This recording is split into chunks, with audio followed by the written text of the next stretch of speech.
Bismillahirrahmanirrahim. Assalamualaikum warahmatullahi wabarakatuh dan salam sejahtera. Tuan-tuan dan puan-puan, mewakili pihak urustia, kami memohon maaf kerana kita berdepan dengan sedikit masalah teknikal, yang mana kita berdepan dengan masalah akses internet sebentar tadi. Disebabkan itu, program ini terpaksa tergendala selama 30 minit. Tuan-tuan dan puan-puan, mari kita teruskan kembali program kita pada hari ini. Third JKR Research Colloquium 2021 diteruskan dengan mempersilakan Engineer Dr. Fairul Zahri Muhammad Abbas untuk menyambung kembali pembentangan beliau berkaitan countermeasure of scour at bridge abutment. Dengan segala hormatnya, dipersilakan Doktor.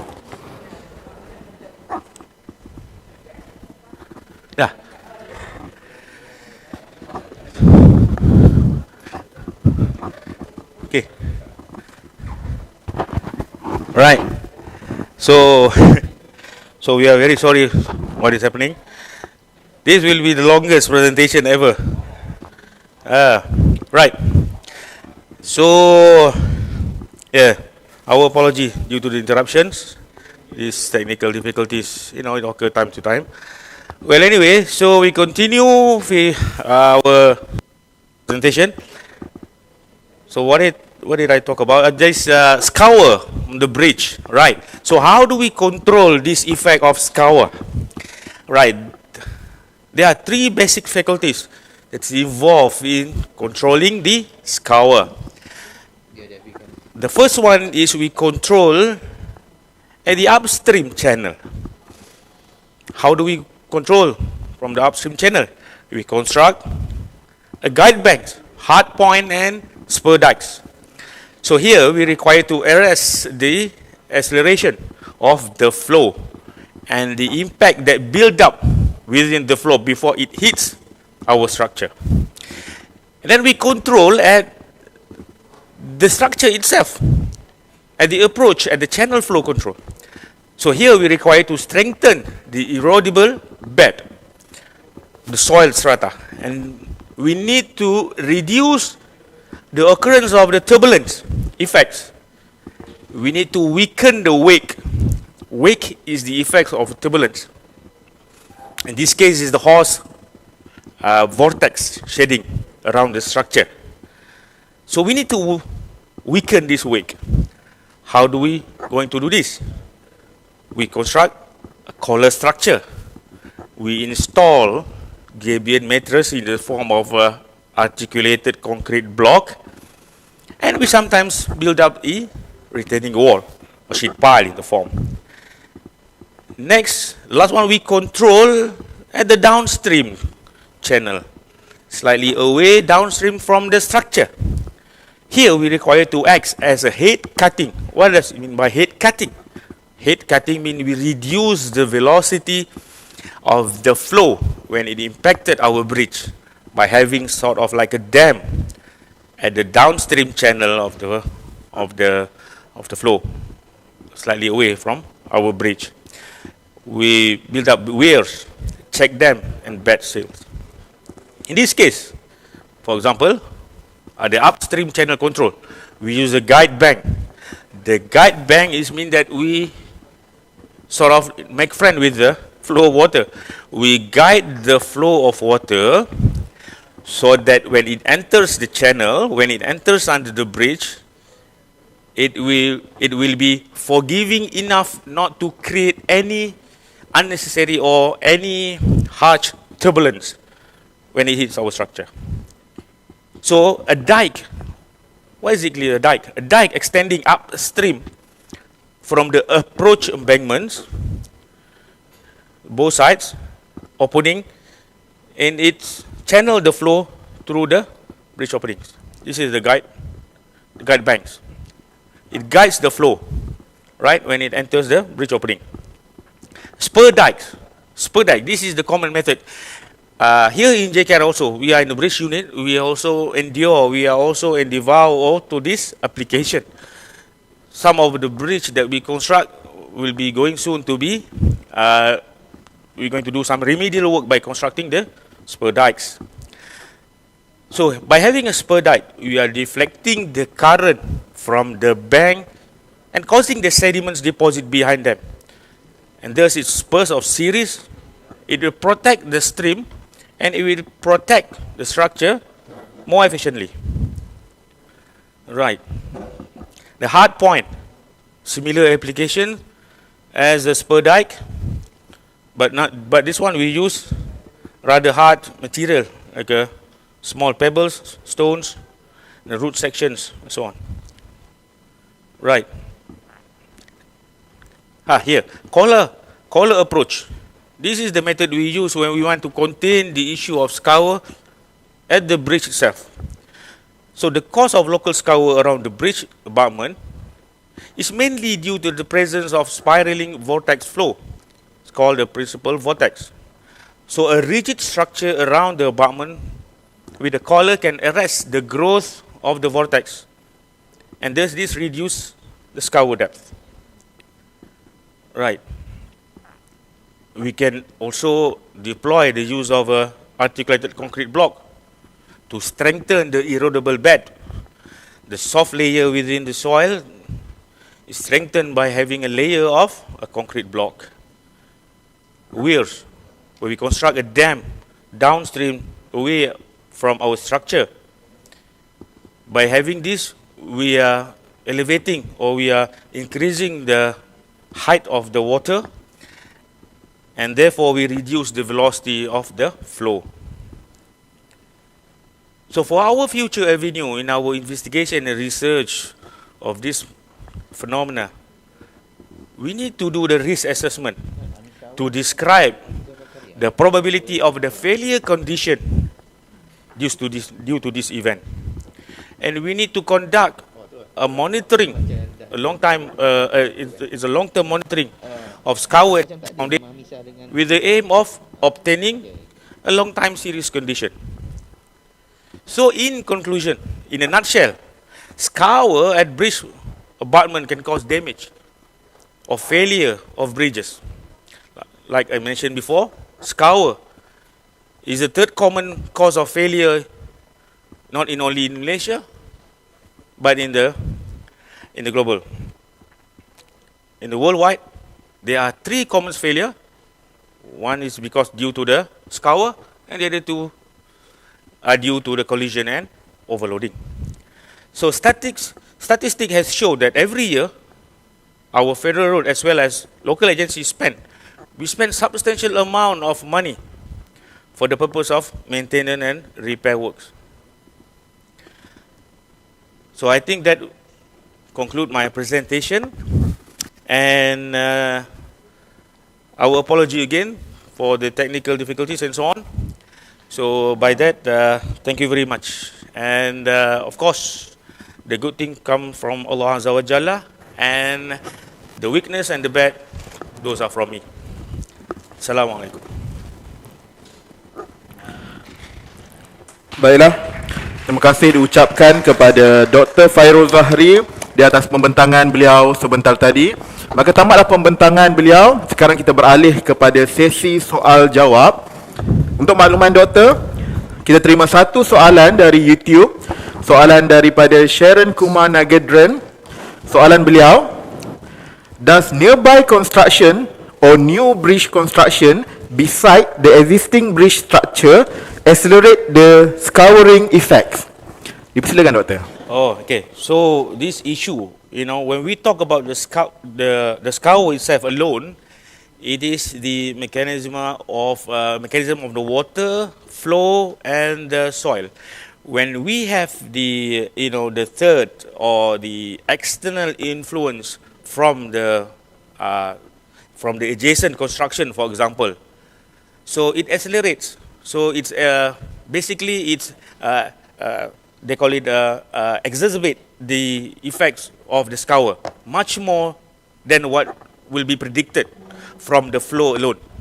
So yes, definitely, if you have an external agent or external forces coming into the regimes of this scour area, for sure you are expediting the rate of a scour in that particular area.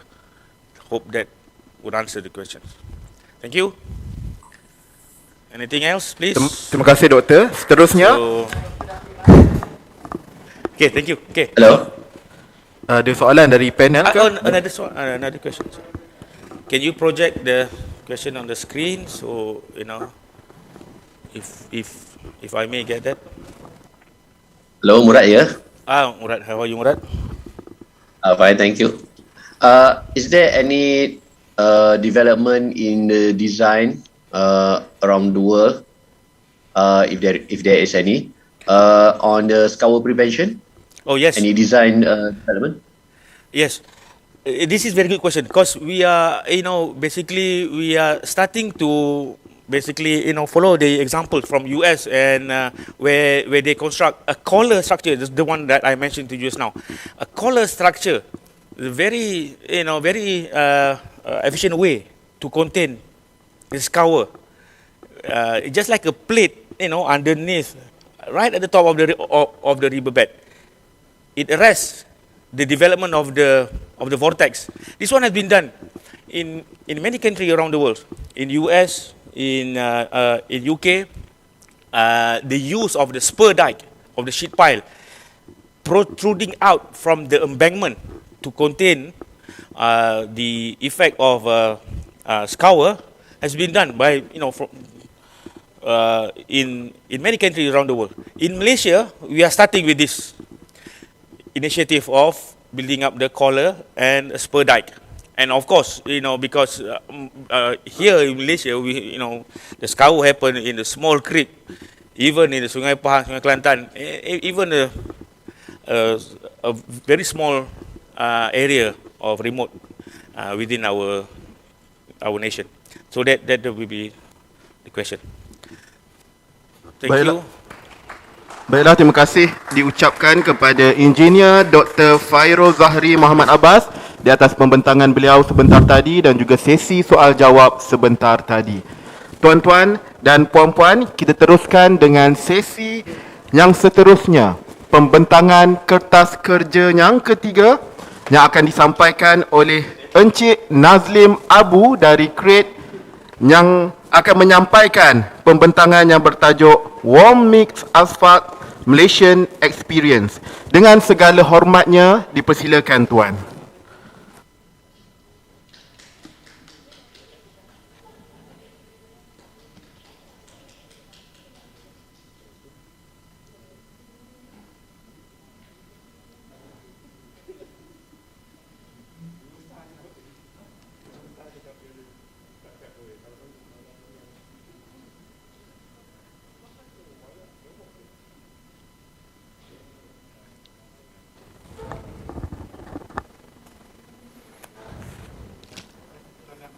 Okay. Hello. Okay.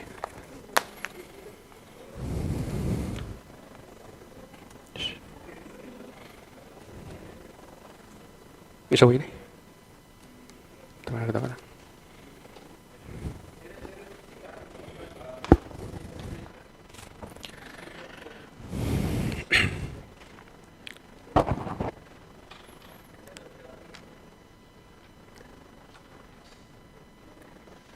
Okay. Bismillahirrahmanirrahim. Assalamualaikum and very good morning. My name is Nazlim Abu. I'm from Road Research Laboratory, JKR Center of Excellence for Engineering and Technology. So my topic today, I want to present is about, the topic is One Make Asphalt Malaysian Experience. This is my outline of my presentation. There are 9 contents. Firstly, introduction. Why pavement fail before its lifespan? What is the contributing factor? Nowadays, most of the road pavement failure occur earlier than expected lifespan. It is often associated with the overall quality of the pavement.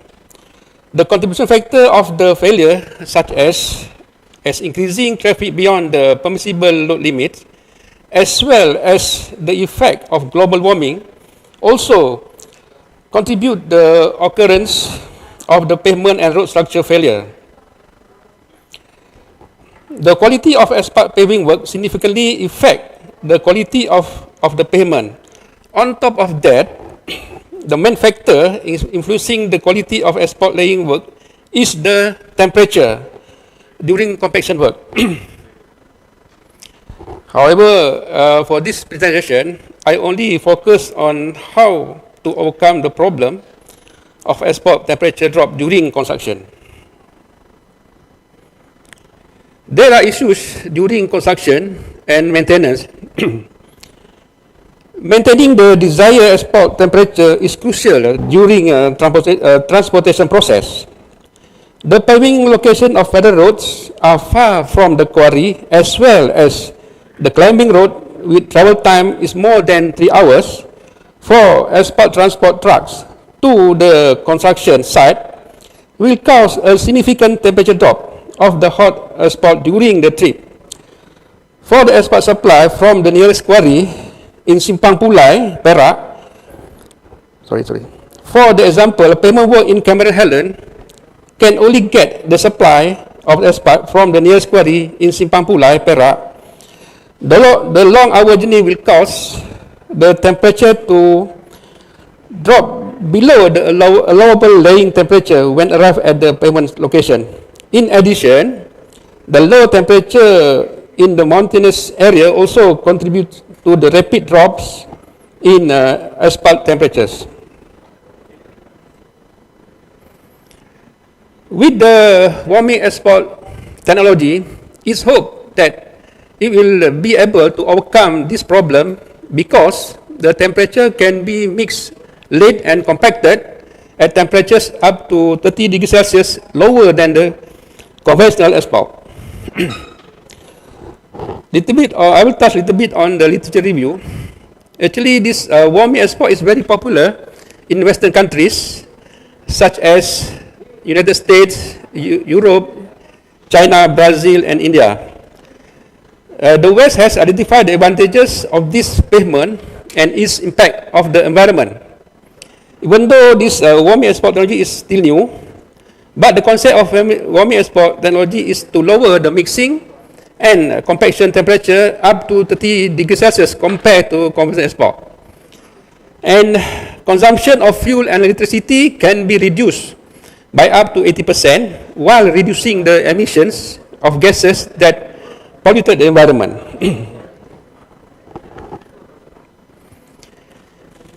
Objective of this study is to identify the effectiveness of the synthetic hardware as an additive to modify the conventional bitumen grade 6070 to produce warm mix binder, which is used in warming asphalt.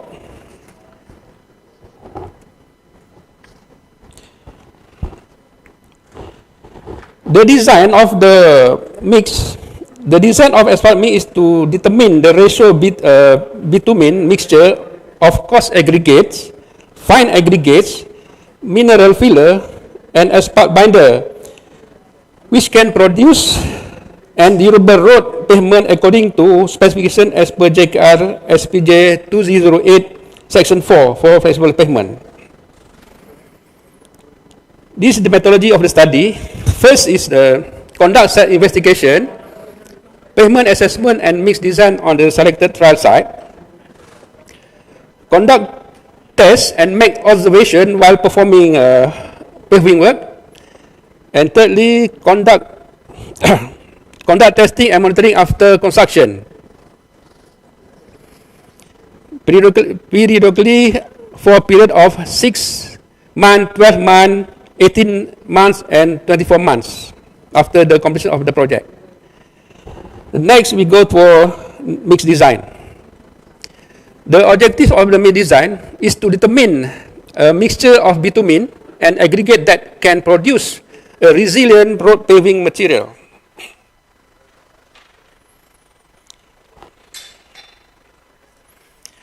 The mix design process is to carry out in laboratory for several times to achieve the optimum quality. The job mix formula, or JMF, is the final result of the mix design. This target grading should be able to produce a smooth line of curvature in the grading brackets. This is the figure 1. It shows that a GMF aggregate grade for conventional and warming export, which is blended at TKC Pagoh Quarry, Johor. This is the location of the trial site at section 16 and 9 to 19 route 23 at Jalan Tangkamua, and the other one is section 32 to 33 route 23 Jalan Muar Tangkak, daerah Tangkak.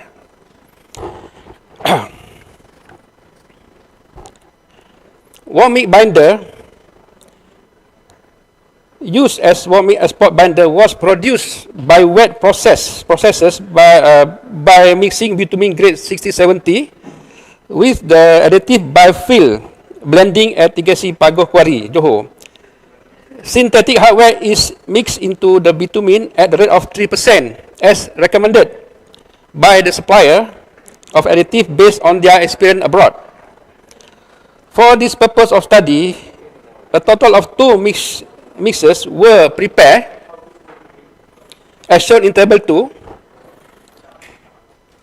for 2 trial site location is why I mentioned just now.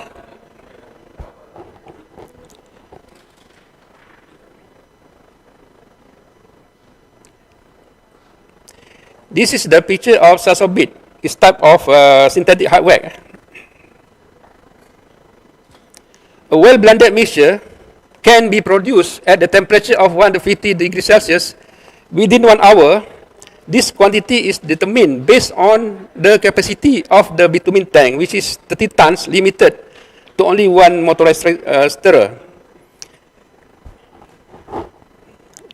Picture 3 shows the warming binder sample were taken at the beginning of every warming binder mixture production at quarry, as for the ring and ball softening point test and dynamic shear test. Result and discussion.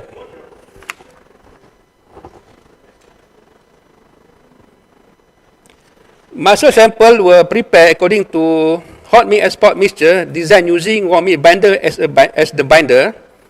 The comparison temperatures for the preparation of the sample were 80 degrees Celsius, 100 degrees Celsius, 120 degrees Celsius, and lastly 140 degrees Celsius respectively. 4 samples were prepared for each set of compaction temperatures. The result of volumetric analysis of density, stability, flow, void in mix, and void fill with bitumen tests are shown in the table 3.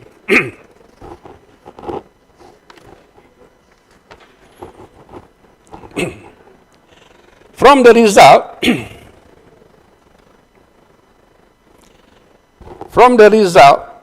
it was found that one mix asphalt compacted at 80 and 100 degrees Celsius did not meet the Marshall design specification. For warming asphalt compacted at 80 degrees Celsius, the value of stability, stiffness, and white in mix, and also white fill with bitumen do not comply with the specification.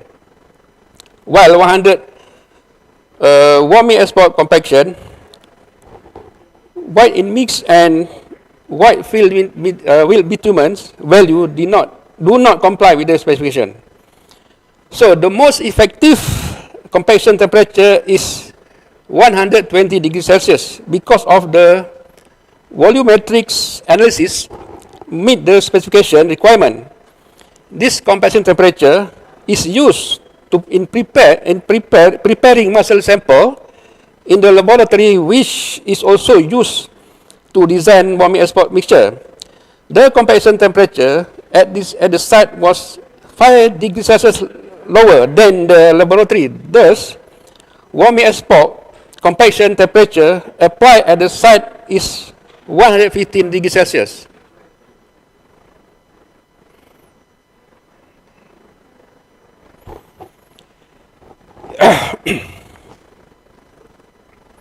This is the result of the export meat design.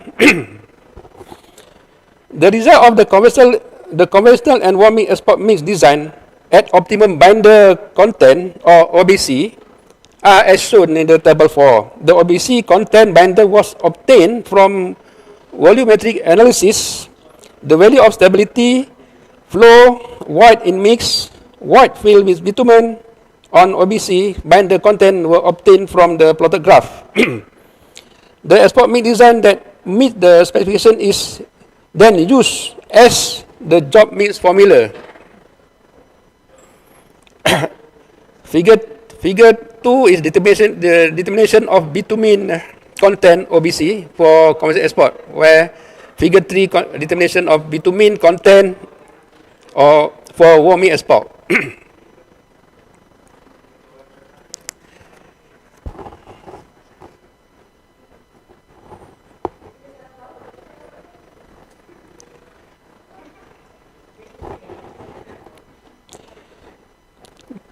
I'll go back to table 5, sorry.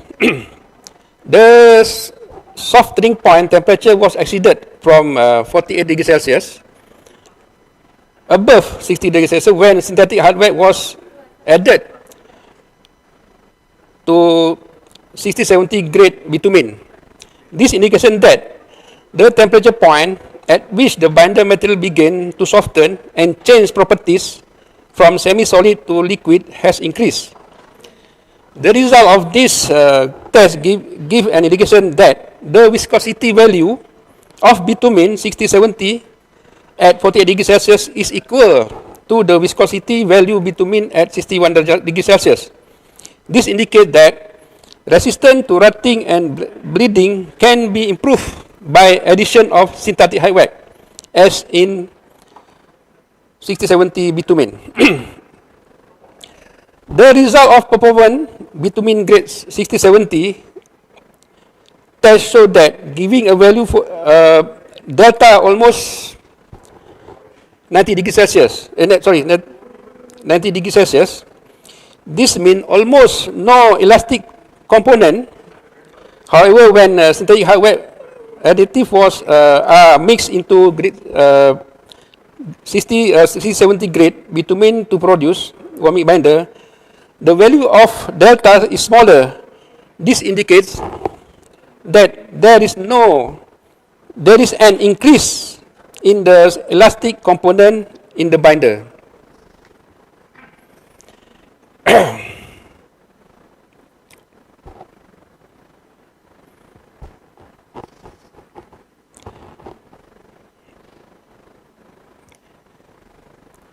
Figure 4, complying with the aggregate grading design. Based on the quality control result of JMF or job mix formula, modeling as shown in the table, sorry if I eat this now.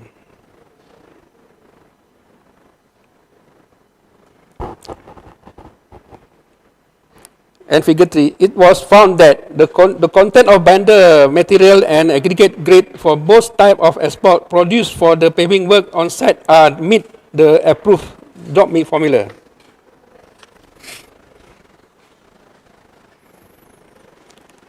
Table 6, result of muscle volumetric analysis on expert sample. Volumetric analysis of the expert sample also is shown in table 6, was found to meet the requirement set out in the specification.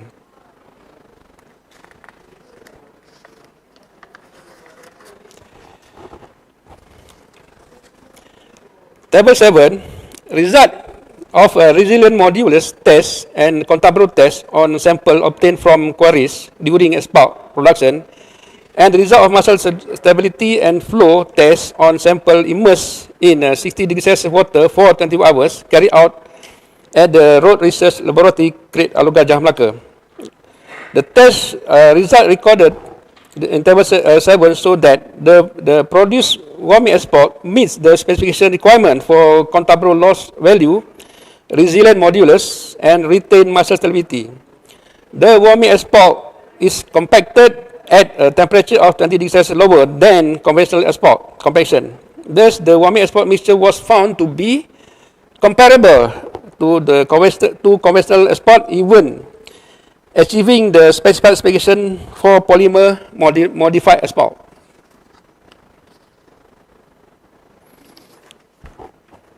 Next is monitoring of trial site and performance. The result of the measurement of rut depth and crack area at this location show that both type of pavement are still excellent condition and no ruts or cracks are formed after 9 months of construction. This performance monitoring should be continued at least until the expected period of pavement failure occurs, which is up to 8 years after construction, as recommended by the World Bank study. This is the crack area measurement result. So, after 9 months for the both location and both direction, for rut depth, rut and crack area, there is no sign of crack or rutting. To conclude my presentation, the synthetic hardware additive used in this study is effective in reducing the compaction temperature of hot mix export by 20 degrees Celsius. The export mix produced is comparable to polymer modified export. The warm mix binder produced is improved due to the softening point temperature is increased from 48 degrees Celsius to above 60 degrees Celsius. And the performance grade is able to be increased by 2 grades from PG70 to PG82. By observation and monitoring at the trial site in the 9 months, the pavement performance of both types of export is still in good condition. No ruts and cracks are formed. However, it is too early to formulate or conclude the performance of the pavement at this study site. Therefore, further observation and monitoring of trial site is required to some extent of time. So, with that, I think I finished my presentation. So, thank you very much for your attention. Thank you. Terima kasih diucapkan kepada Encik Nazlim Abu di atas pembentangan beliau sebentar tadi. Sekarang kita beralih kepada sesi soal jawab. Sekiranya tuan-tuan dan puan-puan mempunyai sebarang soalan yang ingin diajukan kepada pembentang, dipersilakan.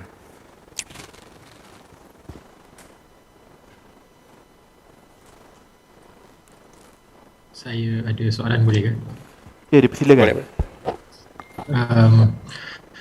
Dalam problem statement yang asal, yang peringkat awal, you indicated that one of the problem is that the transportation to areas, for example, Cameron Highland, which demands for warm rather than hot mixed asphalt, betul lah?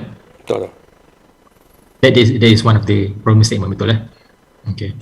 Then from the outcome of this study, at 120 degrees yang fulfill the specification. Okay. So does that help by reducing 20 degrees sahaja? Does it help the problem? Does it solve the problem? Okay. Terima kasih pada soalan tersebut. Terima kasih.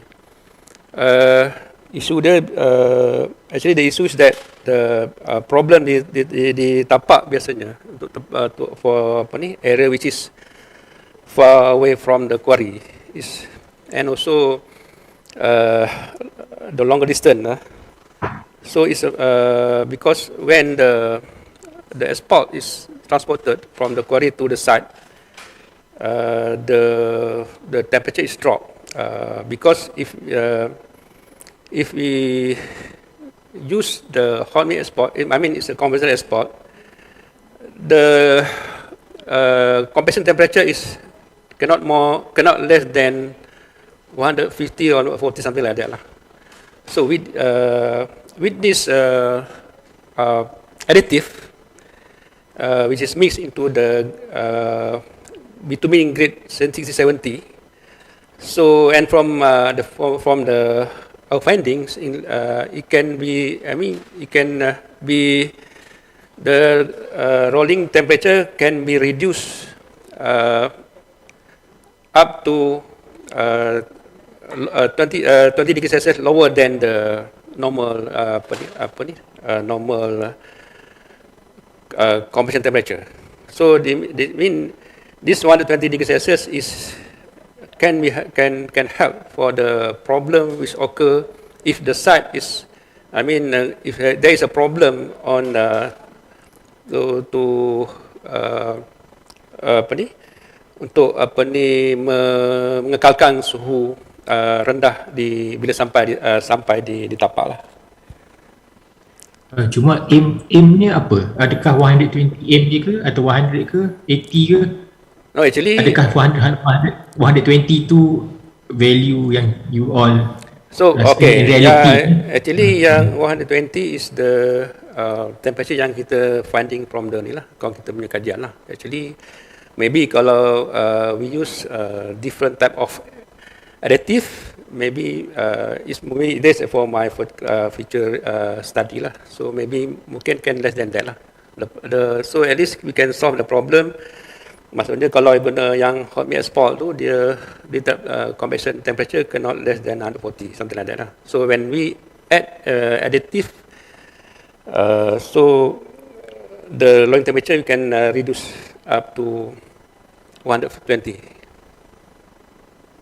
Okay, cuma just one last question, just out of curiosity lah. Okay. Betul, saya setuju bila dapat 120 tu is an achievement, compared to 140 hot mix asphalt kan. Cuma what is the ultimate aim untuk JKR? Adakah 120 we can accept it, or we aim for 80 ke 90 ke? So at the moment when we use this additive, so our target is about 120 or 115 lah. So maybe in the future, if because there are some studies still going on other additive. So, but still penggata belum dapat lagi result lah. So we hopefully. Tapi in your opinion, what is the ultimate temperature yang suitable in solving your problem? In solving our problem lah. Untuk 120, I think should be suitable lah. 120. I see. Okay, thank you. Baiklah, terima kasih diucapkan kepada Encik Nazlim. Untuk makluman, kita ada terima satu lagi soalan dari YouTube. Soalan ini disampaikan oleh CK Stone TCK. Soalan beliau, how about the durability issue as compared to the hot mix? So, thank you for the question. In terms of durability, because we still under still under monitoring. So as per today, since I explained just now that there's no rut and cracks. So and also the control site also equivalent to the ni lah. The scene in terms of durability, as per today, is at par lah.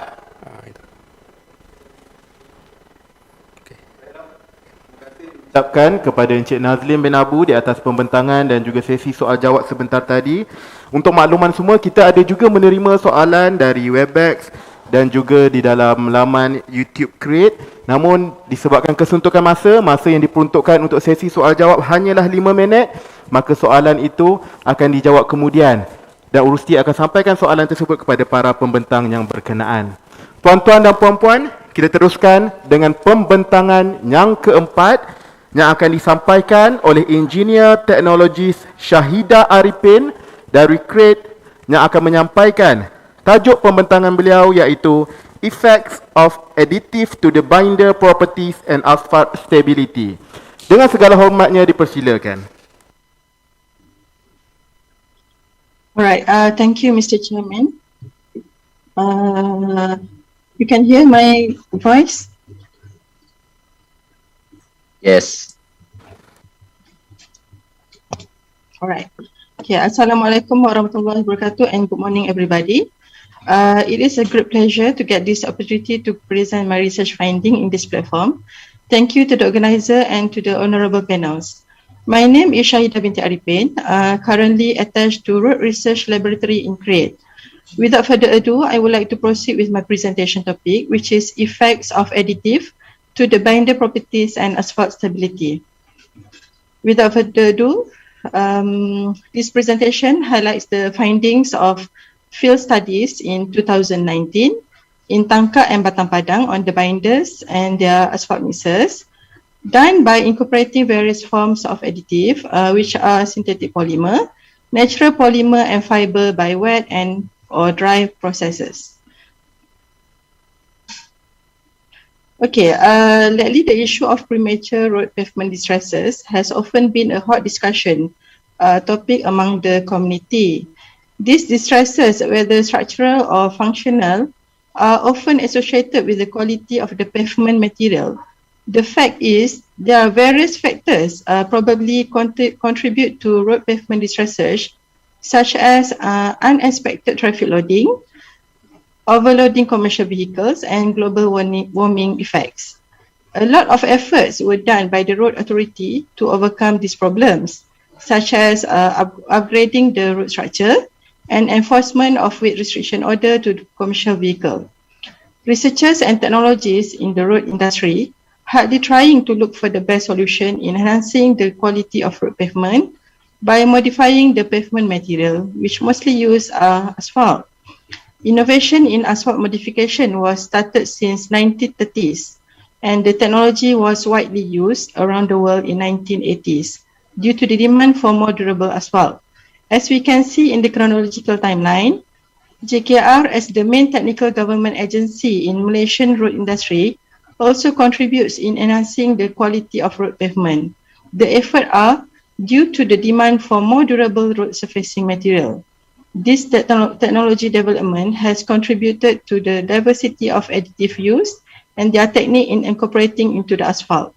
It is reported that the first trial use modified binder in Malaysia was initiated in 1950s, and the innovation continues until now. As recorded since 2018, various forms of additive such as synthetic polymer like waste plastic, natural polymer like crumb rubber, natural rubber latex and kaplam, and fiber like synthetic and cellulose fibers intensively incorporated into asphalt by wet and dry processes.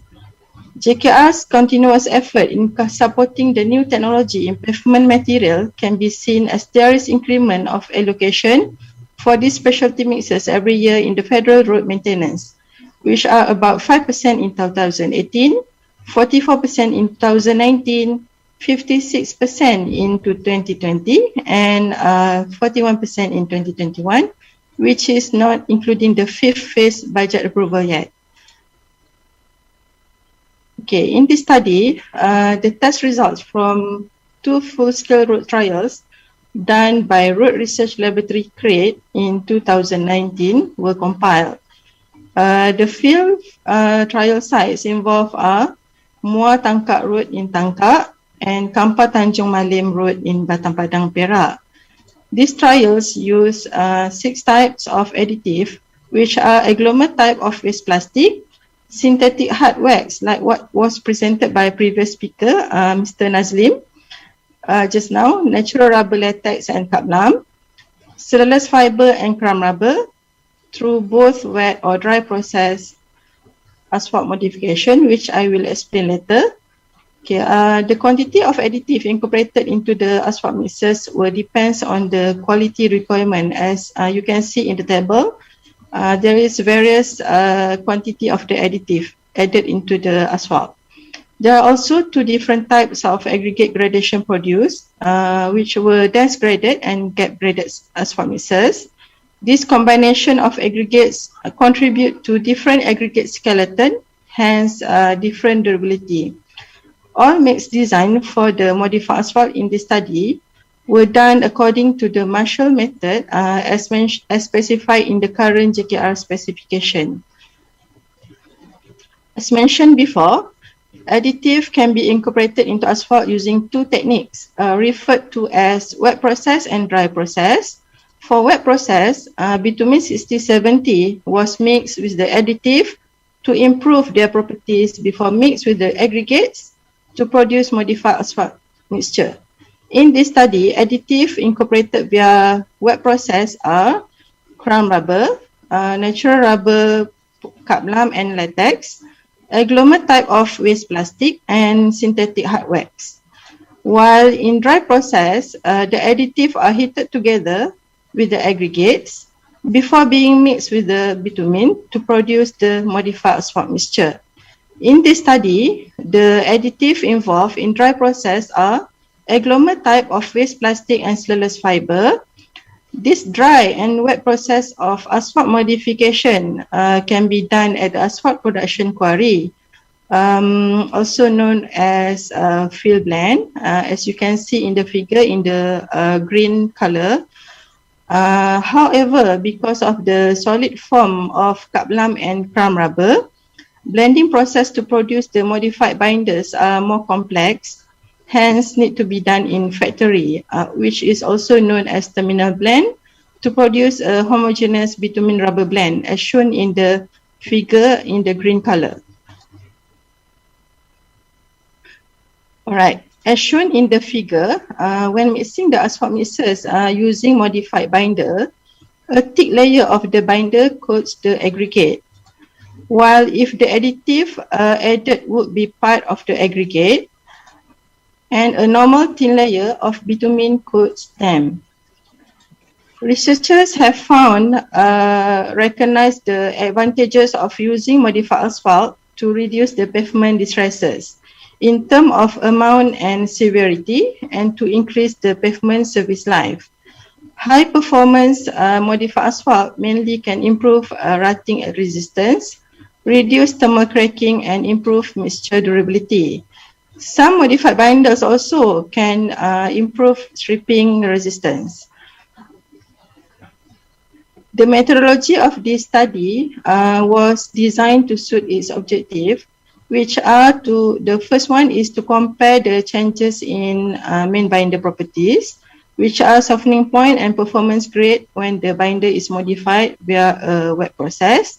And the second one is to assess the Marshall stability and retain Marshall stability properties of the modified asphalt, whether by wet or dry process production.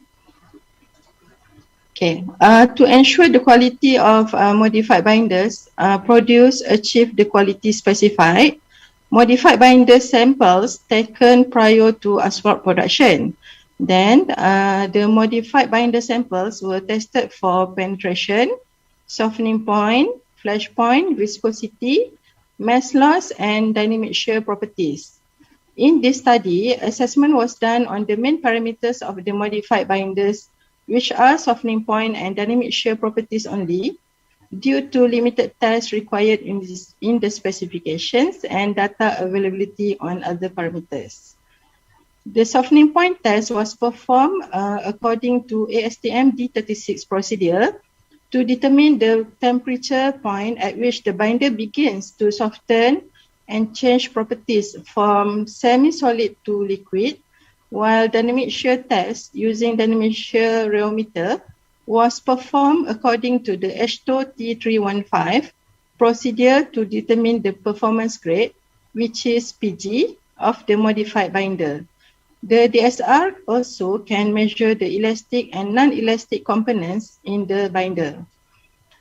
Asphalt production samples were tested under the Marshall standard ASTM D6927 to ensure the modified asphalt produced meet the quality specified.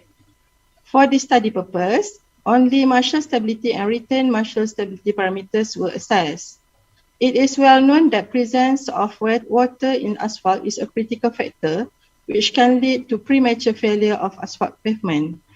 The retained Marshall stability was used to evaluate the asphalt mixer's resistance to water, as some researchers have used retained Marshall stability for evaluating resistance of asphalt mixers to moisture.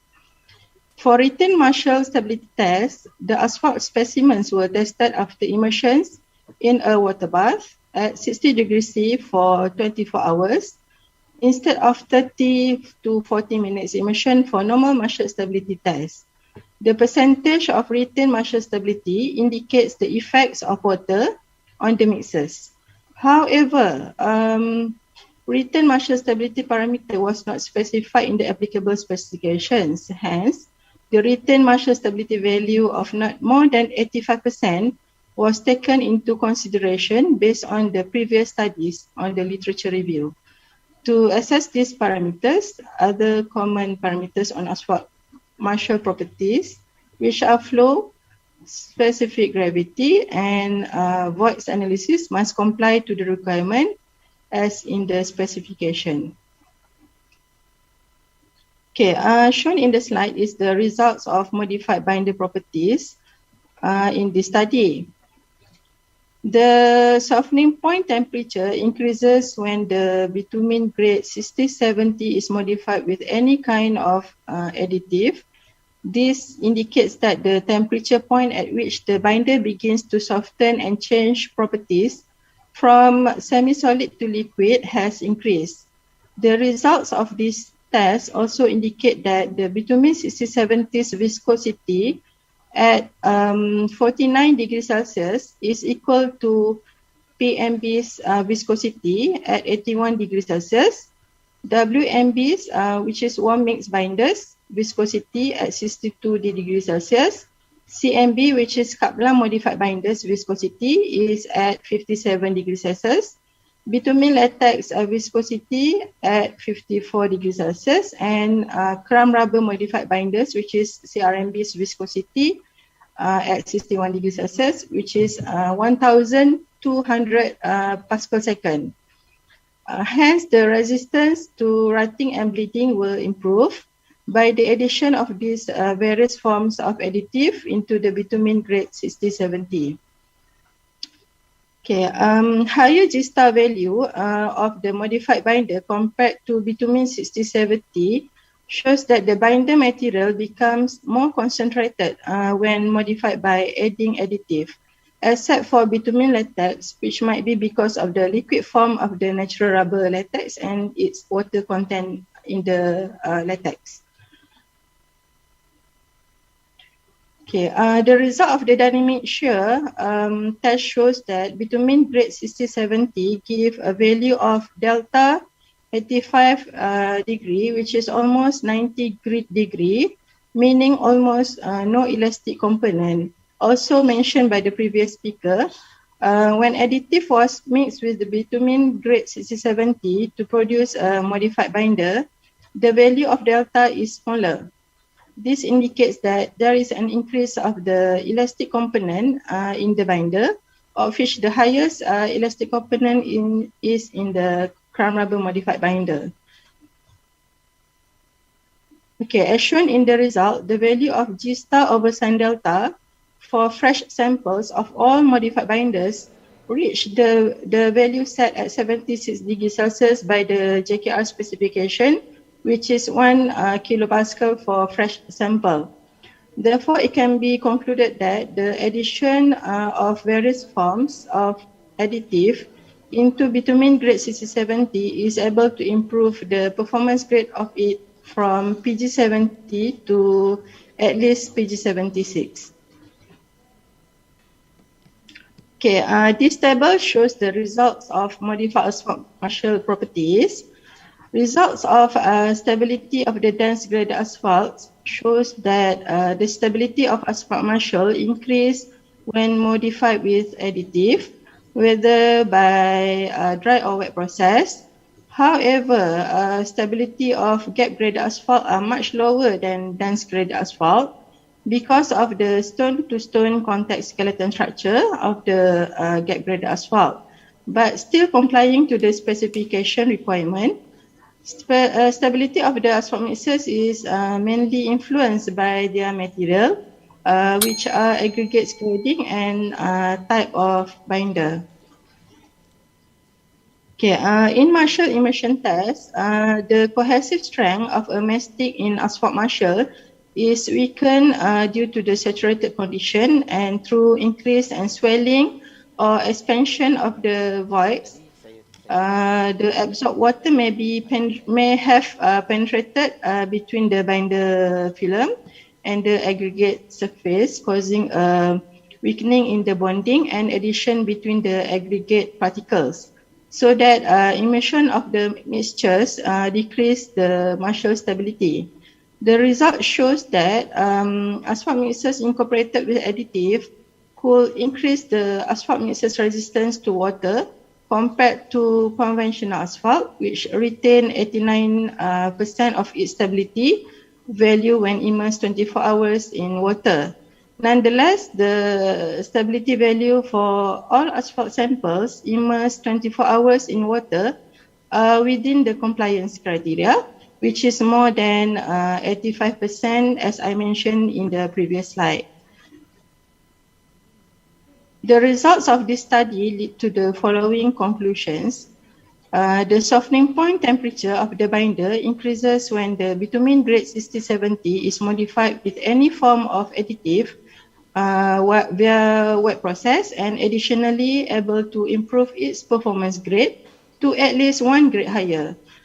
Okay, the results also indicates that the retained stability shows that additive could improve asphalt mixers' resistance to water. The stability of the asphalt mixers is mainly influenced by their material, which are aggregates grading and type of binder, which develop the asphalt skeleton structure. Okay, ladies and gentlemen, even though the advantages of using modified asphalts are widely acknowledged, but not all asphalt mixers or treatments need to be modified. The most important consideration is selection of correct treatment according to the pavement distresses. As the recommendation, each application of modified asphalt should be assessed to justify the use of additive, which appropriate to the traffic loading, anticipated service life, environmental conditions, and desired performance. Modified asphalts can be a good investment, depends on its needs and usage. All right, that's the end of my presentation. Thank you all for your patience and attention. Last but not least, if you have any question, feel free to email to me at shaida@jkr.gov.my. Lastly, in conjunction with the Medikaman, to instill the spirit of patriotism, I would like to invite all the audience today to celebrate the month with your family, and don't forget to wave the Jalung Gemilang. Thank you.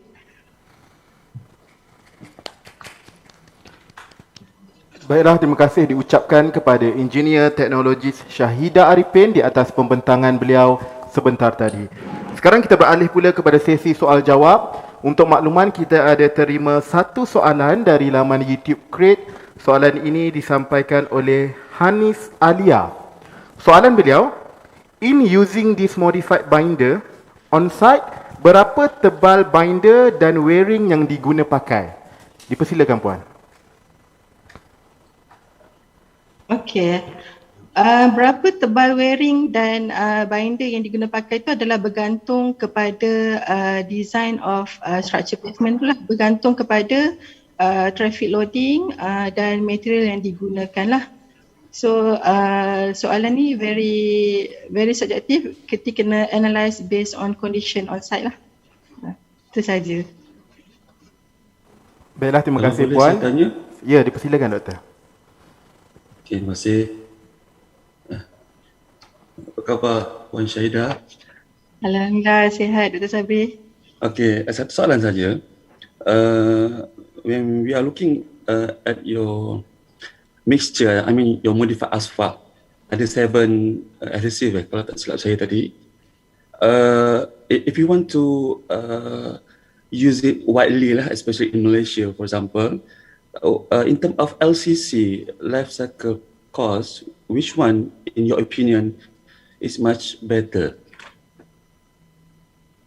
Okay, in terms of life cycle cost, actually we depends on the traffic loading, traffic volume, environmental condition. So basically, if we want to compare apple to apple, then we have to use the same grading, same aggregate properties, which is from the same source of the bitumen, even aggregates itself. So for the moment, we in Road Research Laboratory, inshallah by next year we have the facilities that currently we under perolehan. So currently we don't have that data yet. Right. Right. Thank you. Alright. Okay. Thank you, Doctor. Kalau boleh saya tanya short question. Ya, dipersilakan Doktor. Terima kasih Engineer Syahidah for the presentation. Memang kalau tengok your early presentation daripada since 1950 dah ada modified asphalt, betul kan? Guna macam-macam additive. And then your research is now you're conducting about 7 additive for modified asphalt. And then the outcome, most of them are all positive. They all have their advantages on our implementation dekat jalan. Cuma from 1950 until now tak ada satu yang dominant ke. Again, you jawab based on needs and requirement. Betul? Betul? Mute Dr. Engineer Syahidah. Okay, apa tadi? Betul, Doktor? Yeah. Betul lah. I think research wise kita dah quite advanced, especially dekat JKR create. I think you probably we need to start looking on implementation. Maybe lah, my opinion. Kenapa kita prefer to one modified asphalt? Because of dah biasa ataupun supply senang. Needs and requirement is maybe if you could provide a matrix based on needs and requirement, then the selection of that modified asphalt can be simpler. Sekarang ni maybe Syahidah all those in the lab yang tahu nak guna apa. On those who are dekat designers, maybe I'm not so sure, that is my assumption. Hopefully maybe do you have a comment to that? Alright, okay, Doctor. Actually, if you ask me, I would prefer or recommend for the field blending. As I mentioned before, there is 2 types of blending, field blending and terminal blending.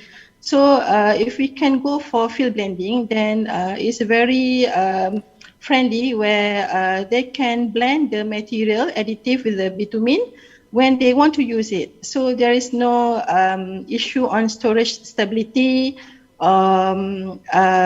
Means that there is no issue on deterioration of the material modified binder. So I think we should go for the user-friendly material. I agree with you, Doctor. So maybe hopefully could find out of that total 20. I mean, research, of course, you still go ahead for it, but then your outcome of research will be more impactful kalau we could have a solution that suits to JKR punya requirements, so that we could, because then successful of your solution would then also decided by the commercial aspect of it lah. Yes. Actually, okay, for your information, Doctor, actually our laboratory, Road Research Laboratory create already come out with one product which is latex asphalt, which is generally come from our lab. We study and currently is already adapt in the projects. So they already use in the projects. Thank you. Alright, okay, thank you, Doctor. Baiklah, terima kasih diucapkan kepada Engineer Teknologis Syahidah Arifin di atas pembentangan dan juga sesi soal jawab beliau sebentar tadi. Terima kasih diucapkan kepada keempat orang pembentang yang terlibat dalam sesi 3 sebentar tadi. Tuan-tuan dan puan-puan, kita teruskan third JKR Research Colloquium 2021 dengan sesi keempat, pembentangan kertas penyelidikan yang akan melibatkan 5 orang pembentang. Baiklah, tanpa kita lengahkan masa, dipersilakan pembentang pertama bagi sesi keempat ini, Puan Maizatul Akmam Ismail dari Kret, yang akan menyampaikan kertas penyelidikan beliau yang bertajuk Roller Compacted Concrete Application in Rigid Pavement. Dengan segala hormatnya, dipersilakan. Bismillahirrahmanirrahim. Assalamualaikum dan selamat pagi. Saya Maizatul Akmam binti Ismail dari Makmal Penyelidikan Jalan, Bagai Inovasi Penyelidikan dan Pembangunan Kejuruteraan JKR Research. Pada pagi ini saya ingin berkongsi dengan tuan-tuan dan puan-puan berkenaan dengan salah satu kajian yang telah dijalankan oleh pegawai-pegawai daripada Makmal Penyelidikan Jalan yang bertajuk Introduction of Compacted Concrete in Rigid Pavement. Dan kajian ini sebenarnya telah dilaksanakan pada tahun 2019 lagi lah.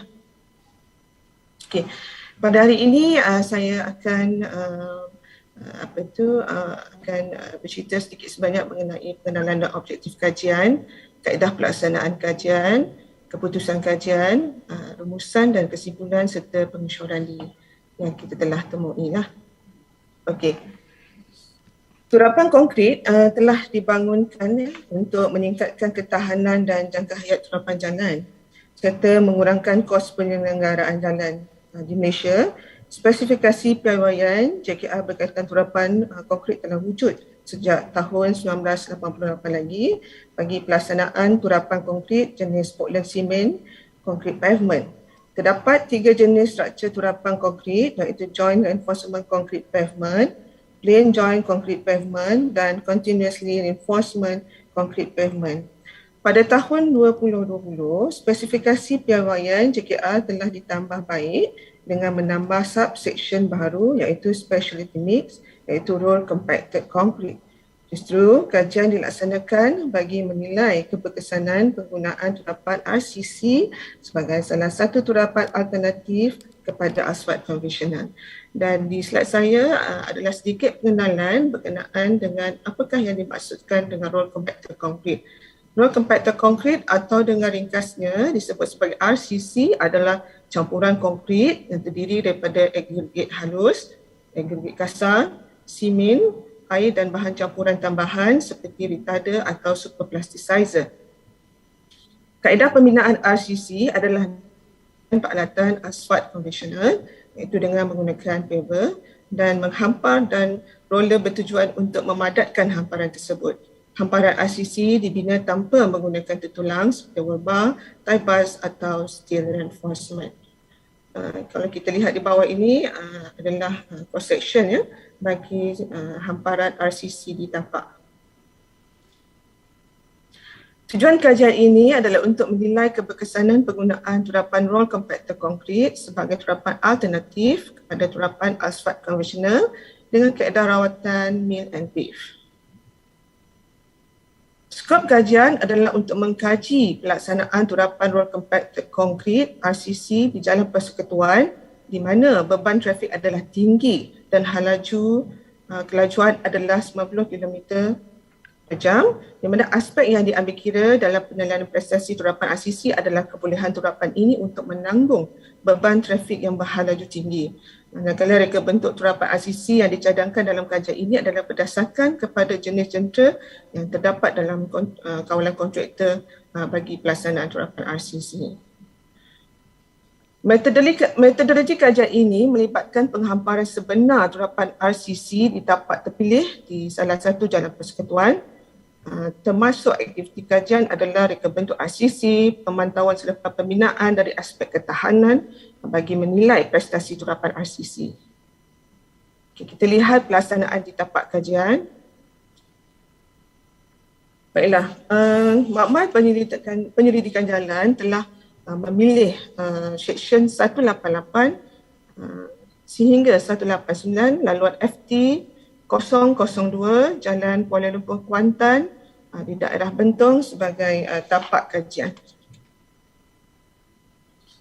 Ini adalah ujian yang dilaksanakan sebelum pra-pembinaan, di mana 2 ujian telah dilakukan, iaitu ujian falling weight deflectometer FWD bertujuan untuk menentukan kekuatan struktur pavement sedia ada di lokasi kajian, dan juga ujian dynamic cone penetrometer DCP bagi menentukan ketebalan struktur pavement sedia ada di tapak kajian. Baiklah. Seterusnya reka bentuk turapan RCC. Kalau kita lihat ni ada 2 jenis turapan RCC dan satu lagi turapan asfalt konvensional sebagai perbandingan kepada turapan RCC yang kita jalankan di tapak lah. Ya. Reka bentuk turapan RCC adalah berdasarkan kepada laju reka bentuk jalan persekutuan, kemudian mengambil kira tempoh pengerasan bancuhan RCC dalam tempoh 24 jam sebelum jalan dibuka kepada trafik. Pada peringkat awal, reka bentuk satu hamparan setebal 150 mm turapan dicadangkan. Walau bagaimanapun disebabkan oleh ketiadaan mesin high density paver di pasaran Malaysia, maka pengubahsuaian dalam pelaksanaan RCC adalah dengan kaedah pembinaan menggunakan kaedah double lifting, iaitu dengan menurap lapisan RCC dengan ketebalan 80 mm pada lapisan bawah dan juga lapisan atas 70 mm.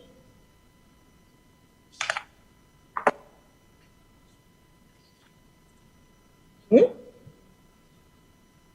Ini adalah kaedah hamparan di tapak, di mana tapak kajian ini dibina menggunakan kaedah mid and pave setebal 150 mm sepanjang 500 meter, merangkumi 300 meter panjang segmen turapan RCC dan 200 meter panjang segmen asfalt konvensional sebagai segmen kawalan.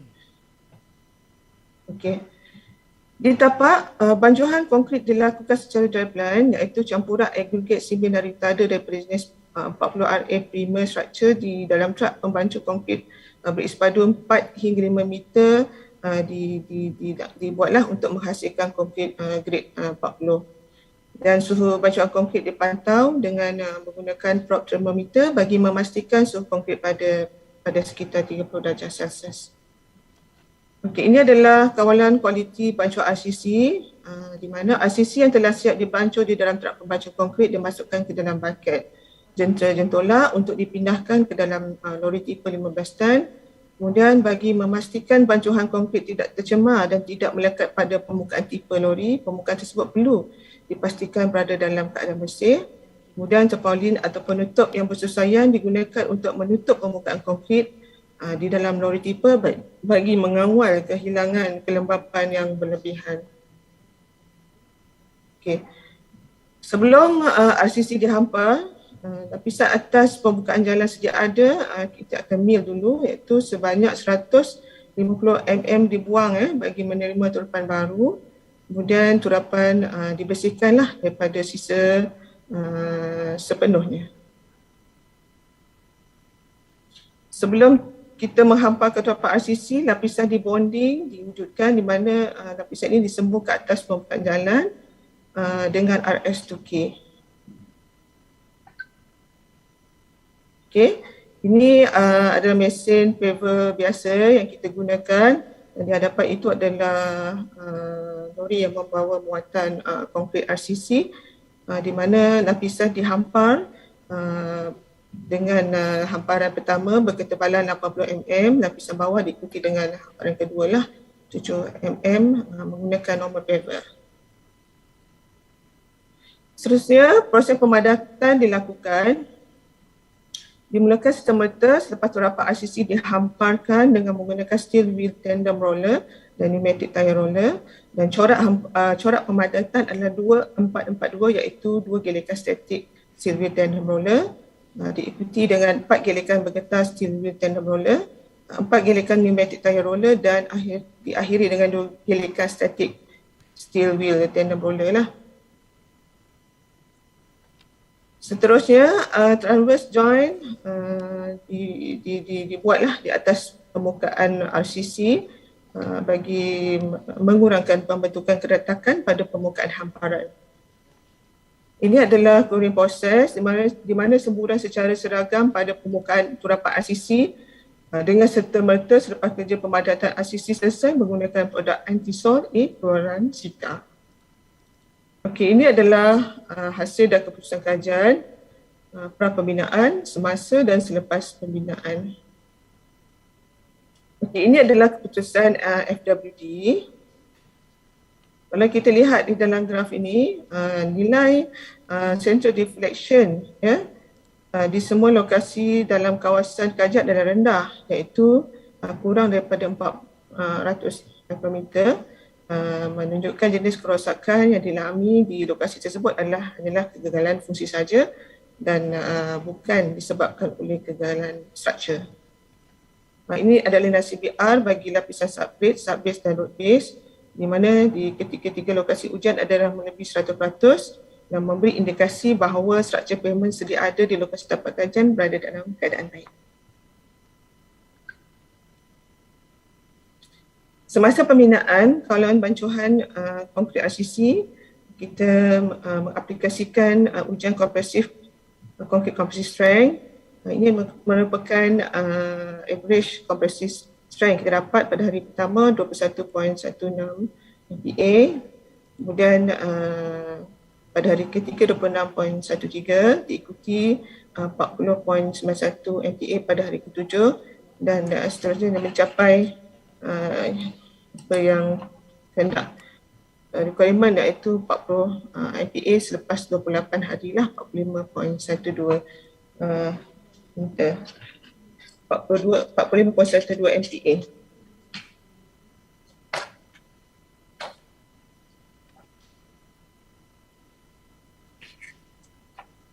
Okey. Seterusnya, semasa pembinaan juga, kawalan kualiti bancuh RCC juga kita gunakan ujian YB test, iaitu sebanyak 76 sampel RCC kita ambil di batching plan. Kemudian nilai bacaan masa BB bagi kebanyakan sampel bancuh RCC diambil pada hari pertama penghamparan adalah tidak mencapai kumpulan minimum. Maka reka bentuk bancuh RCC diubah sesuai supaya masa BB adalah di antara 10 hingga 15 saat, iaitu bancuh RCC adalah lebih cair. Ini kerana kita mengambil kira jarak lokasi turapan yang jauh dari batching plan dan suhu panas di Malaysia.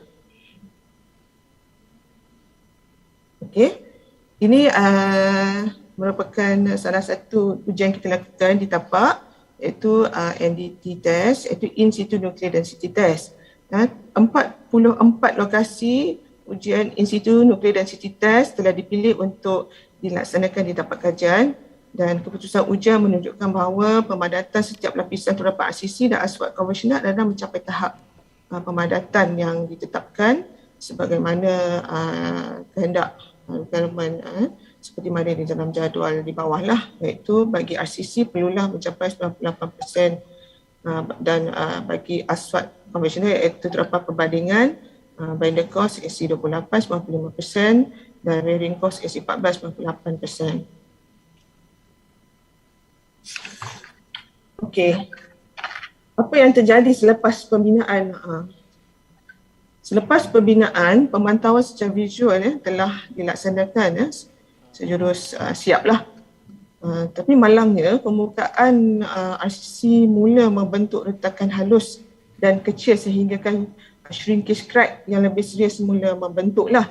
Kan tetapi bila kita buat perbandingan kepada terhadap asfalt konvensional, ianya berkeadaan baik dan tiada tanda-tanda retakan dilihat di atas permukaan tersebutlah. Okey. Kemudian apa yang seterusnya terjadi? Kita telah melakukan coring test ujian coring ke atas turapan RCC di 3 lokasi dan menunjukkan bahawa lapisan atas dan lapisan kedua turapan RCC tidak bercantum, dia detached dan terasing antara satu sama lain lah. Dan keretakan yang ditemui pada turapan RCC juga didapati hanya berlakulah pada lapisan pertama sahaja, di lapisan atas 70 mm. Dan kedua-dua lapisan RCC ini didapati tidak homogeneous, dipercayai disebabkan oleh sela masa turapan kedua-dua lapisan tersebut yang melebihi 1 jam dan pembukaan lapisan pertama yang tidak dikasarkan sebelum lapisan kedua turapan RCC dihamparkan ke atasnya. Ya, keadaan ini menyebabkan papak turapan konkrit lapisan atas sahaja yang menerima beban trafik. Seterusnya, ia tidak dapat menanggung beban yang berlebihan sebagaimana reka bentuk turapan. Okay. Ini selepas tahun pembinaan, didapati sebanyak 80% permukaan telah mengalami keretakan pada permukaan RCC. Sayang sekali lah. Okay. Rumusan dan kesimpulan. Secara keseluruhannya, berdasarkan kepada pemerhatian yang dilakukan selepas tempoh tapak kajian dibuka kepada trafik, turapan RCC didapati telah mengalami kerosakan yang serius yang membahayakan kepada pengguna jalan raya lah. Maka dapat dirumuskan bahawa turapan RCC menggunakan reka bentuk dan kaedah turapan yang telah dilaksanakan dalam kajian ini adalah tidak bersesuaian bagi laluan persekutuan yang mempunyai trafik dan yang berhalaju tinggi. Apakah faktor kegagalannya? Bila kita kaji semula, saya letakkan antara tiga faktor kegagalannya, iaitu kaedah triple handling, pemindahan dari patching plan ke centolak dan ke lori tipe sebelum diangkut ke tapak menyebabkan bancuhan RCC kehilangan lembapan. Kemudian penghamparan RCC dalam dua lapisan menggunakan normal paver melebihi semasa 60 minit di antara hamparan menyebabkan kedua-dua lapisan tidak bercantum dan terasing di antara satu sama lain dan mengakibatkan ianya kehilangan kekuatan struktur. Seterusnya, yang ketiga, tempoh masa yang diambil daripada bancuhan RCC diangkut dari patching plan sehingga turapan RCC siap dipadatkan adalah melebihi 1 jam, menyebabkan berlakunya kehilangan lembapan yang berlebihan. Pengusyuran untuk kajian di masa akan datang, antara pengusyuran yang dapat kami rumuskan di sini, iaitu mengkaji reka bentuk campuran RCC yang bersesuaian dengan sumber persekitaran tempatan, kemudian mengkaji lagi kaedah bersesuaian untuk memindahkan bancuhan RCC dari batching plan ke dalam tipe truk bagi mengelakkan triple handling. Seterusnya, penerapan RCC dilaksanakan dalam satu lapisan sahaja menggunakan high density paver bagi mendapatkan nilai pemadatan turapan yang baik, iaitu melebihi 90% sejurus selepas dihampar sebelum dipadatkan, dan akhirnya sekali pemadatan turapan RCC hendaklah dikawal dari segi penggunaan mesin penggelik bersesuaian, berat mesin penggelik, tempoh masa gelekan dan jumlah gelekan yang diperlukan bagi mendapatkan nilai pemadatan yang optimum, iaitu 98%. Okey, sekian. Terima kasih dari saya, satu, Makmal Penyelidikan Jalan. Sebarang pertanyaan bolehlah email kepada saya. Itu sahaja. Assalamualaikum. Baiklah, terima kasih diucapkan kepada Puan Maizatul Akmam di atas pembentangan beliau sebentar tadi. Kini kita beralih pula kepada sesi soal jawab. Kita telah pun terima satu soalan dari YouTube. Soalan ini daripada CK Stone TCK.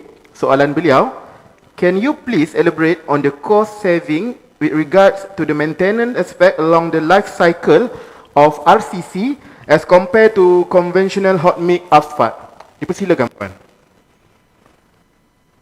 Okey. Terima kasih atas soalan tu. Sebenarnya turapan RCC ni, kalau kita dapat lakukan dengan baik, sebenarnya turapan RCC ni telah banyak diaplikasikan di peringkat antarabangsa lah, especially di Amerika Syarikat, mana dia menjadi pelopor kepada RCC ni. Dan salah satu kelebihan turapan RCC ni, dia mengurangkan kos penyelenggaraan jalan, terutama di jalan-jalan di Malaysia lah. Dan cuma pada peringkat awalnya, kalau kita nak aplikasikan di Malaysia, mungkin kos dia agak tinggi disebabkan oleh penggunaan kita panggil mesin ataupun infra yang perlu disediakan oleh kontraktor. Tetapi selepas pembinaan, kalau ia menjadi ialah dia dapat sangat menjimatkan kepada kos penyelenggaraan jalan dan memanjangkan jangka hayat jalan yang kita akan lakukan itulah. Maksud saya jalan RCC berbanding asfalt konvensional. Itu saja. Terima kasih Puan. Kita juga ada terima soalan yang kedua dari YouTube dari Hanis Alia. Soalan beliau, rolling pattern 2442 yang diguna pakai itu mengikut standard apa dan adakah ianya sebagai try and error? Dipersilakan Puan. Terima kasih Puan Ania. Sebenarnya kajian, bila kita katakan ianya kajian, rolling pattern ini belum kita panggil kita panggil apa tu? Dia masih kajian lah, maksudnya kita try and error dulu. Jadi bila kita try and error tu, alhamdulillah masa tu dia dapatlah 98%, tetapi dia masih belum ada spesifikasi khas untuk rolling pattern RCC ni di mana-mana topik di dalam kita punya ni lah, kita spek JKR lah. Sebab ini adalah kajian, kita masih mengkaji rolling pattern yang sebenarnya yang bersesuaian untuk rolling pattern RCC untuk diaplikasikan di jalan JKR, yang mana salah satu faktornya adalah tahap suhu di Malaysia pun kita kena ambil kira lah. Okay. Itu jawapan saya lah, maksudnya masih di peringkat kajian lah, masih belum ada spesifikasi khas lah. Terima kasih Puan. Soalan terakhir yang kita terima dari Webex dari Syahrum Zainal Abidin. Soalan beliau, selain daripada cara layering seperti dalam research Puan, adakah cara ataupun teknik yang lebih baik untuk tahan lama? Okey, terima kasih Cik Syahrul. Seperti yang saya nyatakan dalam pengusuran sebentar tadi, jikalau kita go through kebanyakan literature review yang ada di dalam dunia ni lah, sebenarnya hamparan itu boleh dilaksanakan dengan beberapa kaedah lah. Antaranya pertama sekali yang kita syorkan adalah menggunakan high density paver dengan satu hamparan sahaja dengan reka bentuk yang bersesuaian. Kemudian boleh dihamparkan juga dengan menggunakan paver biasa, tetapi minimum thickness kita perlulah 100 mm untuk setiap lapisan lah. Maksudnya tidak boleh lebih daripada 100 mm ataupun 4 inci. Akan tetapi perlu diingatkan, bila kita menggunakan paver biasa, kita akan dapat compaction tu kurang daripada 90 darjah, ada 90% dan perlu diikuti dengan roller lah untuk dipadatkan bagi mencapai 98% Marshall density test. Tetapi bila kita kebaikan menggunakan high density paver, kita boleh menghamparkan hamparan dengan satu lapisan hamparan yang kita reka bentuk, dan kita dapat mencapai high density, kita dapat mencapai compaction tu sehingga 92%. Baiklah, terima kasih diucapkan kepada Puan Maizatul Akmal Ismail di atas pembentangan dan juga sesi soal jawab sebentar tadi. Kita teruskan dengan pembentangan kertas penyelidikan yang kedua yang akan disampaikan oleh Engineer Dr. Zuraida Zaini Rijal dari SIKAS dengan tajuk pembentangan beliau an overview of steel fiber reinforced concrete SFRC confinement for structural engineering application. Dengan segala hormatnya, dipersilakan Doktor. Assalamualaikum. Dia nampak slide saya ke? Nampak. Okey, terima kasih. Bismillahirrahmanirrahim. Assalamualaikum warahmatullahi wabarakatuh dan selamat tengah hari. Okay, my name is Zuraida binti Zaini Rijal. I'm from Cawangan, Kejuruteraan Awam dan Dato. Today I would like to present my paper on topic an overview of steel fiber reinforced concrete SFRC confinement for structural engineering application. Okay, this is my outline presentation. First, introduction, and then steel fiber reinforced concrete, problem statement, bond of reinforcing bar in concrete, factors that influence bond behavior, confinement effect on bond behavior, method of confinement, SFRC application and conclusion. So for the introduction, I would like to share what is the SFRC, steel fiber reinforced concrete. So SFRC has been utilized in several structural applications. Steel fibers have been reckoned as effective concrete reinforcement since in the 1960s. They have been used incrementally in many applications of civil engineering construction, such as large industrial floor slab, bridge deck overlays, marine structures, airport runways, pavements, highways and railway bridges, spillways, dams, slope stabilization, and etc. So the ability of SFRC, it can enhance concrete toughness, resistant to tensile stresses, enhance tensile behavior, better crack control, improve the fatigue performance of concrete, and also improve the bond strength between reinforcement and surrounding SFRC concrete. The benefit of the SFRC, it can increase the fatigue performance for high tensile stresses and also can extend the structural life due to the toughness that endure heavier load levels. Okay, so in this slide, I would like to share the characteristics and the behaviors of the SFRC. Okay, for the mechanical resistance, okay, basically the essential properties of SFRC are resistant to crack and crack propagation. SFRC composites have the ability to delay crack and increase tensile strength under flexural loading. For the compression behavior, finding from the previous researchers, it shows that the maximum compression strength significantly depended on the metric strength and fiber characteristics. The ability of the fiber to control micro crack mainly depends on its volume fraction, deformability, and bond to the concrete matrix. Furthermore, micro crack bridging of the fiber can increase the compression strength.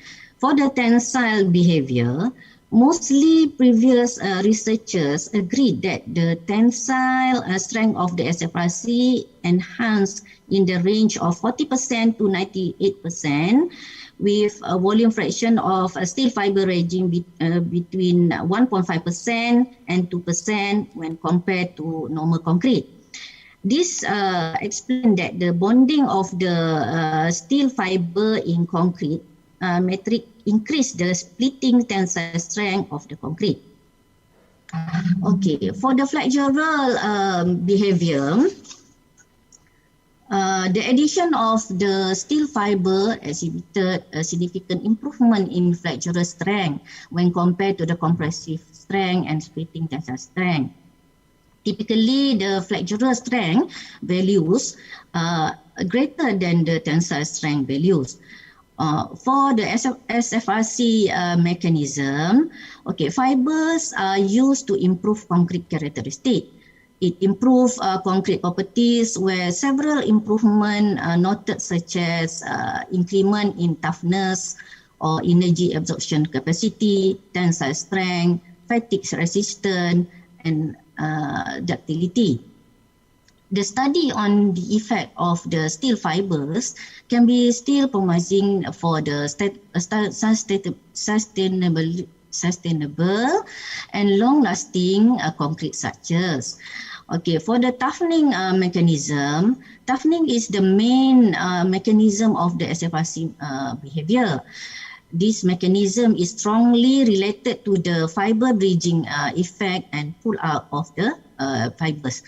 Okay, these figures illustrate how the steel fibers improve the serviceability state by controlling crack propagation, and that positively decreases the crack width, thus resulting the flexural stiffness enhancement.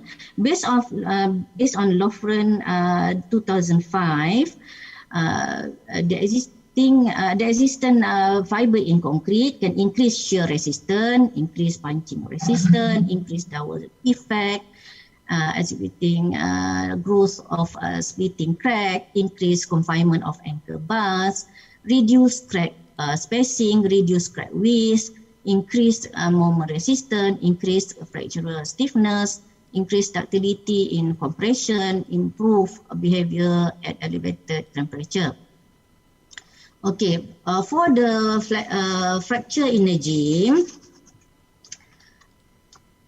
the fracture energy of the SFRC increased when the fiber volume fraction increased. Okay. The reason of the increment of the fracture energy due to the behavior of the fibers that seals the crack, forms a breach in the crack and resist increasing level of stress when the crack opens, hence limiting the crack propagation. Based on durability, according to the Azaldan and Balaguru 1989, the term of ductility describes the post-peak behavior. The stability of post-peak behavior and area under load slip curve were used as the indicator of the ductility. Okay, the slip value at maximum pull-out load increased consistently with increment in fiber contents. It was believed that the increase in slip derived the stability failure pattern when the pull-out of the bars took place due to the split tension failure. Okay, for the confinement of SFRC, okay, steel fiber enhance bond performance because they confine reinforcement, which has similar role of the transverse reinforcement. Okay, the enhancement in bond performance of concrete is definitely essential in terms of toughness or ductility of the material, fatigue or weakness. Okay, for the problem statement, SFRC is seen to have the ability to improve the bond strength of the steel reinforcing bars due to the confinement effect from the steel fibers and concrete. However, this confinement effect has not been examined thoroughly yet. Okay, this slide show that the bond of the reinforcing bars in concrete. Okay, bond strength is contributed by three elements such as adhesion, friction, and bearing. In the case of deformed steel bars, the adhesion and friction element create bond strength between steel bars and concrete. Meanwhile, the bearing shear resistance is developed by the interaction of the surrounding concrete and the reinforcing steel bar ribs. So from this figure, it shows that the bearing and friction force on the bars, okay, and this one is adhesion and friction forces along the surface of the bars. Okay, we can see that the adhesion and frictions are reliant on the bar surface condition, while bearing depend on the pattern of the bar deformation. Okay, this table presents the parameters that can influence the bond strength between concrete and reinforcement bars.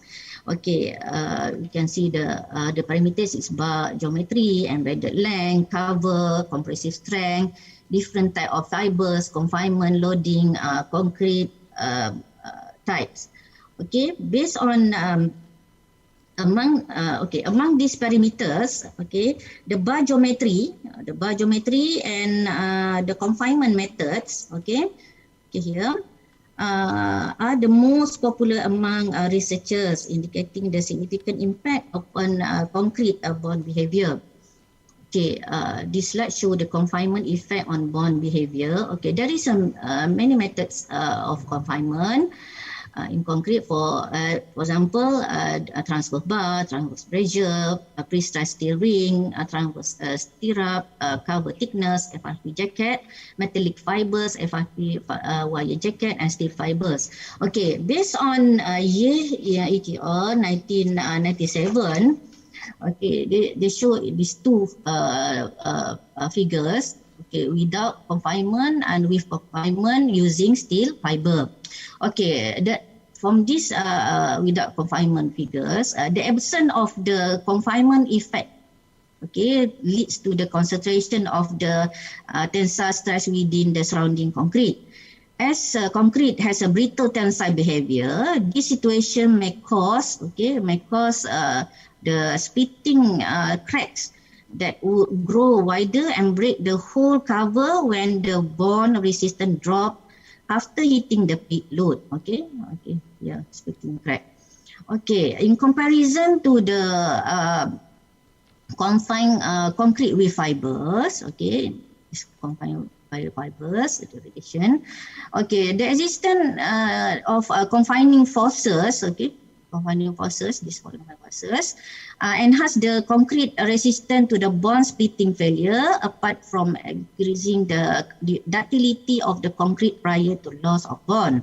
At this stage, the concrete can sustain some stresses at large displacement before the ultimate failure that occur when the confining effect has been reached the limit where the fibers is completely mobilized. From here we can see the graph. To date, many methods of confinement can be used to increase the bond behavior between reinforcing bars and surrounding concrete. This table presents several confinement methods proposed by past researchers. For example, from Reinhardt and Ballas, 1995, they use method of confinement, transverse reinforcement and transverse pressure using concrete, plain concrete. Loading type is monotonic load. So the effect they found that the confinement provided by transverse reinforcement and by transverse pressure has a strong influence on the bond behavior. Based on Fang's et al.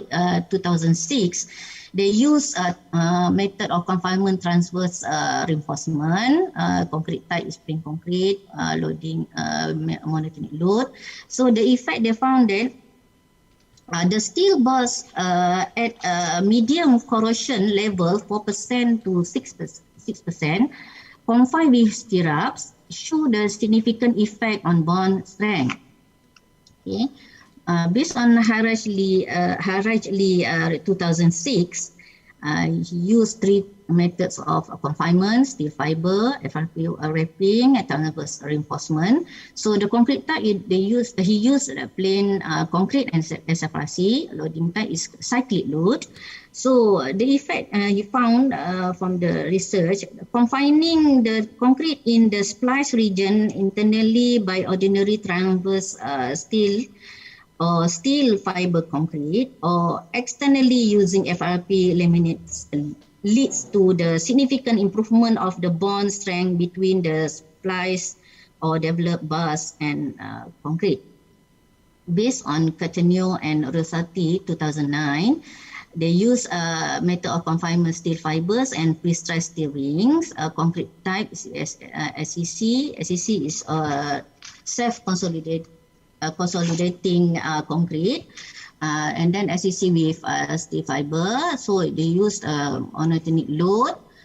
So the effect that they found, SEC bond strength was higher than the normal concrete. Adding fibers improve fracture toughness and energy absorption capacity of concrete, but slightly decrease on bond strength. But the external pressure by the pre-stressed steel rings significantly change the bond behavior in terms of strength and ductility. Based on Tastani and Pantazopoulos 2010, the method confinement they use is FRP jacket and cover thickness. So the concrete type is plain concrete. Loading type is monotonic load. So they show that the effect increase cover thickness and bond strength by 80% and 20% respectively. FRP jacket improve the bond mechanism to allow that ductile behavior up to failure with large value recorded slip. For the based on Valenti 2012, they use he used longitudinal bars and transverse stirrup. So using plain concrete, monotonic load, cyclic load. So it showed that the longitudinal bars with low corrosion level increase steel concrete bond, increase in stirrup confinement, delay the onset bond deterioration, but enhance bond strength. So based on Hamid et al. 2013, they use reinforcement bars, metallic fibers, concrete types. They use plain concrete and fiber concrete, monotonic loads. So the effect show that local bond stress slip behavior of deformed steel bar in concrete similar result when confined with either ordinary confining reinforcement and hybrid metallics. Based on Gracia, Tegia, Mati, Fagus and Sena 2014, using steel fiber and cover thickness as a method of confinement, plain concrete, using plain concrete and SFRC. So they show that the higher fiber slenderness, fiber length and concrete cover significantly improve bond capacity. Based on Choi et al., also using FRP wire jacket, using plain concrete, using load type of push out load. It show that the effect, the better bond strength with increased FRP wire jacket layer. So Bender and Bellington 2016 also using reinforcement bars, transverse stirrup, cover thickness. It showed that larger amounts of cover allow more fibers to be oriented in transverse and resulting in higher bond strength for ʻPenyelidikan is the high performance fiber reinforced cementitious. Okay. Also, Gracia, Tengo, Marti, Vargas and Sena show that the steel fiber cover thickness also enhance the passive confinement of bond strength by adding fiber content and cover by diameter ratio. So based on Azimi et al., he used continuous rectangular spiral transverse reinforcement show that the higher bonds due to the energy dissipation capacity was demonstrated by the DCL ductility class low double specimen compared to the DCL single and conversion one which is resist as efficiency to the cyclic load. So for the SFRC application, addition of the steel fiber can provide an increased impact resistant to conventional reinforcement concrete members, thereby enhancing the resistance to the local damage and spalling. Addition of the steel fiber can exhibit crack growth and crack widening. This may allow the use of high strength steel bars without having excessive crack width or deformation service loads. Addition of steel fiber increases the ductility of the conventional reinforcement concrete members and hence enhance their stability, integrity under earthquake and blast loading. Addition of the steel fiber increase the strength, shear strength of the reinforced concrete members. As a consequence, punching shear strength of slab will be increased and sudden punching failure can be transformed into a gradual ductile failure. For the conclusion, for the overview of the SFRC, okay, mechanical properties of SFRC tends to increase bond strength between reinforcing bars and concrete due to the confinement effect and its applications. Based on knowledge and bond mechanism and factor that influence, SFRC also improves, especially in reinforced concrete structure. In terms of confinement techniques, SFRC successful in controlling the development of the splitting crack, either bridging or by resistant material surrounding of the steel.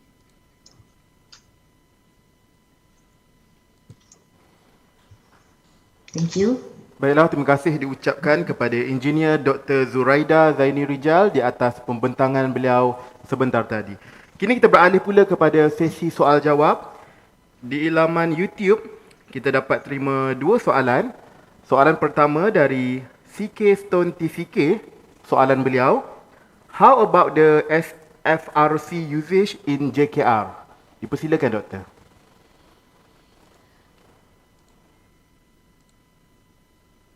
Okay, setakat ni I think there is I'm not sure because Chong Jalan because one of the application for the FRC is pavement and also the stability, slope stability. But for me, cawangan kejuruteraan awam dan satu, but still not use steel fiber lah, because this steel fiber is my research for my PhD actually, to actually test on the connection between precast concrete to check to look the performance of the SFRC compared to normal concrete topping. Okay.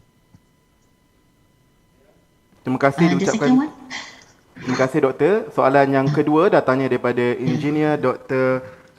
Sherliza Zaini Surya. Soalan beliau, do you see the role of SFRC in seismic mitigation? And if yes, why? Okay, yes. Actually, SFRC is helps in terms of the cyclic load, because the earthquake is cyclic load lah. Because the main characteristic of the steel fiber is to control the crack propagation, and then until there is a few it depends on the volume fraction in the steel fiber in the concrete, and then is actually there is a few research on the cyclic load based on my table just now. There is a few they use the cyclic load as their type of loading, which is it show that there is a bond strength between the concrete and also the steel bar is increased, and then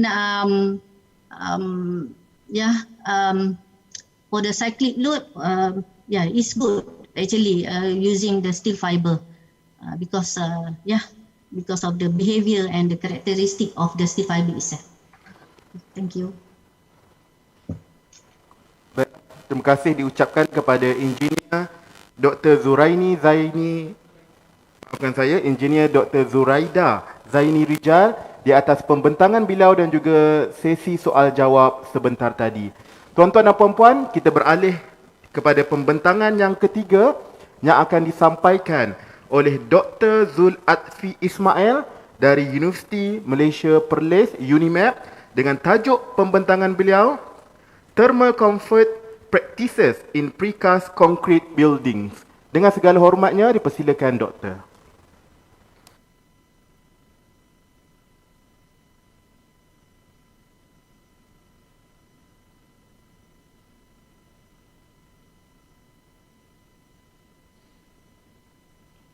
Okay.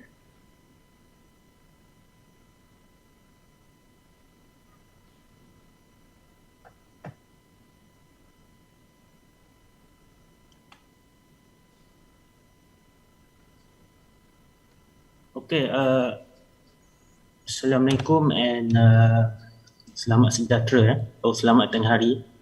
Okay, to all of you, including JKR staff, JKR staff in the various department, okay, which is the majority of the audience lah, okay, for this session of the conference, okay.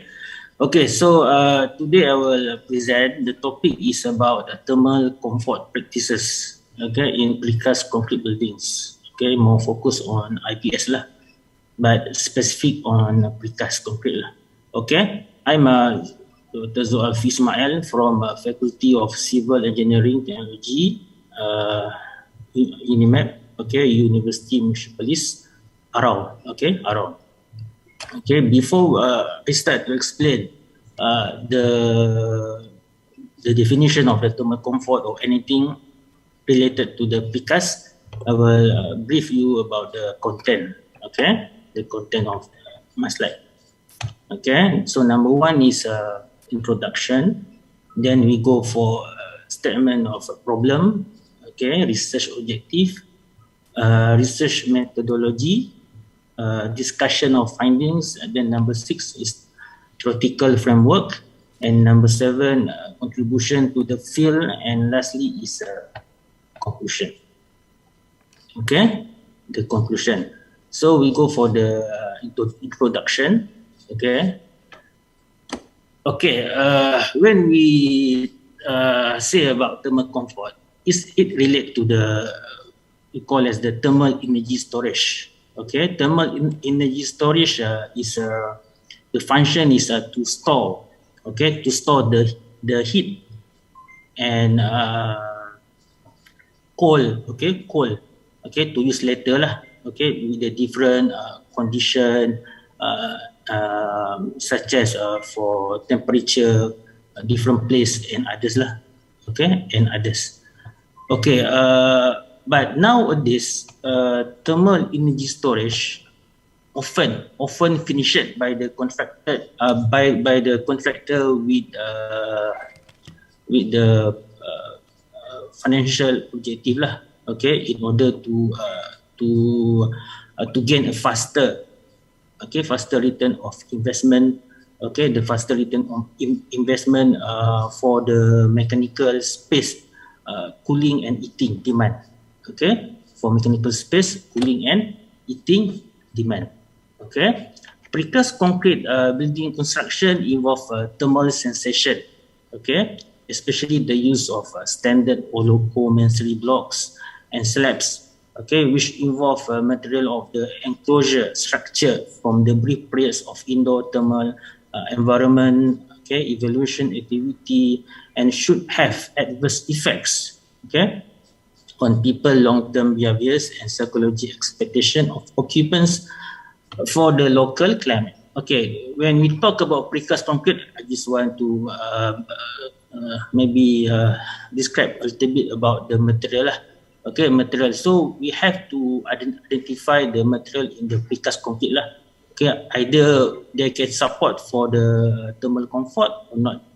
Okay, because maybe some of the plastic composition in the precast or sealing compound in the precast can cause what you call as the brittle, or we call as the shrinkage. Okay, because of the solar radiation. So we have to identify this about the material. Also, when we talk about the volatilization, evaporation of water from cement, so it also can cause the concrete, okay, to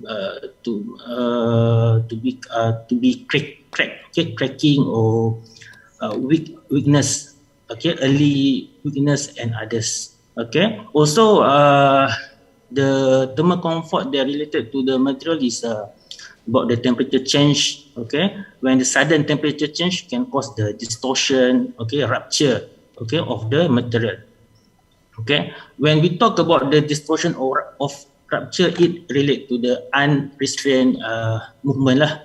Okay, unrestrained movement where I can conclude that concrete, and when we want to compare the brick wall and the precast wall, the unrestrained movement for the unit millimeter per meter lah, the precast concrete is bigger compared to the brick wall, because the emitters and absorb of the heating from the solar for the precast compared to the brick wall. Okay, so this relate to the thermal comfort. Okay, we go for the next slide.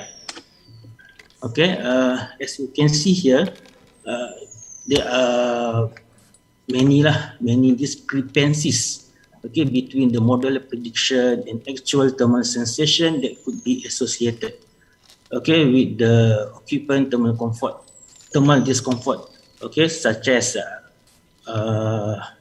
lack of thermal mass, okay, in the building, and higher solar gains through we call as through glaze element, okay, causing inertia.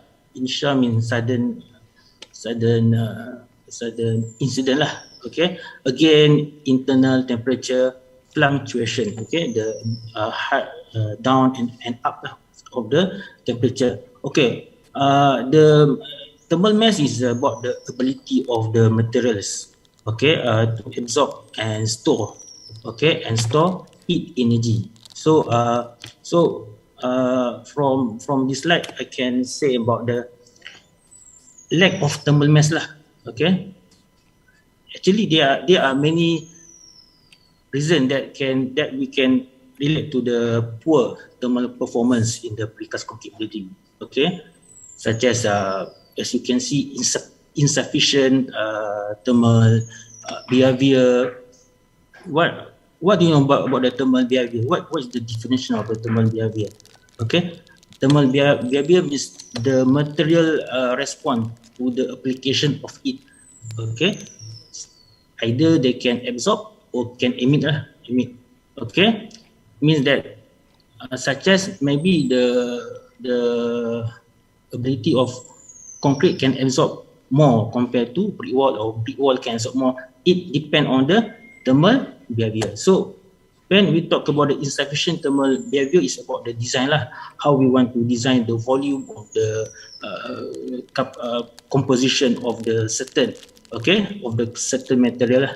Okay, also it relate to the standard, it relate to the guideline, okay, for the ventilation. Okay, as you know, we have many various ventilation. We have natural ventilation, okay.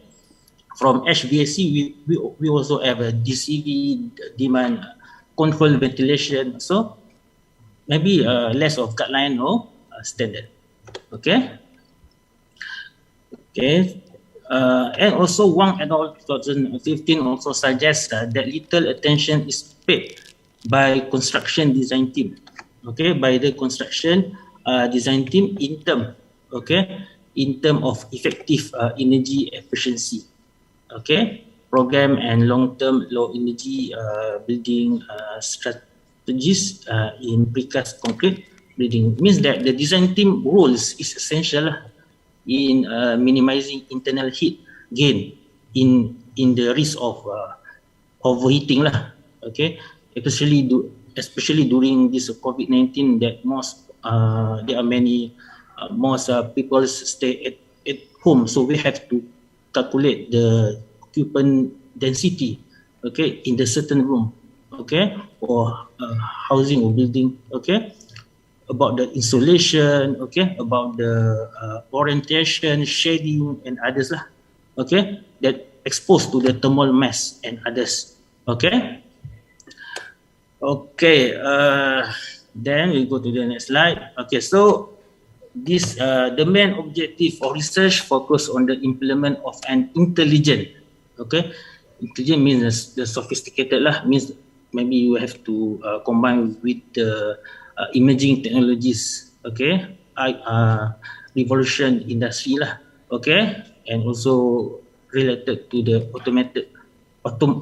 automation lah, okay, intelligent building management system, building information modeling, BIM and Internet of Things, IoT, for assessing and monitoring human perceptions to improve thermal building performance. Okay, this is we call as the step lah. Okay, so from this methodology, okay, a systematic literature review was conducted.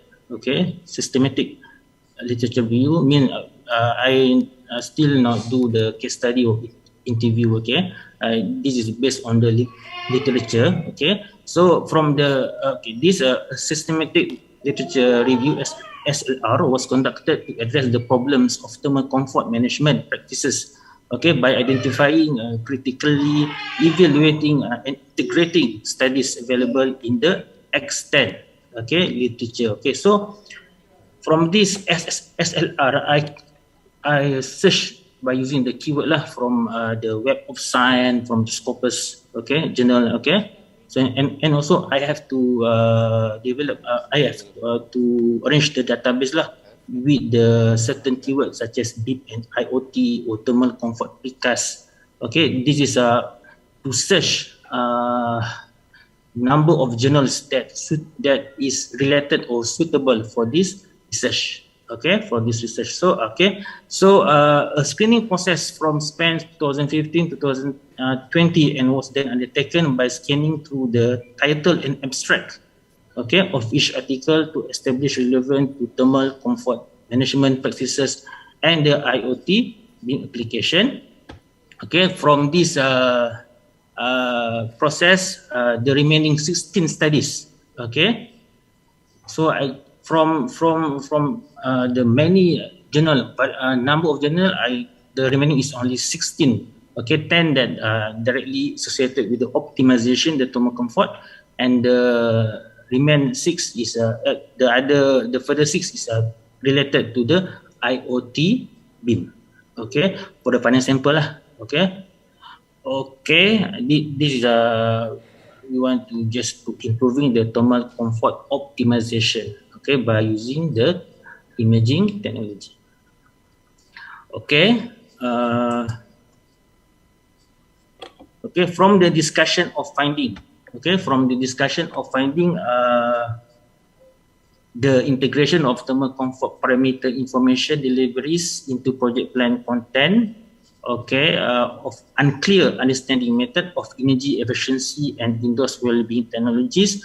For instance, control system, lighting, ventilation, thermal storage, and heat recovery, which include temperature differences between indoors and outdoors building envelope, and the efficiency of heating and cooling equipment for thermal industry standardization. Okay, what I try to explain here is about the information. Okay, about our documentation. Let's say we want to tackle for the suitable for ventilation. Okay, so we have to identify based on the carbon dioxide. Okay, carbon dioxide from the occupant density and also the volume of the capacity of occupant in the certain room. So also we have to identify the VOC, volatile of compound. Okay, especially during COVID-19. So is it get the infection risk from the airborne, okay, airborne transmission. So that's if we want to relate to COVID-19, we have to search that specific information, not just the general information. That is the lack we have now for our previous thermal comfort technology. So in this case, I just want to optimize, okay, not develop, to optimize by using the BIM and IoT. Maybe we can develop or arrange sensor, okay, that's suitable to improve. Maybe we have already now a DCV, demand control ventilation with the sensor. So maybe we can optimize that ventilation tools to be systematic and successful for the occupant and also for the thermal comfort when we want to relate to the solar radiation and also ultraviolet, okay, UV, okay. Okay, so the information lah, what I try to say is the information lah, okay. Okay, so due to conventional monitoring technique, okay. So conventional monitoring technique is more on the previous technology lah, okay. Lack of comprehensive POE, post-occupancy evaluation. Okay, post-occupancy evaluation. So we must have the specific assessment lah, okay, to identify the suitability lah for this when we want to relate to the environment or saving energy and others lah, okay, during the building management process to mitigate risk and injury. New strategies leveraging imaging ICT are needed to manage heating energy building activities. Okay, recent development in information and communication, okay, technology have had a huge impact on intelligent building management systems, improving occupant thermal comfort and building energy efficiency. So just I want to maybe we can equip with the advanced IoT beam, okay, by using the simulation, okay, simulation of the building energy performance, okay, and also can detect the overheating risk, okay, and also for the sustainability and others lah. Okay, this we want to optimize lah. Okay, okay. Now we go for the. Okay, this is a key issue. Okay, key issue that we get from the SLR. Three main case key issue. Okay, which first one is about the assessment. Okay, assessment. Okay, so we want to determining lah the current thermal comfort control. Okay, okay, the current of thermal comfort. Maybe it meet the standard or not. Okay, guideline for the assessment process lah. Okay, for the assessment process. Okay, number 2 is more on we call as the risk. Okay, such as overeating risk. Okay, we want to use the ubiquitous, okay, computing and comfort level calculation. So calculation means we can combine with the environmental sensors, okay, light sensors, carbon dioxide sensors, okay, infrared and others lah. Okay, and number 3 is more on the real time information about the incident detection. Incident means such as heat illness, okay, or climate change vulnerability and others lah. Okay, so it relate to this number 3 lah, real time information on the incident, okay, detection. Okay, then we have the theoretical framework. Okay, this I call as the theoretical based on the SLR. So we have 3 key issues, and then we want to provide the bidirectional workflow. Okay, such as by using the advanced analysis of POE. Okay, and also we provide with the algorithm. Okay, algorithm of the system function. Okay, in order to to facilitate the designer and contractor. Okay, algorithm means the procedure or formula lah. Okay, to solve the problem lah. Okay, based on the sequence activities and others. That we call the algorithm. Let's say when we want to detect for the carbon dioxide, when we have 2 VOC, okay, we have a volatile of compound is very high, so we have to determine the decision lah. Okay, how we want to counter that problem, to address that problem. So we call it the algorithm function lah. Okay, then we have we combine with the hybrid thermal sensor, the combination of the various tools lah. Okay, such as environmental, okay, for detect the volume, okay, and heat and others lah. Okay, others.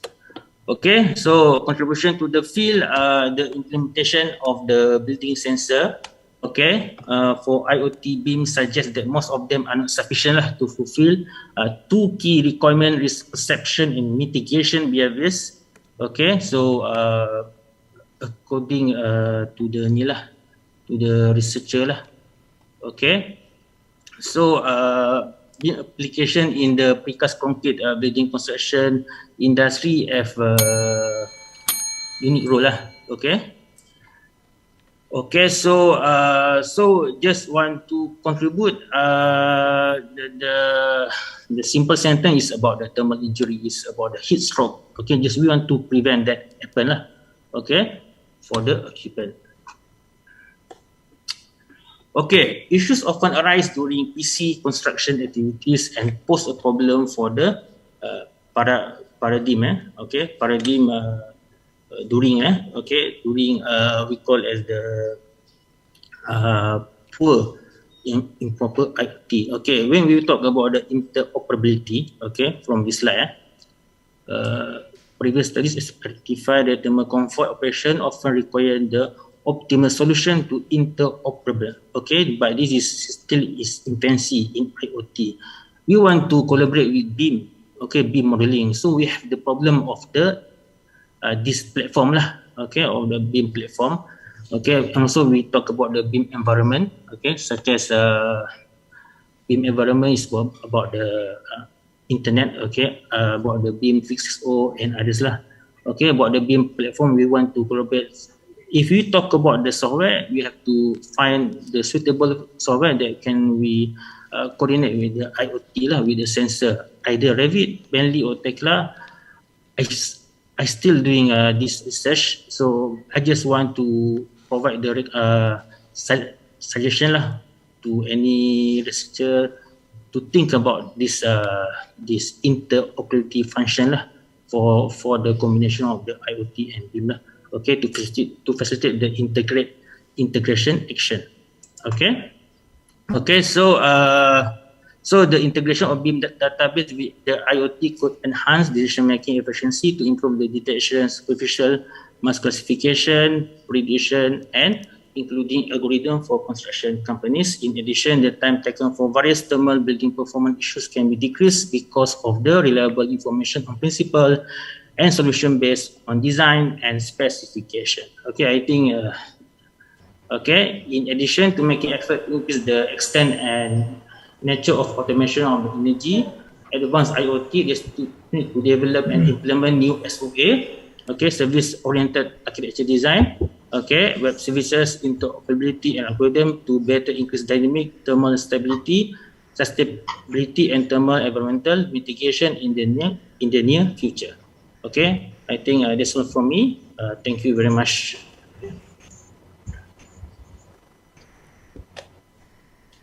Baiklah, terima kasih diucapkan kepada Dr. Zul Atfi Ismail di atas pembentangan beliau sebentar tadi. Tuan-tuan dan puan-puan, kita beralih pula ke sesi soal jawab. Sekiranya ada sebarang soalan yang ingin dikemukakan kepada para pembentang, dipersilakan. Saya nak tanya soalan. Ya, dipersilakan Doktor. Dr. Zul Atfi, congratulations on the presentation. Okay. Seems to me that this is quite a niche area and a new area to explore lah. I just like to ask whether what you are trying to impart might be having something to do with the development of optimization algorithm, since you are presenting what is supposedly to be the relationship between the prediction of certain conditions in the building with the design, because you're talking about BIM. Maybe I see that this might be an opportunity to develop an algorithm, because we have some optimization tools that are available in the industry now or in the research now, right? Like genetic algorithm, neural networks. So it seems that maybe we need to delve deeper into how we're going to do the algorithm in terms of predicting the conditions, certain conditions that might arise when people are occupying the building. So I mean that is the comment. And another question is, are you going into that route?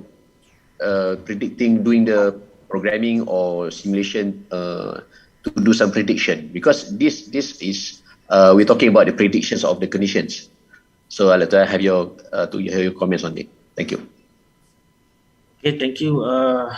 Okay, Cik Dumran. Okay, okay. What I try to say is about yes, the optimization. Okay, actually, my expertise is on the system development. Okay, I discover about the extensibility. Okay, programming from the BIM. Okay, yeah, we have the many algorithm systems such as machine learning. Okay, as you know, also we have the Dynamo. Okay, from the BIM platform, we have the genetic algorithm. Just in this case, I just want to maybe have to scrutinize. I have to do some research about the compatibility of the BIM with this algorithm. Okay, with this algorithm, and the model that we want to prepare is more likely based on this factor lah. Okay, because the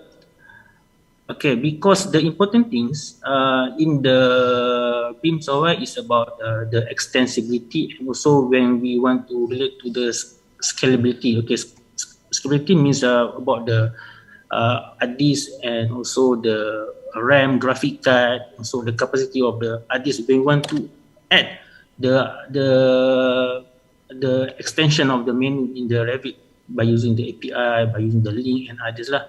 So it affect to the that software lah, because we not develop, we just use that software lah for especially for Revit software. So that thing means we have to do the lot of work lah, okay, to identify first which algorithm is suitable, and then to put that algorithm in that BIM software. Okay, thank you. Assalamualaikum Doktor. Okay. Saya Khairil daripada JKR presentations and a solid framework, theoretical framework. My question related to for you to move forward. I noticed that you are in the early stage of doing the research. Moving forward, do you plan or do you have any intention of to test your theoretical framework on any real life projects in order to validate your frameworks? Thank you. Okay, in order to testing the theoretical framework, maybe it more to the formula lah.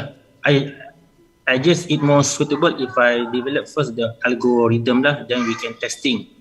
Okay, in the maybe the case study at JKR is good lah for us lah to do some research, because there are many facility and also many we call as the lot of information that we can get from that case lah.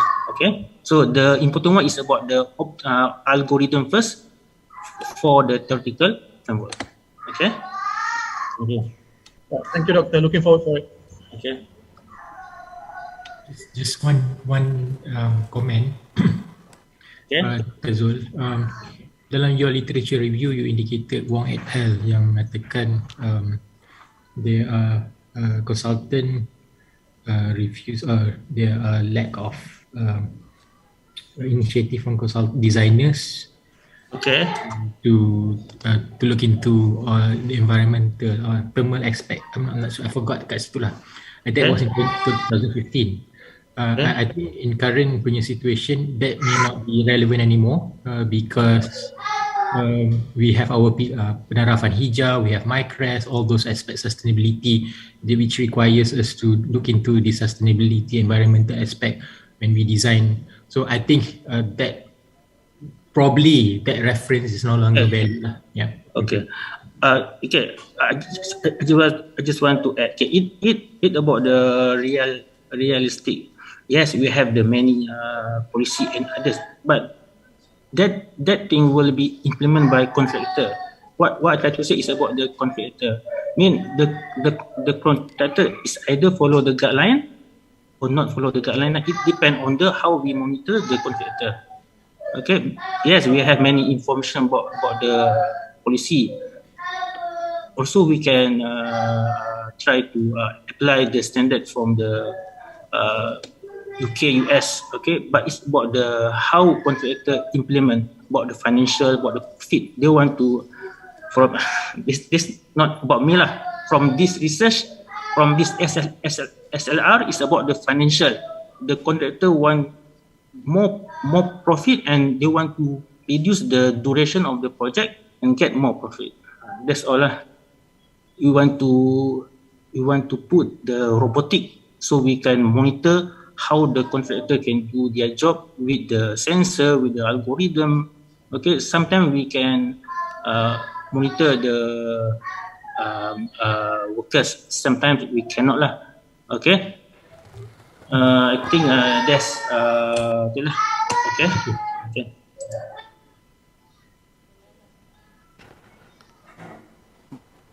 Baiklah, terima kasih kepada Dr. Zul Atfi Ismail di atas sesi pembentangan dan juga sesi soal jawab sebentar tadi.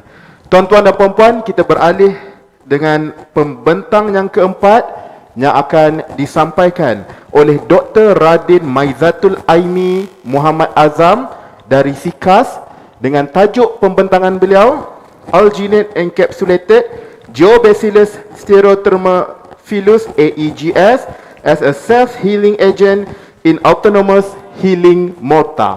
Dengan segala hormatnya, dipersilakan Doktor. Thank you. Bismillahirrahmanirrahim. Assalamualaikum warahmatullahi wabarakatuh. I am Radin Maizatul Aimi binti Muhammad Azam, currently serving at Department of Rehabilitation and Structural Conservation, Civil SIKAS.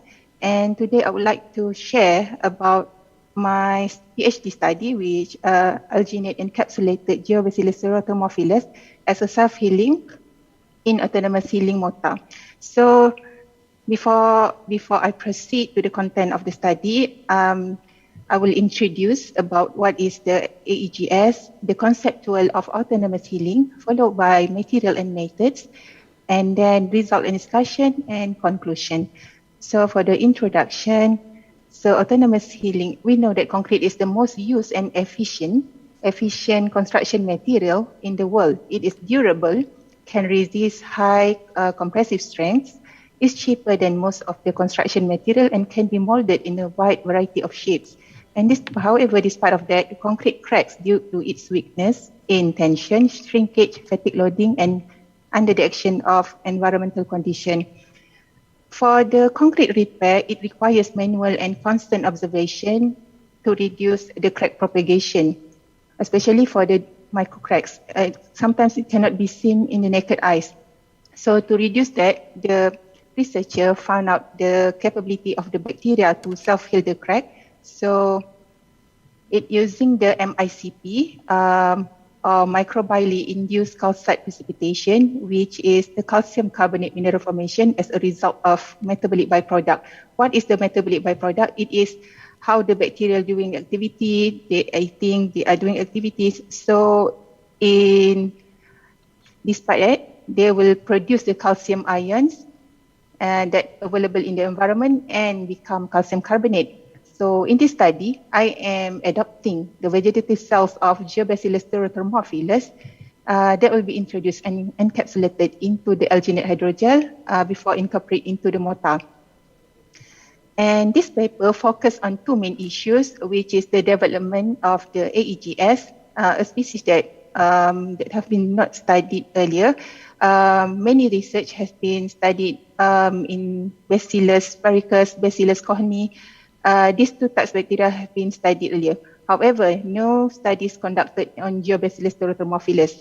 And I am also going to find that if the suitability of AEGS as a new smart material for use in concrete crack repair and maintenance. So for the self-healing concrete, it is principally divided into two types, which is autogenic and autonomic. So in this study, it is autonomic self-healing, which I am using the alginate encapsulated, which fall into the microcapsule, combination with the microbes,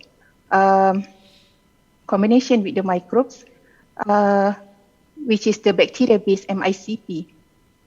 And for understanding what is the autonomous healing, if you can see that the schematic drawing of label A to C, it is the conventional concrete.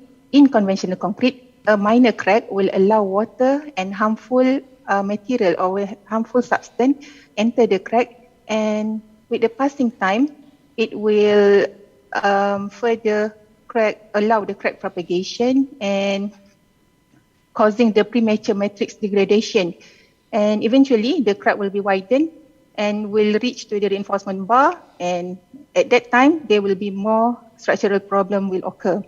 However, with the introduction of the bacteria-based self-healing agent, self-healing concrete, as labeled from D to F, it can be seen that the crack, when enter into the crack with the presence of water, it will activate the bacteria-based healing agent, and then the healing agent will disperse and close the crack. So the combination of calcium from the feeding solution and also from the local environment along with the carbonate ions resulting in the formation of calcium carbonate as what has been derived in equation 2. So for the materials and method, I am using the Geobacillus thermophilus as described by the Ziegler 2014. Geobacillus thermophilus is a rod shape with the sizes of 2 micrometer to 3.5 micrometer and the optimum growth temperature 40 to 60 degrees Celsius. And in order to understand how I obtain this, the culture of Geobacillus thermophilus will be harvested at mid-exponential growth, and then it will be transferred into the falcon tube. The falcon tube will undergo the centrifugation process at 8,000 rotations per minute for 5 minutes at 4 degrees. And after the process, there will be 2 separate layers of the culture. The top parts will be the supernatant, and the dot below that is the pellet. It is dense, therefore it's subtle and subsided below of the falcon tube. And then the supernatant was removed and the pellet will be transferred into the sodium alginate broth. And for this stage, after we transfer the pellet into the nutrient broth, the nutrient which consists of calcium lactate, urea and yeast extract will be loaded into the sodium alginate broth. And then using the hot plate stirrer for the cross-linking process. And then for cross-linking process, the calcium chloride will be needed to allow the hardening process happen. And after that stage, the alginate encapsulated will be left for in about 2 to 3 hours for the hardening process, and then it will be rinsed thoroughly to remove the calcium chloride before use as prior mixing into the concrete. So as you can see here, the white alginate beads, this is the original beads without any nutrient, without any bacteria. This is for the control purpose. And then the second picture is the alginate beads with the combination of bacteria and nutrient loaded. And like I mentioned earlier, I'm using the calcium chloride as a cross-linker where instantaneous phase change with calcium alginate gel formation. So basically, there are 2 phases in terms of the test for the experimental, which is the first test to investigate the morphology and the shape of the bacteria, and then the condition of the bacteria of Geobacillus thermophilus after being encapsulated and submerged in cement slurry for 28 days. So SEM is the test for the first phase, and for the second phase is after the AEGS being mixed into the concrete. There are 3 tests in this phase, which is compressive strength, quantification of healing efficiency, and the visualization of the crack filling. So this is the mixed proportion of the mortar with AEGS. There are 3 batches for the control, which is R with alginate encapsulation replacement at 3%, 9%, and 15%. It is the top 3 above here. And then using the same replacement, however, with the addition of bacteria, there is AEGS1 until AEGS6. For example, AEGS1, 3% replacement of alginate encapsulation along with 10 to the power of 3 CFU per mil bacterial concentration. And the AEGS6 with 15% alginate encapsulation with 10 to the power of 11 CFU per mil. And with that, I also have alginate encapsulation for the chemical to be put inside and to be loaded into the alginate, and also the mortar mix. This has been calculated according to the weight of the mortar. So for the compressive strength, I am using the dimension of the specimen at 50 millimeters square, and the mortar specimen was tested for compressive strength at 7 and 28 days of age. So if you can see at the picture, there is cube for the compressive strength, and for the cylinder is for the quantification of healing efficiency, and for this I am using 40 mm height of specimen with 100 mm diameter, and the realistic cracks made by the applying load to the control specimen using UTM machine, and UTM device applied an increasing load at the mortar specimen at 0.083 kilonewton per second, and the machine also was set up with the immediate stop when the crack occurs to avoid the complete rupture.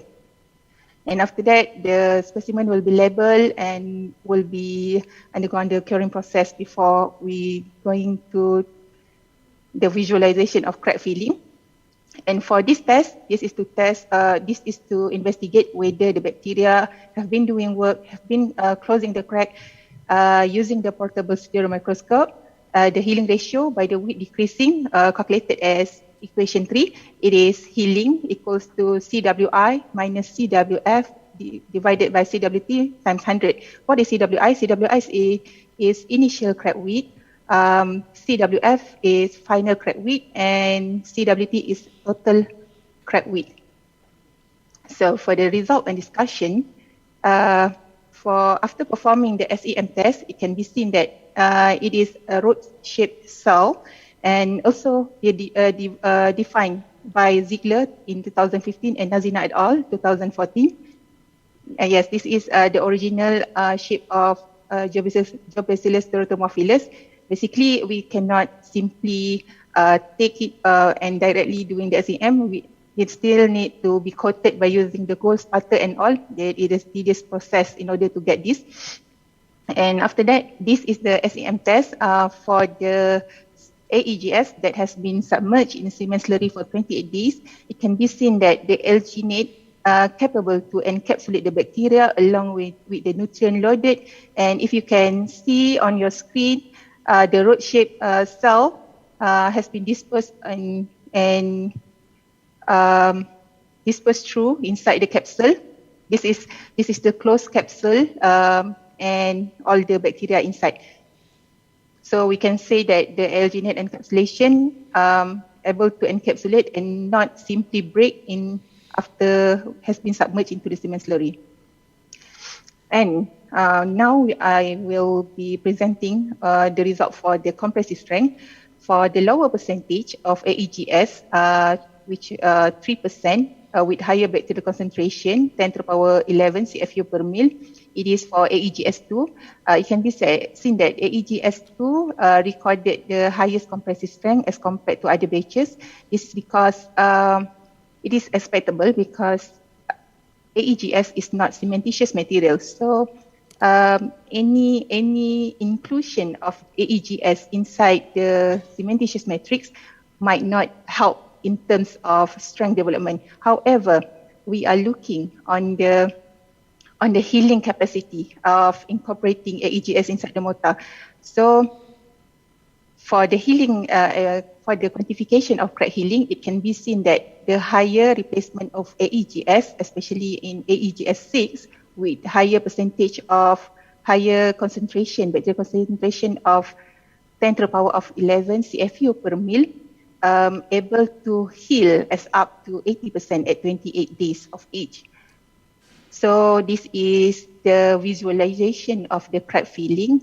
It was observed the crack gradually heal over time. This is the crack filling with whitish precipitation by Geobacillus theratomophilus. This is a specimen in series AEGS6. And by 28 days, the crack mortar with a higher replacement of AEGS and higher concentration of bacteria had healed completely. However, on the reference mortar, no deposition of calcium carbonate due to bacterial precipitation was observed. So this indicating even though the reference batch has been mixed with the chemical and all, the chemical without the bacteria has no triggering effect that will produce calcium carbonate. So this is to indicate the importance of bacteria in doing their microbial activity and produce calcium carbonate afterward that will close the crack. So for the conclusion,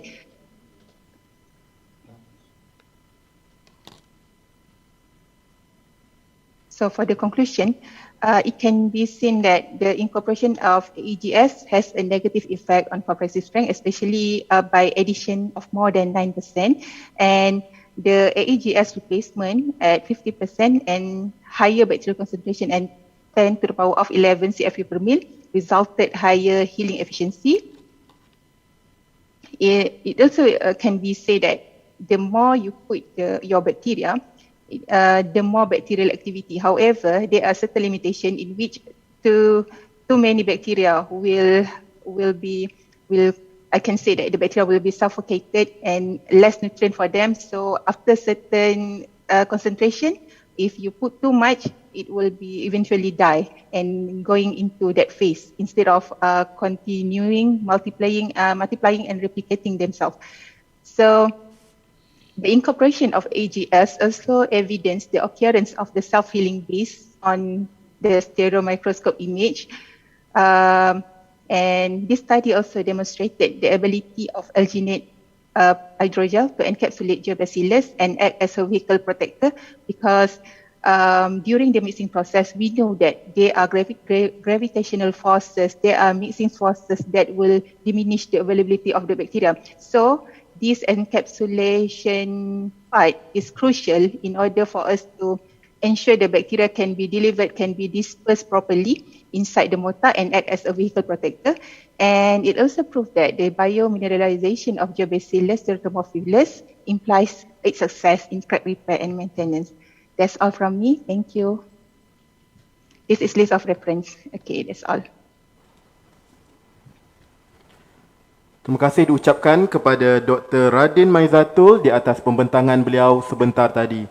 Tuan-tuan dan puan-puan, kita beralih pula ke sesi soal-jawab. Sekiranya ada sebarang soalan yang ingin dikemukakan kepada pembentang kita, dipersilakan. Tanya soalan boleh? Ya, dipersilakan Doktor. Ada dua soalan lah. Okay, Satu, during the research, what's the total cost in preparing the media and also the bacteria during your research? And another one is, what is the optimum percentage of replacement for the total crack healing? Because you did mention about percentage and also the limitation of the replacement. So what is people want to talk about just a single figure, kan? So what is the total, the most optimum percentage of replacement of the bacteria? Thank you. Okay. Thank you, Dr. Abdul Murad. Okay, good question, because the cost will not be cheap, because the bacteria itself, even before before it going to the growth phase, it comes into the powder. The powder form, for one sample, it is 2,000 ringgit Malaysia, but it can be used many times, provided we given total care, TNC, the proper TNC to the bacteria. And there are certain limitations in terms of ensure I kept the bacteria in 4 degree, in -20, in -20, in -70, so that I get the fresh bacteria each time. And then, bacteria is simply easily contaminated, and that's why we need to take care of it. And for the total cost, I'm sorry, I didn't, because back then I get a grant, my supervisor grant, so it has been funded properly, so I have no problem. And I also get the help from Faculty of Applied Science UiTM. They also provided the chemical and all those things. So basically, for this thing, it's not cheap. Otherwise, if you make it marketable in terms of doing it in industrial level, it might be cheaper, as what have been done in Delft University by my co-supervisor. They are doing it, in a large scale, so they can reduce the cost. And for the optimum inclusion of AEGS into the mortar, I can say that not more than 9%. However, you need to really calculate the bacterial concentration so that we get the proper healing without justify or without neglecting the need of having compressive strength inside the concrete. That's all. Thank you. Baiklah, terima kasih. Seterusnya soalan yang kita terima dari YouTube dari Engineer Dr. Shirliza. Soalan beliau, would you recommend its application to treat cracked rigid pavement such as concrete pavement or road? Silakan, Doktor. Okay, terima kasih Dr. Shirliza. Thanks for Dr. Shirliza for the question. Okay, for the concrete pavement, because it will continue have the cyclic loading above it, I afraid that because the bacteria, when we put it inside the mortar, when it already dispersed, and then when the cyclic loading happen, the crack occur, and then the healing process begin, and then another crack occur, and the healing process begin again. At certain time, maybe at one stage, the bacteria might be not effective anymore.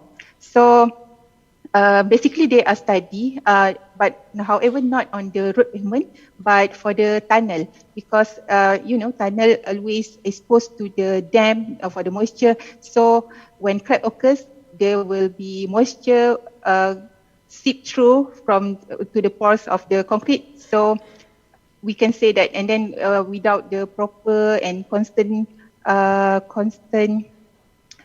observation, the bacteria will help to aid the crack, but not on the road. I afraid not really suitable for the road pavement. That's all. Thank you. Boleh saya bagi sedikit komen? Boleh, Doktor. First of all, congratulations for the research. I'm very what do you call it? Perkataan apa? Lega because one of the dalam kita punya white paper masa kami keluarkan IR 4.0 white paper, self-healing material is one of the aspect yang kita highlightkan. I'm very relieved that JKR, one of our JKR staff venture into that research, which memang there are a lot of opportunities in that field. Kat luar negara dah start berguna, dan it's good that JKR being the technical agency yang mempelopori. So congratulations again. Cuma just one comment on your formula tadi, this initial crack plus final crack over total crack. Minus final crack over total crack. So total crack is what? Basically initial and crack apa? It's same like initial width basically. So if we got 8 minus 5 divided by 8. However, so I cannot. I see it's an initial crack as well. I see. Yes, okay. Kenapa you guna initial crack as total crack? Because it is actually adopted from one of the paper. It is in the literature. I see. Okay. Because it might get confusing. I know. Confusing, and the implication is kalau the healing punya aspect successful, then the final crack will be smaller than initial crack. That is possible, kan? Yes, but because we had the initial crack width and then the total crack width, and however, when we take the healing ratio, it is not for one reading. It is for a lot of reading. Even for one sample, there are almost 3 to 6 marking on each specimen in order for us to get, for us to get a better result. And because the limitation is we can only get the picture if the healing process occurs on the surface of the specimen. What if it inside? We cannot get it. So my limitation is there. It's just the crack width, not for along the crack that you see earlier. Okay. Okay. Thank you. Terima kasih diucapkan kepada Dr. Radin Maizatul di atas pembentangan dan juga sesi soal jawab sebentar tadi. Untuk makluman doktor, kita terima banyak soalan di ruangan Webex dan juga YouTube. Namun kerana kesuntukan masa, soalan-soalan ini akan dikumpulkan oleh pihak urustia dan sampaikan kepada para pembentang yang berkenaan untuk dijawab kemudian. Tuan-tuan dan puan-puan, masa menunjukkan hampir pukul 1 petang, maka kita tangguhkan sebentar Third JKR Research Colloquium 2021 untuk hari kedua pada hari ini. Untuk memberi laluan kepada waktu rehat dan juga solat zuhur. InsyaAllah kita akan berjumpa kembali tepat pada pukul 2 petang bagi sesi pembentangan yang seterusnya. Sekian saja dari saya. Assalamualaikum warahmatullahi wabarakatuh dan salam sejahtera.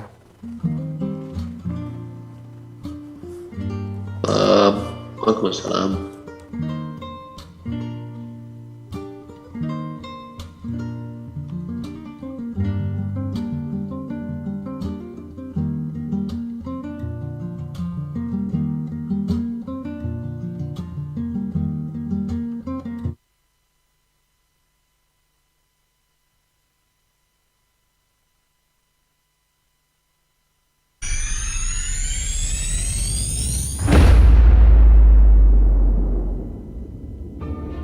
Menyusuri ledakan pembangunan ekonomi yang kian pesat, Malaysia mengorak langkah untuk menjadi negara maju dan berpendapatan tinggi.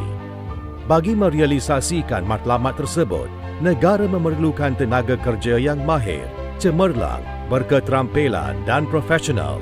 Maka, Jabatan Kerja Raya Malaysia diwujudkan sebagai penasihat teknikal kerajaan yang bertanggungjawab dalam perancangan, penghasilan reka bentuk, pembinaan dan penyelenggaraan projek pembangunan serta aset kerajaan. Pelbagai isu semasa dan permasalahan yang timbul melibatkan projek pembangunan dan infrastruktur. JKR Malaysia mengambil inisiatif membangunkan kepakaran teknikal dalam meningkatkan penyampaian perkhidmatan yang merangkumi penyelidikan dan pembangunan, solusi inovatif dan peningkatan kompetensi teknikal. Pusat Kecemerlangan Kejuruteraan dan Teknologi JKR iaitu Create diwujudkan sebagai pusat rujukan dalam menghasilkan solusi teknikal inovatif dan meningkatkan kompetensi kejuruteraan. Kementerian Kerja Raya membangunkan Create dan beroperasi secara rasmi pada 1 September 2016. Peranan utama Create ini meliputi bidang kejuruteraan dan teknologi serta pembangunan produk inovatif untuk diguna pakai oleh semua jabatan kerajaan di seluruh negara.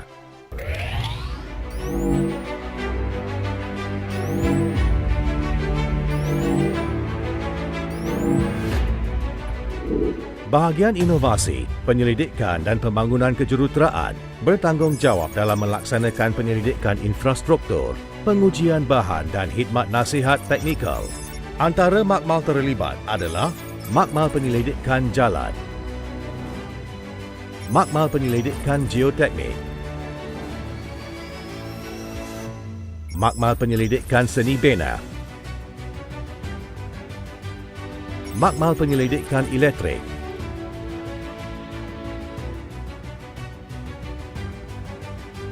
makmal penyelidikan mekanikal,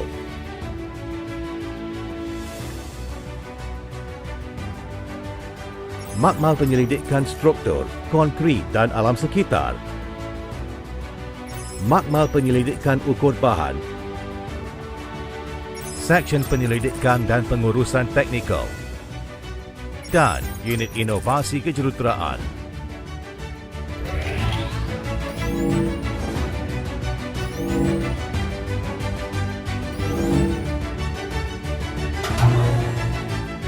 Makmal penyelidikan Create berusaha memenuhi terma dan syarat yang ditetapkan oleh Skim Akreditasi Makmal Malaysia ke arah pengiktirafan.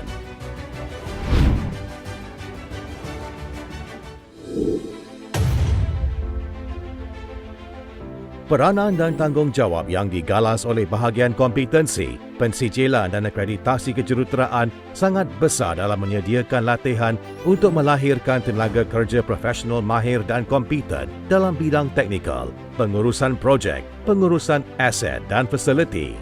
Dengan pemantapan kompetensi, Create dapat menyediakan ruang dan peluang dalam pembangunan kerjaya teknikal berkonsepkan pembelajaran berterusan. Sebanyak 420 kursus telah dirangka dan dianjurkan berdasarkan pelan operasi latihan JKR merangkumi kompetensi teknikal dan generik. Akreditasi pula diselaraskan dengan mendapat pengiktirafan daripada badan profesional seperti Lembaga Jurutera Malaysia, Lembaga Juruukur Bahan Malaysia dan Lembaga Arkitek Malaysia. Dalam memacu objektif yang disasarkan, Create melaksanakan pelbagai aktiviti dan program berteraskan bidang kejuruteraan dan teknologi.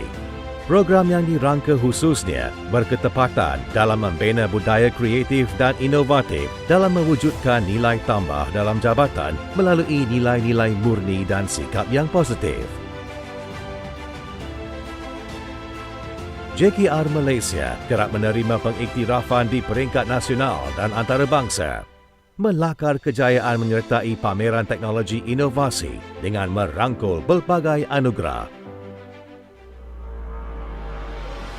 Create dilengkapi dengan fasiliti terkini yang terdiri daripada makmal penyelidikan, bilik kuliah, makmal komputer, bilik mesyuarat, pusat sumber, dewan dan blok penginapan. Create memperkukuhkan jentera pentadbirannya melalui struktur organisasi yang diterajui oleh seorang pengarah kanan dan 4 orang pengarah bahagian. Dari segi gerak kerja, pengurusan bisnes utama Create disokong oleh bahagian pengurusan korporat dan bahagian pengurusan aset dan fasiliti untuk memastikan visi dan misi Create tercapai.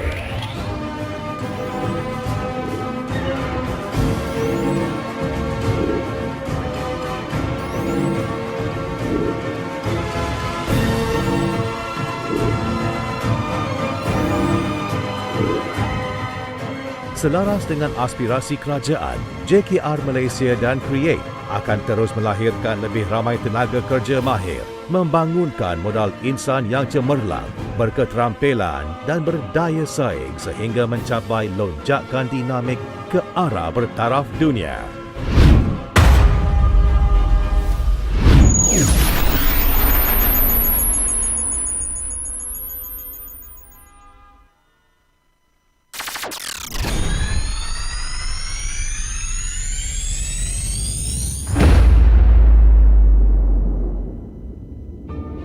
Menyusuri ledakan pembangunan ekonomi yang kian pesat, Malaysia mengorak langkah untuk menjadi negara maju dan berpendapatan tinggi. Bagi merealisasikan matlamat tersebut, negara memerlukan tenaga kerja yang mahir, cemerlang, berketerampilan dan profesional. Maka, Jabatan Kerja Raya Malaysia diwujudkan sebagai penasihat teknikal kerajaan yang bertanggungjawab dalam perancangan, penghasilan reka bentuk, pembinaan dan penyelenggaraan projek pembangunan serta aset kerajaan. Pelbagai isu semasa dan permasalahan yang timbul melibatkan projek pembangunan dan infrastruktur. JKR Malaysia mengambil inisiatif membangunkan kepakaran teknikal dalam meningkatkan penyampaian perkhidmatan yang merangkumi penyelidikan dan pembangunan, solusi inovatif dan peningkatan kompetensi teknikal. Pusat Kecemerlangan Kejuruteraan dan Teknologi JKR iaitu Create diwujudkan sebagai pusat rujukan dalam menghasilkan solusi teknikal inovatif dan meningkatkan kompetensi kejuruteraan.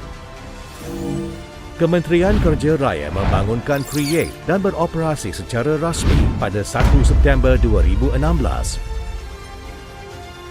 Peranan utama Create ini meliputi bidang kejuruteraan dan teknologi serta pembangunan produk inovatif untuk diguna pakai oleh semua jabatan kerajaan di seluruh negara.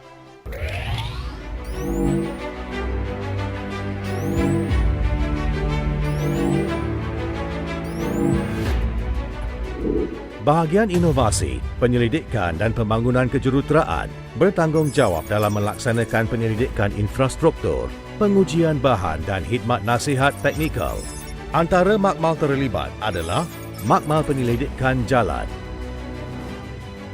makmal penyelidikan geoteknik,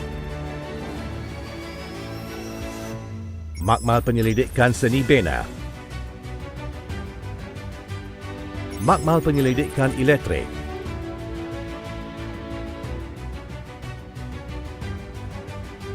makmal penyelidikan mekanikal,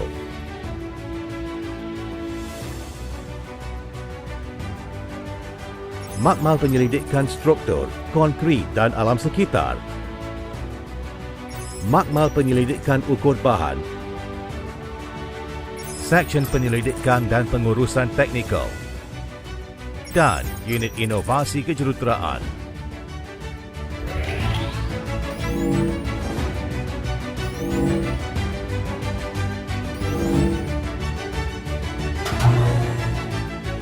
Makmal penyelidikan Create berusaha memenuhi terma dan syarat yang ditetapkan oleh Skim Akreditasi Makmal Malaysia ke arah pengiktirafan.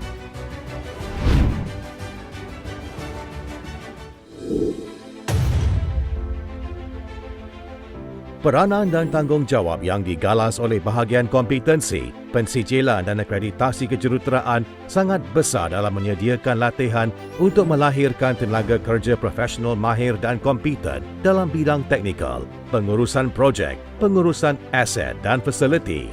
Dengan pemantapan kompetensi, Create dapat menyediakan ruang dan peluang dalam pembangunan kerjaya teknikal berkonsepkan pembelajaran berterusan. Sebanyak 420 kursus telah dirangka dan dianjurkan berdasarkan pelan operasi latihan JKR merangkumi kompetensi teknikal dan generik. Akreditasi pula diselaraskan dengan mendapat pengiktirafan daripada badan profesional seperti Lembaga Jurutera Malaysia, Lembaga Juru Ukur Bahan Malaysia dan Lembaga Arkitek Malaysia.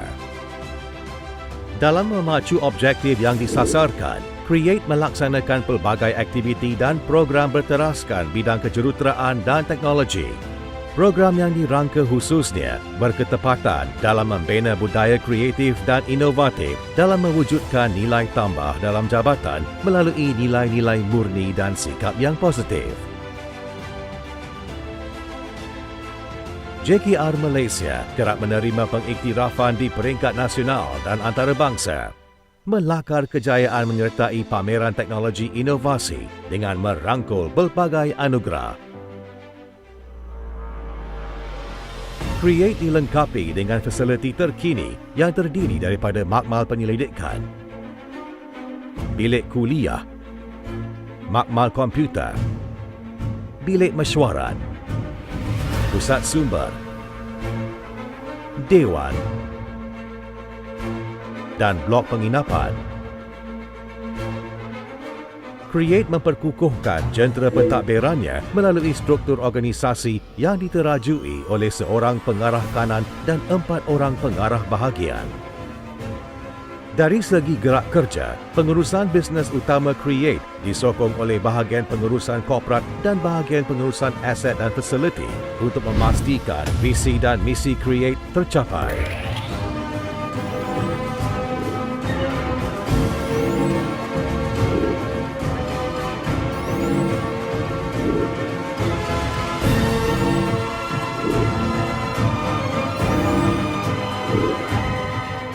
Selaras dengan aspirasi kerajaan, JKR Malaysia dan Create akan terus melahirkan lebih ramai tenaga kerja mahir, membangunkan modal insan yang cemerlang, berketerampilan dan berdaya saing sehingga mencapai lonjakan dinamik ke arah bertaraf dunia.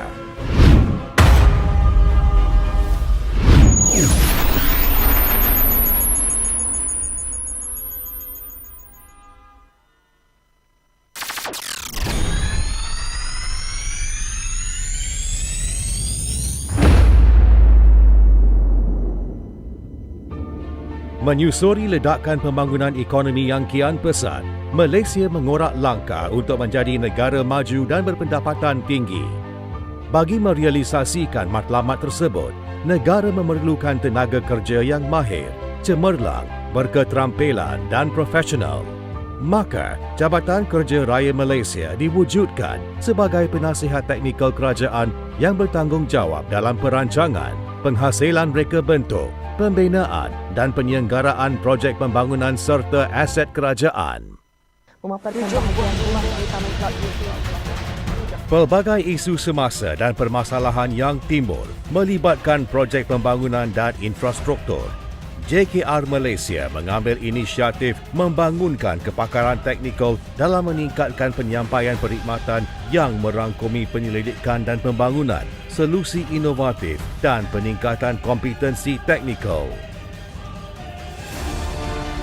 Pusat Kecemerlangan Kejuruteraan dan Teknologi JKR iaitu Create diwujudkan sebagai pusat rujukan dalam menghasilkan solusi teknikal inovatif dan meningkatkan kompetensi kejuruteraan. Kementerian Kerja Raya membangunkan Create dan beroperasi secara rasmi pada 1 September 2016. Peranan utama Create ini meliputi bidang kejuruteraan dan teknologi serta pembangunan produk inovatif untuk diguna pakai oleh semua jabatan kerajaan di seluruh negara.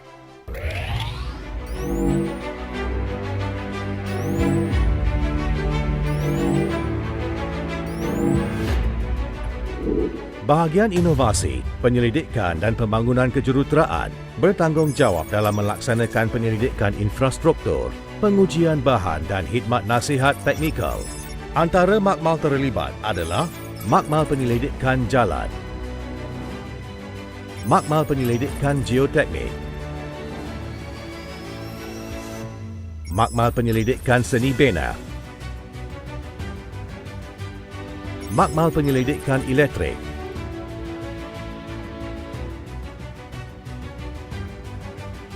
makmal penyelidikan mekanikal,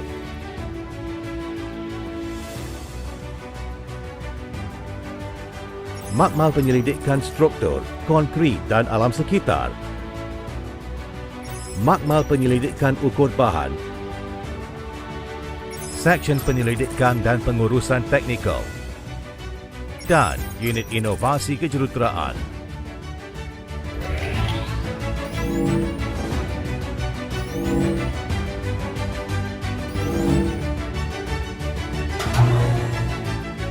Makmal penyelidikan Create berusaha memenuhi terma dan syarat yang ditetapkan oleh Skim Akreditasi Makmal Malaysia ke arah pengiktirafan.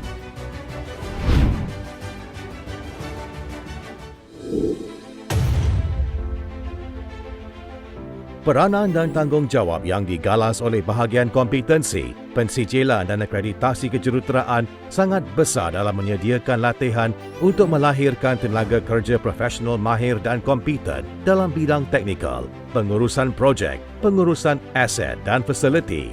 Dengan pemantapan kompetensi, Create dapat menyediakan ruang dan peluang dalam pembangunan kerjaya teknikal berkonsepkan pembelajaran berterusan.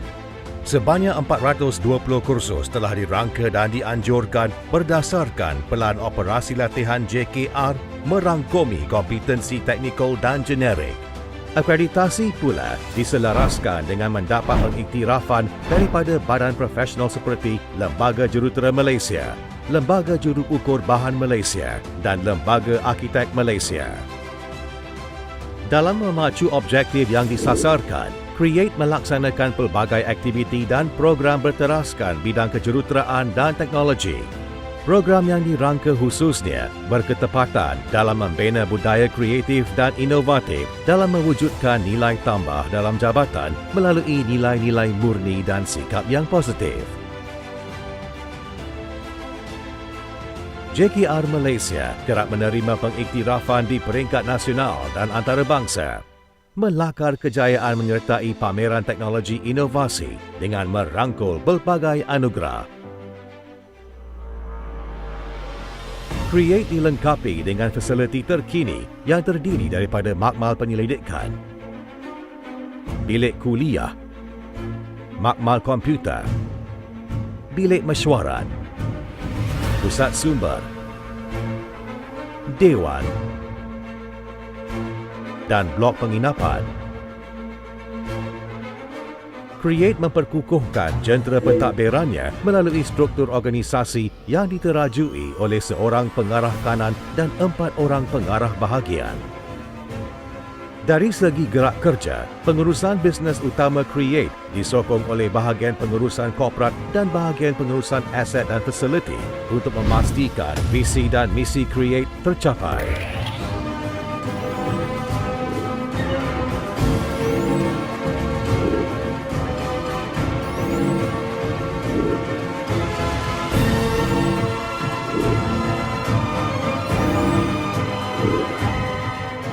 Selaras dengan aspirasi kerajaan, JKR Malaysia dan Create akan terus melahirkan lebih ramai tenaga kerja mahir, membangunkan modal insan yang cemerlang, berketerampilan dan berdaya saing sehingga mencapai lonjakan dinamik ke arah bertaraf dunia.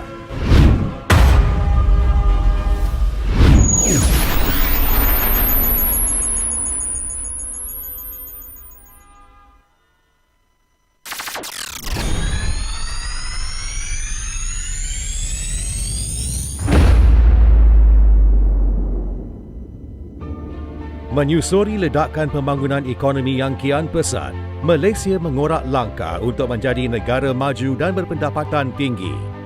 Bagi merealisasikan matlamat tersebut, negara memerlukan tenaga kerja yang mahir, cemerlang, berketerampilan dan profesional. Maka, Jabatan Kerja Raya Malaysia diwujudkan sebagai penasihat teknikal kerajaan yang bertanggungjawab dalam perancangan, penghasilan reka bentuk, pembinaan dan penyelenggaraan projek pembangunan serta aset kerajaan. Pelbagai isu semasa dan permasalahan yang timbul melibatkan projek pembangunan dan infrastruktur. JKR Malaysia mengambil inisiatif membangunkan kepakaran teknikal dalam meningkatkan penyampaian perkhidmatan yang merangkumi penyelidikan dan pembangunan, solusi inovatif dan peningkatan kompetensi teknikal. Pusat Kecemerlangan Kejuruteraan dan Teknologi JKR iaitu Create diwujudkan sebagai pusat rujukan dalam menghasilkan solusi teknikal inovatif dan meningkatkan kompetensi kejuruteraan.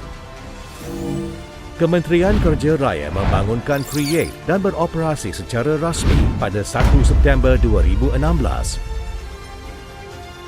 Peranan utama Create ini meliputi bidang kejuruteraan dan teknologi serta pembangunan produk inovatif untuk diguna pakai oleh semua jabatan kerajaan di seluruh negara.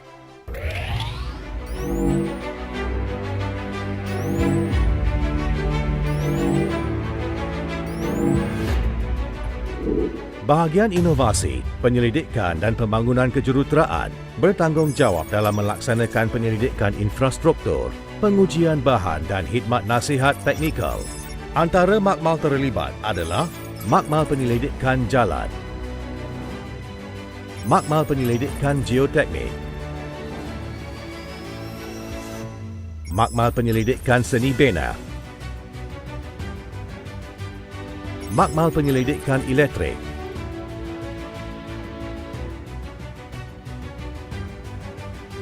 makmal penyelidikan mekanikal,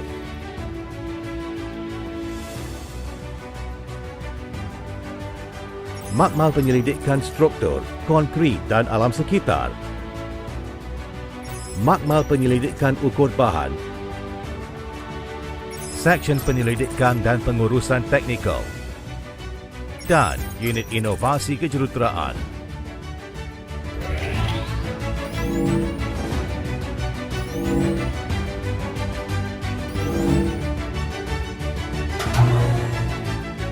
Makmal penyelidikan Create berusaha memenuhi terma dan syarat yang ditetapkan oleh Skim Akreditasi Makmal Malaysia ke arah pengiktirafan.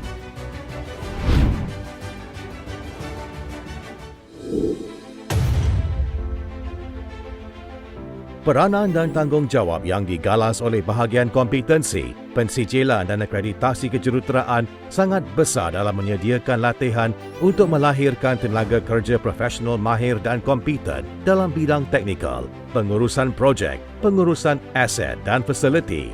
Dengan pemantapan kompetensi, Create dapat menyediakan ruang dan peluang dalam pembangunan kerjaya teknikal berkonsepkan pembelajaran berterusan.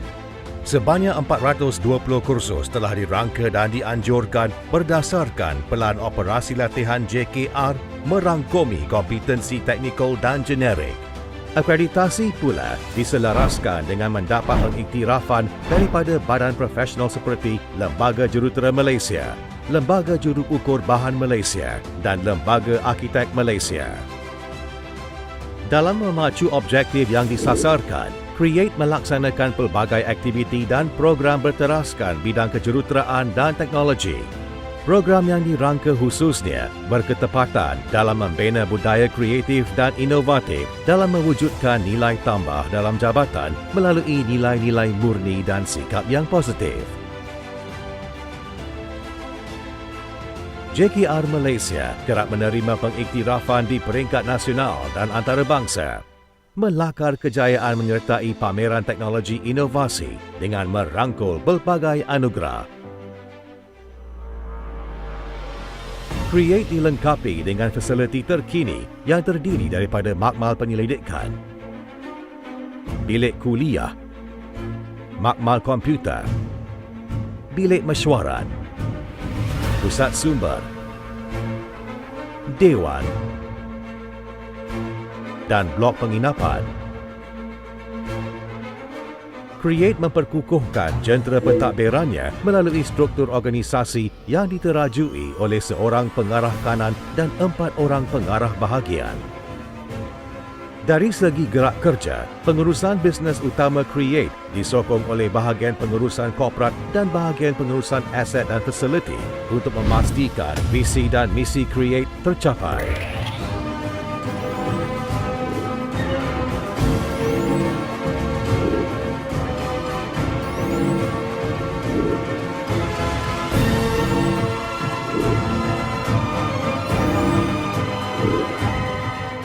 Selaras dengan aspirasi kerajaan, JKR Malaysia dan Create akan terus melahirkan lebih ramai tenaga kerja mahir, membangunkan modal insan yang cemerlang, berketerampilan dan berdaya saing sehingga mencapai lonjakan dinamik ke arah bertaraf dunia.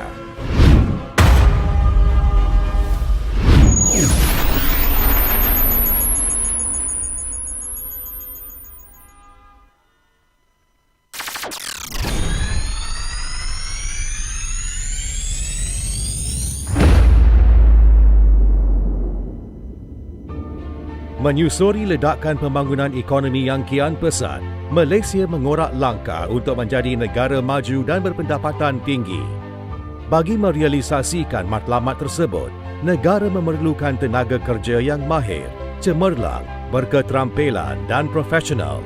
Maka, Jabatan Kerja Raya Malaysia diwujudkan sebagai penasihat teknikal kerajaan yang bertanggungjawab dalam perancangan, penghasilan reka bentuk, pembinaan dan penyelenggaraan projek pembangunan serta aset kerajaan. Pelbagai isu semasa dan permasalahan yang timbul melibatkan projek pembangunan dan infrastruktur. JKR Malaysia mengambil inisiatif membangunkan kepakaran teknikal dalam meningkatkan penyampaian perkhidmatan yang merangkumi penyelidikan dan pembangunan, solusi inovatif dan peningkatan kompetensi teknikal. Pusat Kecemerlangan Kejuruteraan dan Teknologi JKR iaitu Create diwujudkan sebagai pusat rujukan dalam menghasilkan solusi teknikal inovatif dan meningkatkan kompetensi kejuruteraan. Kementerian Kerja Raya membangunkan Create dan beroperasi secara rasmi pada 1 September 2016. Peranan utama Create ini meliputi bidang kejuruteraan dan teknologi serta pembangunan produk inovatif untuk diguna pakai oleh semua jabatan kerajaan di seluruh negara.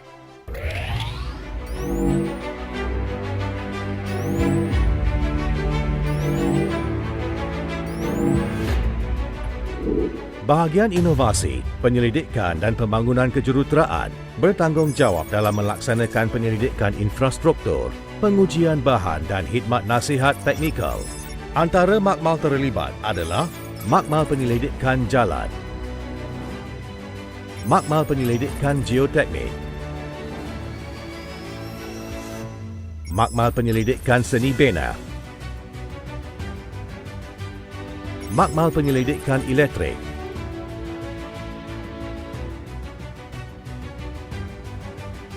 makmal penyelidikan mekanikal,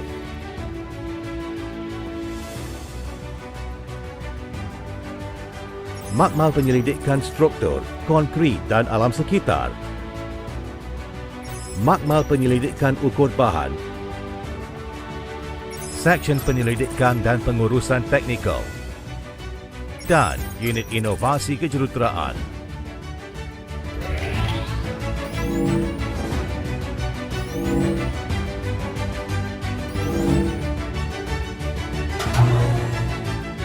Makmal Penyelidikan Create berusaha memenuhi terma dan syarat yang ditetapkan oleh Skim Akreditasi Makmal Malaysia ke arah pengiktirafan.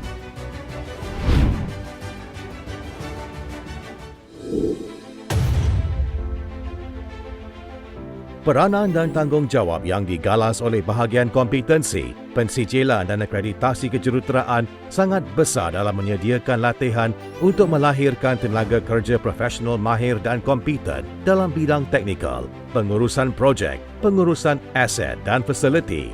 Dengan pemantapan kompetensi, Create dapat menyediakan ruang dan peluang dalam pembangunan kerjaya teknikal berkonsepkan pembelajaran berterusan. Sebanyak 420 kursus telah dirangka dan dianjurkan berdasarkan Pelan Operasi Latihan JKR merangkumi kompetensi teknikal dan generik. Akreditasi pula diselaraskan dengan mendapat pengiktirafan daripada badan profesional seperti Lembaga Jurutera Malaysia, Lembaga Juru Ukur Bahan Malaysia dan Lembaga Arkitek Malaysia. Dalam memacu objektif yang disasarkan, Create melaksanakan pelbagai aktiviti dan program berteraskan bidang kejuruteraan dan teknologi. Program yang dirangka khususnya berketepatan dalam membina budaya kreatif dan inovatif dalam mewujudkan nilai tambah dalam jabatan melalui nilai-nilai murni dan sikap yang positif. JKR Malaysia kerap menerima pengiktirafan di peringkat nasional dan antarabangsa. Melakar kejayaan menyertai pameran teknologi inovasi dengan merangkul pelbagai anugerah. Create dilengkapi dengan fasiliti terkini yang terdiri daripada makmal penyelidikan, bilik kuliah, makmal komputer, bilik mesyuarat, pusat sumber, dewan dan blok penginapan. Create memperkukuhkan jentera pentadbirannya melalui struktur organisasi yang diterajui oleh seorang pengarah kanan dan 4 orang pengarah bahagian. Dari segi gerak kerja, pengurusan bisnes utama Create disokong oleh bahagian pengurusan korporat dan bahagian pengurusan aset dan fasiliti untuk memastikan visi dan misi Create tercapai.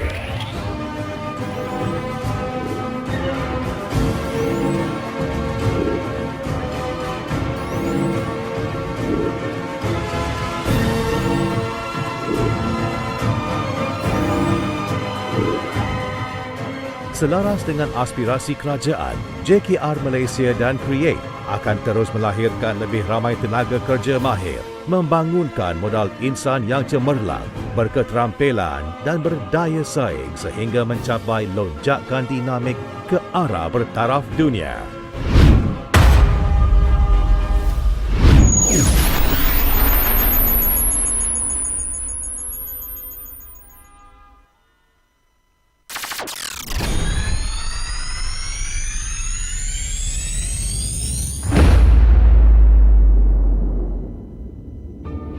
Menyusuri ledakan pembangunan ekonomi yang kian pesat, Malaysia mengorak langkah untuk menjadi negara maju dan berpendapatan tinggi. Bagi merealisasikan matlamat tersebut, negara memerlukan tenaga kerja yang mahir, cemerlang, berketerampilan dan profesional. Maka, Jabatan Kerja Raya Malaysia diwujudkan sebagai penasihat teknikal kerajaan yang bertanggungjawab dalam perancangan, penghasilan reka bentuk, pembinaan dan penyelenggaraan projek pembangunan serta aset kerajaan. Pelbagai isu semasa dan permasalahan yang timbul melibatkan projek pembangunan dan infrastruktur. JKR Malaysia mengambil inisiatif membangunkan kepakaran teknikal dalam meningkatkan penyampaian perkhidmatan yang merangkumi penyelidikan dan pembangunan, solusi inovatif dan peningkatan kompetensi teknikal. Pusat Kecemerlangan Kejuruteraan dan Teknologi JKR iaitu Create diwujudkan sebagai pusat rujukan dalam menghasilkan solusi teknikal inovatif dan meningkatkan kompetensi kejuruteraan. Kementerian Kerja Raya membangunkan Create dan beroperasi secara rasmi pada 1 September 2016. Peranan utama Create ini meliputi bidang kejuruteraan dan teknologi serta pembangunan produk inovatif untuk diguna pakai oleh semua jabatan kerajaan di seluruh negara.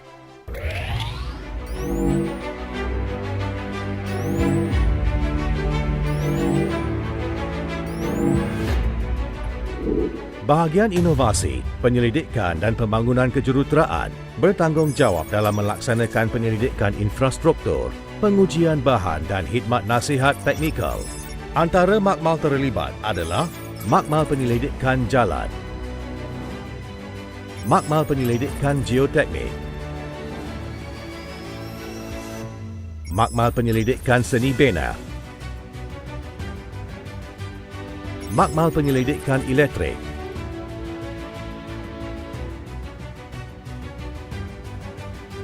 makmal penyelidikan mekanikal,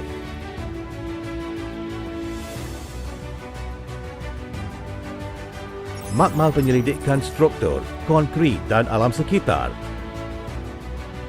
makmal penyelidikan ukur bahan,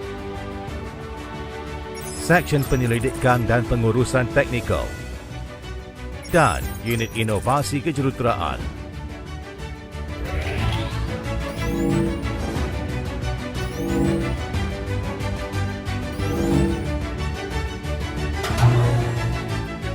Makmal penyelidikan Create berusaha memenuhi terma dan syarat yang ditetapkan oleh Skim Akreditasi Makmal Malaysia ke arah pengiktirafan.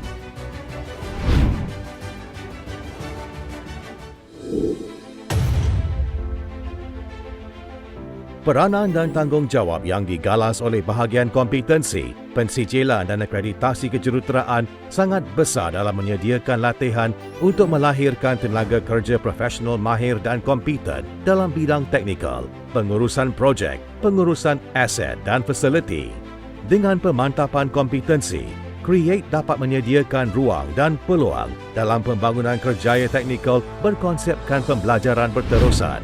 Sebanyak 420 kursus telah dirangka dan dianjurkan berdasarkan pelan operasi latihan JKR merangkumi kompetensi teknikal dan generik. Akreditasi pula diselaraskan dengan mendapat pengiktirafan daripada badan profesional seperti Lembaga Jurutera Malaysia, Lembaga Juru Ukur Bahan Malaysia dan Lembaga Arkitek Malaysia. Dalam memacu objektif yang disasarkan, Create melaksanakan pelbagai aktiviti dan program berteraskan bidang kejuruteraan dan teknologi. Program yang dirangka khususnya berketepatan dalam membina budaya kreatif dan inovatif dalam mewujudkan nilai tambah dalam jabatan melalui nilai-nilai murni dan sikap yang positif. JKR Malaysia kerap menerima pengiktirafan di peringkat nasional dan antarabangsa. Melakar kejayaan menyertai pameran teknologi inovasi dengan merangkul pelbagai anugerah. Create dilengkapi dengan fasiliti terkini yang terdiri daripada makmal penyelidikan, bilik kuliah, makmal komputer, bilik mesyuarat, pusat sumber, dewan dan blok penginapan. Create memperkukuhkan jentera pentadbirannya melalui struktur organisasi yang diterajui oleh seorang pengarah kanan dan 4 orang pengarah bahagian. Dari segi gerak kerja, pengurusan bisnes utama Create disokong oleh bahagian pengurusan korporat dan bahagian pengurusan aset dan fasiliti untuk memastikan visi dan misi Create tercapai.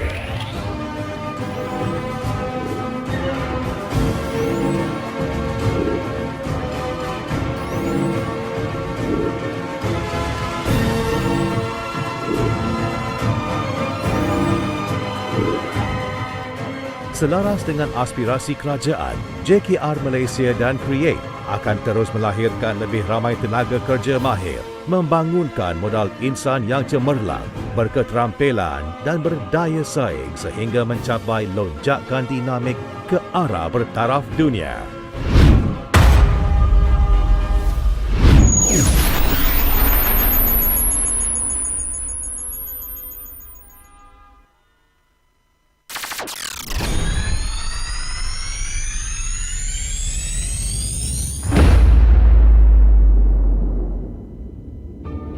Menyusuri ledakan pembangunan ekonomi yang kian pesat, Malaysia mengorak langkah untuk menjadi negara maju dan berpendapatan tinggi. Bagi merealisasikan matlamat tersebut, negara memerlukan tenaga kerja yang mahir, cemerlang, berketerampilan dan profesional. Maka, Jabatan Kerja Raya Malaysia diwujudkan sebagai penasihat teknikal kerajaan yang bertanggungjawab dalam perancangan, penghasilan reka bentuk, pembinaan dan penyelenggaraan projek pembangunan serta aset kerajaan.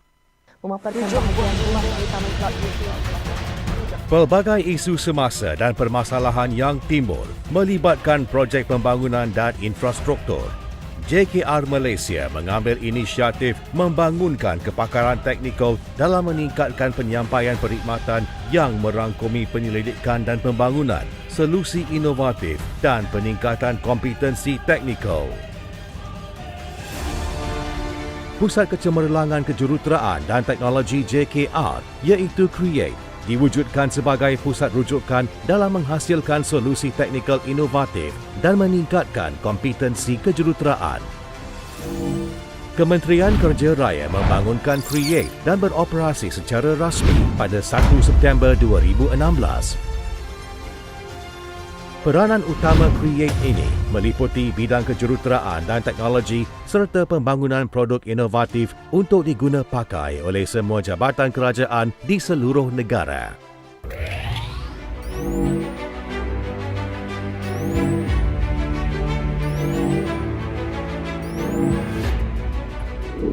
Bahagian inovasi, penyelidikan dan pembangunan kejuruteraan bertanggungjawab dalam melaksanakan penyelidikan infrastruktur, pengujian bahan dan khidmat nasihat teknikal.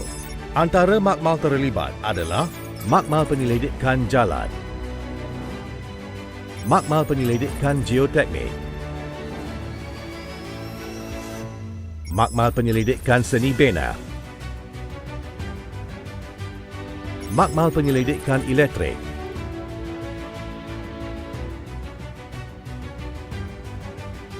makmal penyelidikan mekanikal,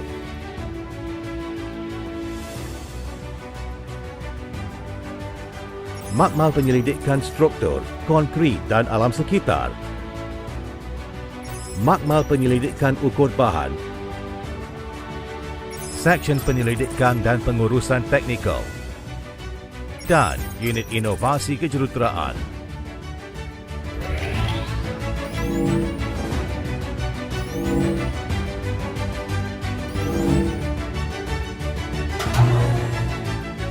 Makmal penyelidikan Create berusaha memenuhi terma dan syarat yang ditetapkan oleh Skim Akreditasi Makmal Malaysia ke arah pengiktirafan.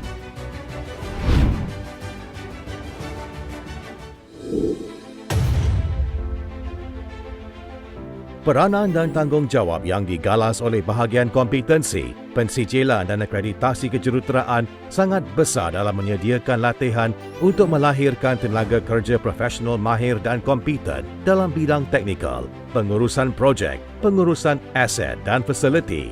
Dengan pemantapan kompetensi, Create dapat menyediakan ruang dan peluang dalam pembangunan kerjaya teknikal berkonsepkan pembelajaran berterusan. Sebanyak 420 kursus telah dirangka dan dianjurkan berdasarkan pelan operasi latihan JKR merangkumi kompetensi teknikal dan generik. Akreditasi pula diselaraskan dengan mendapat pengiktirafan daripada badan profesional seperti Lembaga Jurutera Malaysia, Lembaga Juru Ukur Bahan Malaysia dan Lembaga Arkitek Malaysia. Dalam memacu objektif yang disasarkan, Create melaksanakan pelbagai aktiviti dan program berteraskan bidang kejuruteraan dan teknologi. Program yang dirangka khususnya berketepatan dalam membina budaya kreatif dan inovatif dalam mewujudkan nilai tambah dalam jabatan melalui nilai-nilai murni dan sikap yang positif. JKR Malaysia kerap menerima pengiktirafan di peringkat nasional dan antarabangsa. Melakar kejayaan menyertai pameran teknologi inovasi dengan merangkul pelbagai anugerah. Create dilengkapi dengan fasiliti terkini yang terdiri daripada makmal penyelidikan, bilik kuliah, makmal komputer, bilik mesyuarat, pusat sumber, dewan dan blok penginapan. Create memperkukuhkan jentera pentadbirannya melalui struktur organisasi yang diterajui oleh seorang pengarah kanan dan 4 orang pengarah bahagian. Dari segi gerak kerja, pengurusan bisnes utama Create disokong oleh bahagian pengurusan korporat dan bahagian pengurusan aset dan fasiliti untuk memastikan visi dan misi Create tercapai.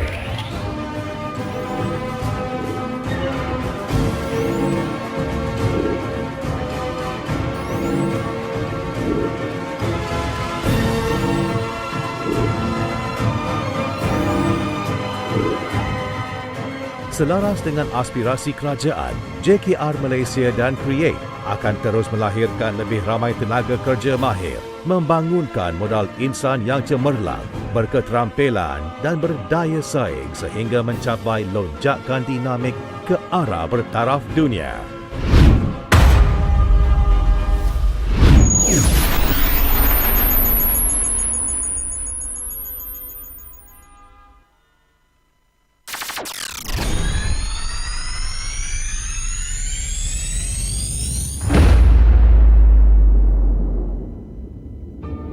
Menyusuri ledakan pembangunan ekonomi yang kian pesat, Malaysia mengorak langkah untuk menjadi negara maju dan berpendapatan tinggi. Bagi merealisasikan matlamat tersebut, negara memerlukan tenaga kerja yang mahir, cemerlang, berketerampilan dan profesional. Maka, Jabatan Kerja Raya Malaysia diwujudkan sebagai penasihat teknikal kerajaan yang bertanggungjawab dalam perancangan, penghasilan reka bentuk, pembinaan dan penyelenggaraan projek pembangunan serta aset kerajaan. Pelbagai isu semasa dan permasalahan yang timbul melibatkan projek pembangunan dan infrastruktur. JKR Malaysia mengambil inisiatif membangunkan kepakaran teknikal dalam meningkatkan penyampaian perkhidmatan yang merangkumi penyelidikan dan pembangunan, solusi inovatif dan peningkatan kompetensi teknikal. Pusat Kecemerlangan Kejuruteraan dan Teknologi JKR iaitu Create diwujudkan sebagai pusat rujukan dalam menghasilkan solusi teknikal inovatif dan meningkatkan kompetensi kejuruteraan. Kementerian Kerja Raya membangunkan Create dan beroperasi secara rasmi pada 1 September 2016. Peranan utama Create ini meliputi bidang kejuruteraan dan teknologi serta pembangunan produk inovatif untuk diguna pakai oleh semua jabatan kerajaan di seluruh negara.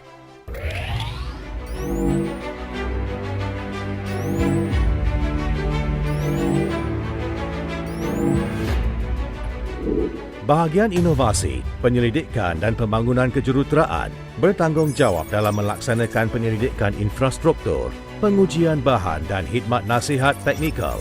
Antara makmal terlibat adalah makmal penyelidikan jalan, makmal penyelidikan geoteknik,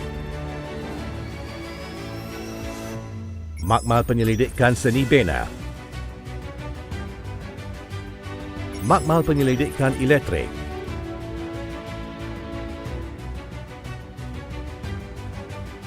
makmal penyelidikan mekanikal,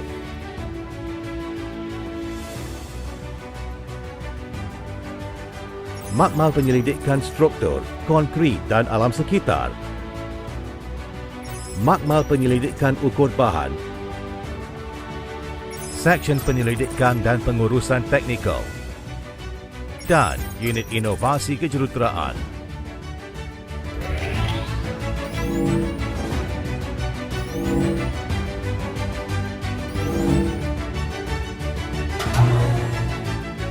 Makmal Penyelidikan Create berusaha memenuhi terma dan syarat yang ditetapkan oleh Skim Akreditasi Makmal Malaysia ke arah pengiktirafan.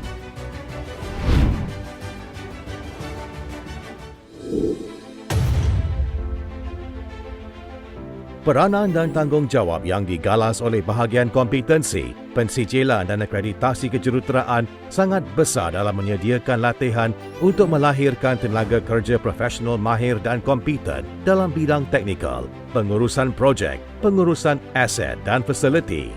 Dengan pemantapan kompetensi, Create dapat menyediakan ruang dan peluang dalam pembangunan kerjaya teknikal berkonsepkan pembelajaran berterusan.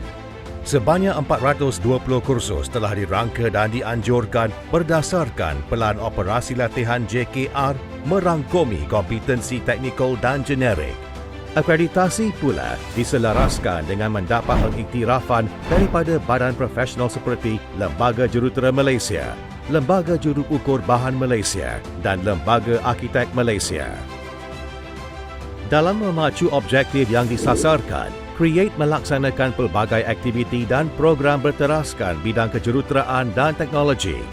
Program yang dirangka khususnya berketepatan dalam membina budaya kreatif dan inovatif dalam mewujudkan nilai tambah dalam jabatan melalui nilai-nilai murni dan sikap yang positif. JKR Malaysia kerap menerima pengiktirafan di peringkat nasional dan antarabangsa. Melakar kejayaan menyertai pameran teknologi inovasi dengan merangkul pelbagai anugerah. Create dilengkapi dengan fasiliti terkini yang terdiri daripada makmal penyelidikan, bilik kuliah, makmal komputer, bilik mesyuarat, pusat sumber, dewan dan blok penginapan. Create memperkukuhkan jentera pentadbirannya melalui struktur organisasi yang diterajui oleh seorang pengarah kanan dan 4 orang pengarah bahagian. Dari segi gerak kerja, pengurusan bisnes utama Create disokong oleh bahagian pengurusan korporat dan bahagian pengurusan aset dan fasiliti untuk memastikan visi dan misi Create tercapai.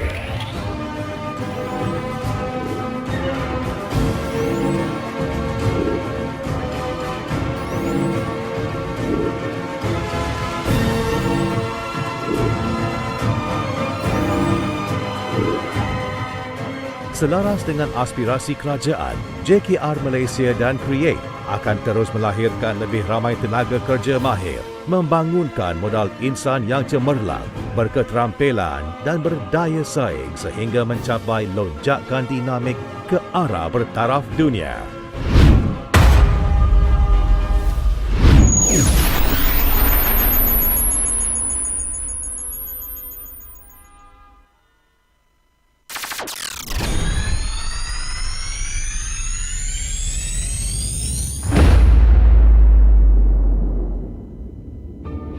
Menyusuri ledakan pembangunan ekonomi yang kian pesat, Malaysia mengorak langkah untuk menjadi negara maju dan berpendapatan tinggi. Bagi merealisasikan matlamat tersebut, negara memerlukan tenaga kerja yang mahir, cemerlang, berketerampilan dan profesional. Maka, Jabatan Kerja Raya Malaysia diwujudkan sebagai penasihat teknikal kerajaan yang bertanggungjawab dalam perancangan, penghasilan reka bentuk, pembinaan dan penyelenggaraan projek pembangunan serta aset kerajaan. Pelbagai isu semasa dan permasalahan yang timbul melibatkan projek pembangunan dan infrastruktur. JKR Malaysia mengambil inisiatif membangunkan kepakaran teknikal dalam meningkatkan penyampaian perkhidmatan yang merangkumi penyelidikan dan pembangunan, solusi inovatif dan peningkatan kompetensi teknikal. Pusat Kecemerlangan Kejuruteraan dan Teknologi JKR iaitu Create diwujudkan sebagai pusat rujukan dalam menghasilkan solusi teknikal inovatif dan meningkatkan kompetensi kejuruteraan. Kementerian Kerja Raya membangunkan Create dan beroperasi secara rasmi pada 1 September 2016. Peranan utama Create ini meliputi bidang kejuruteraan dan teknologi serta pembangunan produk inovatif untuk diguna pakai oleh semua jabatan kerajaan di seluruh negara.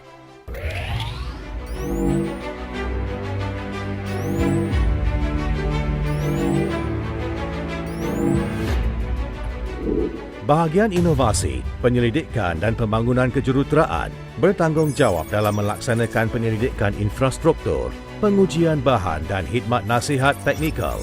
Antara makmal terlibat adalah makmal penyelidikan jalan, makmal penyelidikan geoteknik, makmal penyelidikan seni bina, makmal penyelidikan elektrik,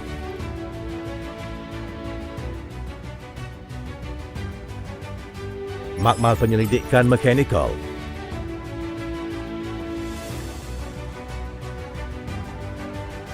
makmal penyelidikan struktur, konkrit dan alam sekitar, makmal penyelidikan ukur bahan, seksyen penyelidikan dan pengurusan teknikal, dan unit inovasi kejuruteraan.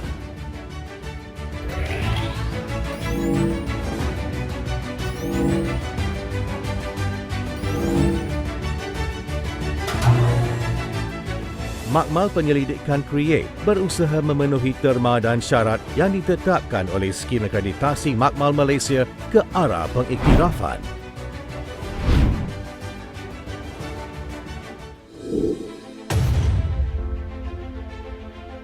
Peranan dan tanggungjawab yang digalas oleh bahagian kompetensi, pensijilan dan akreditasi kejuruteraan sangat besar dalam menyediakan latihan untuk melahirkan tenaga kerja profesional mahir dan kompeten dalam bidang teknikal, pengurusan projek, pengurusan aset dan fasiliti.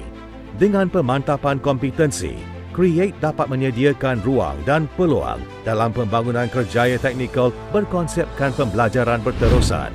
Sebanyak 420 kursus telah dirangka dan dianjurkan berdasarkan pelan operasi latihan JKR merangkumi kompetensi teknikal dan generik. Akreditasi pula diselaraskan dengan mendapat pengiktirafan daripada badan profesional seperti Lembaga Jurutera Malaysia, Lembaga Juru Ukur Bahan Malaysia dan Lembaga Arkitek Malaysia. Dalam memacu objektif yang disasarkan, Create melaksanakan pelbagai aktiviti dan program berteraskan bidang kejuruteraan dan teknologi. Program yang dirangka khususnya berketepatan dalam membina budaya kreatif dan inovatif dalam mewujudkan nilai tambah dalam jabatan melalui nilai-nilai murni dan sikap yang positif. JKR Malaysia kerap menerima pengiktirafan di peringkat nasional dan antarabangsa. Melakar kejayaan menyertai pameran teknologi inovasi dengan merangkul pelbagai anugerah. Create dilengkapi dengan fasiliti terkini yang terdiri daripada makmal penyelidikan, bilik kuliah, makmal komputer, bilik mesyuarat, pusat sumber, dewan dan blok penginapan.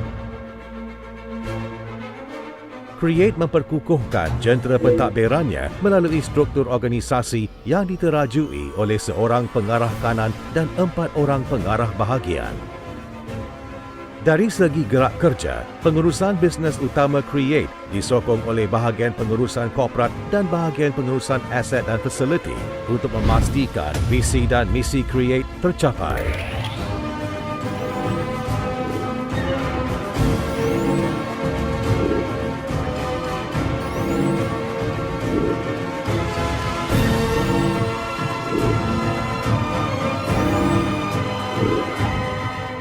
Selaras dengan aspirasi kerajaan, JKR Malaysia dan Create akan terus melahirkan lebih ramai tenaga kerja mahir, membangunkan modal insan yang cemerlang, berketerampilan dan berdaya saing sehingga mencapai lonjakan dinamik ke arah bertaraf dunia.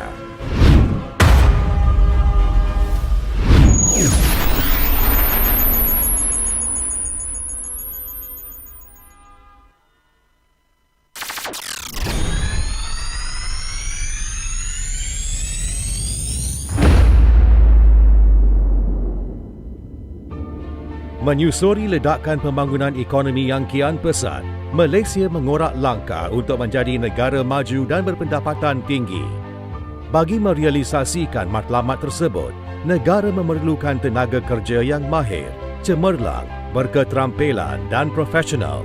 Maka, Jabatan Kerja Raya Malaysia diwujudkan sebagai penasihat teknikal kerajaan yang bertanggungjawab dalam perancangan, penghasilan reka bentuk, pembinaan dan penyelenggaraan projek pembangunan serta aset kerajaan. Pelbagai isu semasa dan permasalahan yang timbul melibatkan projek pembangunan dan infrastruktur.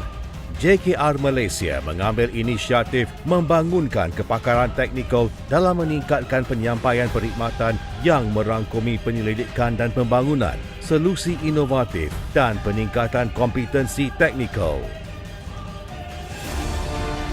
Pusat Kecemerlangan Kejuruteraan dan Teknologi JKR iaitu Create diwujudkan sebagai pusat rujukan dalam menghasilkan solusi teknikal inovatif dan meningkatkan kompetensi kejuruteraan.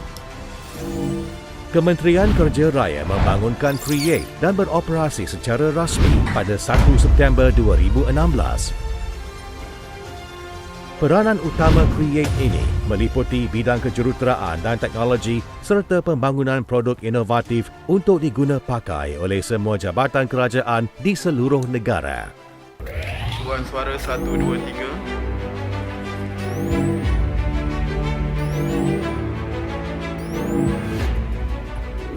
3. Bahagian inovasi, penyelidikan dan pembangunan kejuruteraan bertanggungjawab dalam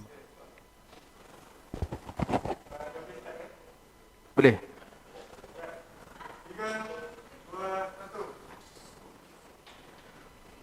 Bismillahirrahmanirrahim. Assalamualaikum warahmatullahi wabarakatuh dan salam sejahtera.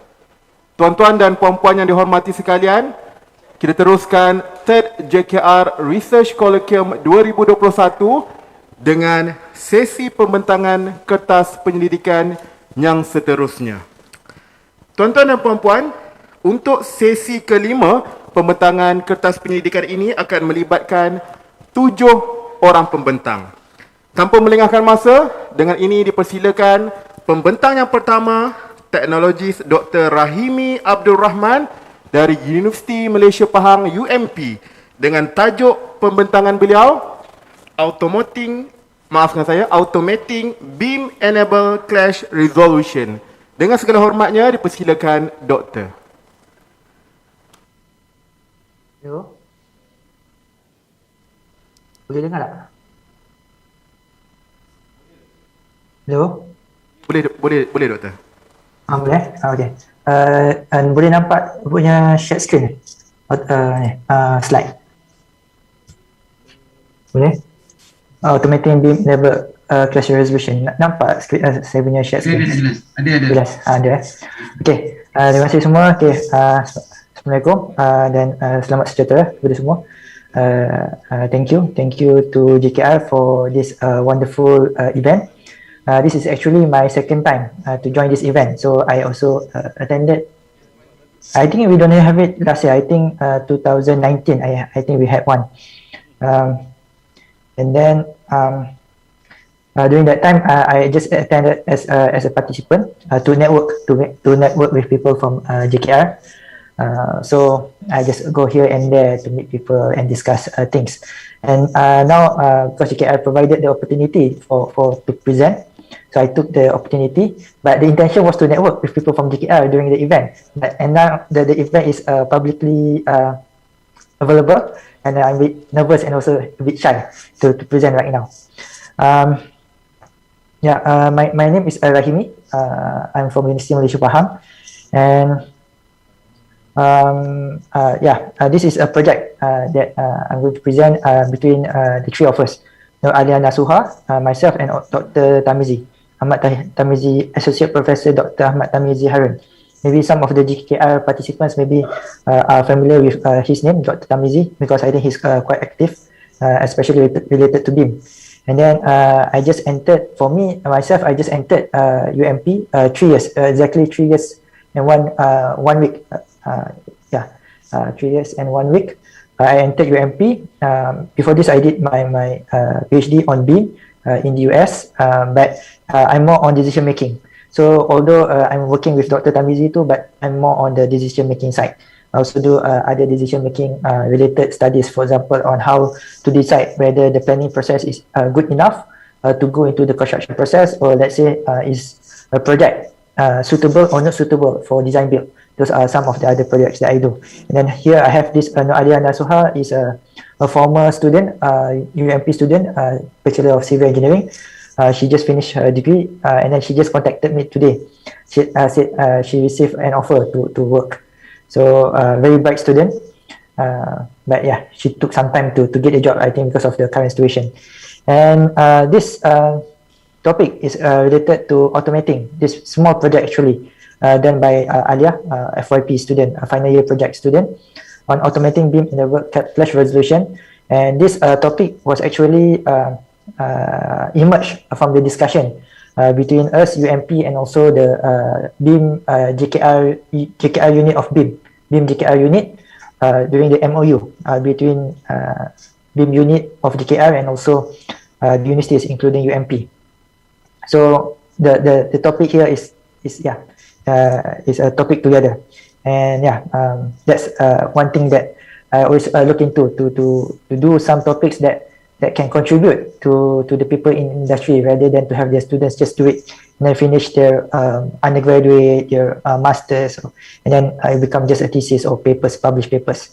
Okay, and this is so the MOU started last year, so it's still, I mean, almost 1 year, and we are still waiting for some funding. But while we are waiting for some funding, I have my final year students to do the project as a groundwork for the project. So still very preliminary. Okay.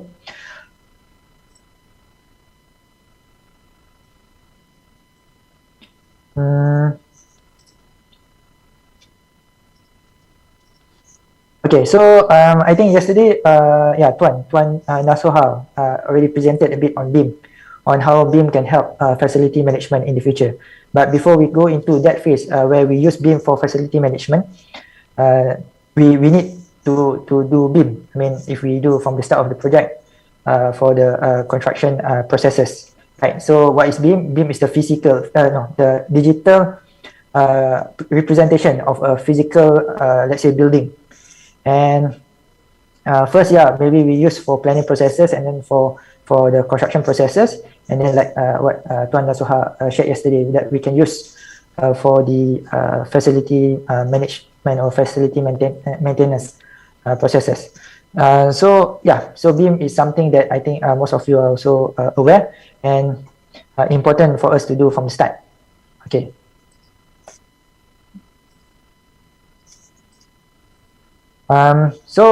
This topic is related to the design coordination. So when we are in the planning process, when we have the BIM models, we also need to do clash coordination. That means we have the models, let's say, from the structural designers, from the mechanical, electrical, plumbing designers, and then we put into a single coordinated model to see is there any clashes, because we want to clear the clashes before we go to the construction phase. But based on the discussion during the MOU is that there are some items that keep on repetitive. It's repetitive, and if it's repetitive, of course, it's not. It will waste time, and also it will demotivate the people if we are just keeping discussing on resolving things that are the same. So that comes the idea for us on what we can do to automate the coordination process. Okay. So These are some examples of the clash coordination issues. So for example, let's say missing items. You see here the pipe is not up to the top, for example. This might happen, or let's say some illogical designs. Let's say the piping and also the structural systems are clash. So yeah, it doesn't supposed to happen that way. But on the other hand, yes, we want to improve. Yeah, this might happen when people are demotivated and we always go through the same thing and then people just want to finish. So the simple things, the idea is we want to automate the simple things. The things that we can automate, we don't need to go through the coordination meetings many times. Just finish it, and then during the coordination meeting, we try to solve things that are much more critical. Okay, so so that comes to the research question is, so during the clash coordination process, what are the factors that are considered when we want to clear the clashes between the models? And also another thing that we want to look into, how do we determine the tolerance during the beam coordination process? Okay, so so this is the objective, is to find the factors and also the how to identify the tolerances. And then we look into the literature, and this is not only a problem maybe from outside, from our country, but still if we look into the literature or the body of knowledge, it still have not been explored much. Many studies, they try to understand why the clash is happening, but they don't try to find ways to automate the approaches to automate the clash coordination process. So it's something that is still very minimally explored. So if I've seen another one more paper, they try to also to automate, but they are still at the early stages. So if we manage to do it, so it's something that will contribute to the international society. But if at least will at least contribute to JKR, so should be not an issue. Okay, so because this is just a preliminary study, so what we did, so normally, okay, so the idea is we want to develop a plugin that you can put inside your Revit system, and then it can help you to say, okay, if there's a clash, okay, maybe you can move this system first, for example. So that's the idea. To do that, normally we need to understand the decision-making criteria, and we can do that based on existing readings. But the other way that we need to also do is we need to understand what's happening in the industry. So that's why for the groundwork, I had the final year student to interview people from the industry on what they are doing, what are the processes that are involved, what are the parameters that are involved, factors that are involved when they want to clear the clash coordination. So it's open-ended, because if we use prior literature, we might miss something that's being used in the industry, but not available inside the literature. So that's normally a process, a standard process, is to do the interview. So the final year student, Alia, she contacted people from industry and interviewed them on the question. How do you clear the clashes? What are the parameters that you use to solve those clashes? And also, what are the parameters that you use to identify the tolerances? So open-ended questions. So she interviewed 20 people. We have the literature to back why 20 is enough, and also it's a qualitative study. And then she analyzed the data using thematic analysis, just to find, is there any theme or any pattern between the data? Very simple study. And then so these are the people that I interviewed. So 20 people, all related to BIM, because we want to understand the process. And then here, so the factors. So these are the factors based on the thematic analysis that she analyzed, and also I look into. So two things. If we want to generally, when we want to resolve the clashes, two things are impacting. So first is related to the project, and then the red ones are the ones that are keep on repeating by the people in industry. So one is the design. Based on the design of the project, then they need to place a main factor on they solve the clashes, and also the model. Because based on the interviews, there are some models that are more complete, or let's say less complete. So depending on the status of the model, that can also impact the decision making process during the clash coordination. And also the other items, so for example, let's say costing, and also the status of the clashes. So those are also some other items. And then again, this is just to understand the process first. Because when we want to develop the plugin, when we want to develop, let's say, weightage or something like that, we will use other type of data, which is much more quantitative. This is just to get an idea about it first. And then second is related to the technical. So first, just now it's related to the project. So it depends on how's the project. Second is related to technical. So depends. Let's say the most repeated one is, of course, system and also discipline. For example, structural and architectural, of course, we will prioritize them compared to the other systems, the MEP systems, for example. And also, another thing is tolerance, clearance. But the main thing is always about the prioritization is based on the systems. Okay. And then for the tolerance, on the other hand, when we try to solve the clashes. So how does the people in industry do it? I think maybe JKR also the same. Just we did not manage to interview people from JKR. So first, of course, they follow the existing standards. So this is the results from the interview, not based on us. Standards, based on the standards, and then if the standards have value, then they will use the value. The other approach is to use the process involved. So based on experience and so the processes that are involved for the project. Here is much more subjective. And here, when it involves the process, here are the things that we want to look into in the future. So if it's based on experience, so how does the people decide the level of tolerances? If there's none inside the standard, or there's the value is not available in the standard, because with that information, then we can automate the process, the clash coordination process. Okay, so in the end, as again, my intention was to join this is to network with the people from JKR, and this is just a groundwork for the project between UMP and also BIM unit of JKR. So we identified the factors and so the tolerances on how to determine the tolerances, and then in the future, our plan is we will do like most decision-making processes is we need to go through the literature, get all the parameters, and then maybe develop some weightage from there.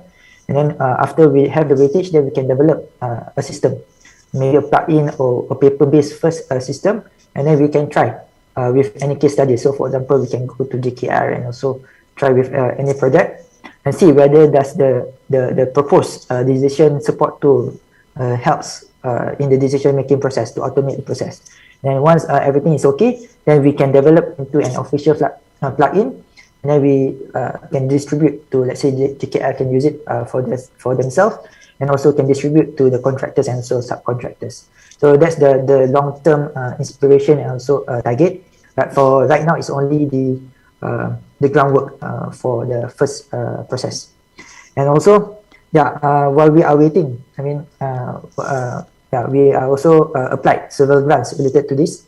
For example, we applied several grants inside UMP ourselves, and also to JKR through CREATE, and also through the Ministry of Higher Education, and also maybe in the future. Yesterday was just shared to us on the one under the Ministry of Science and Technology. So the idea here is that if you have any ideas or if you have any ideas or something, we can always discuss, and then we'll find a way to fund the project together.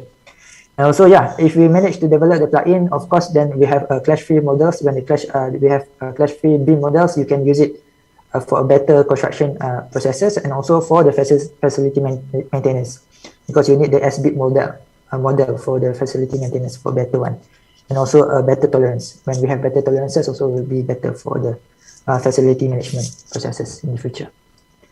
And the idea, maybe not very technical today, still very preliminary study.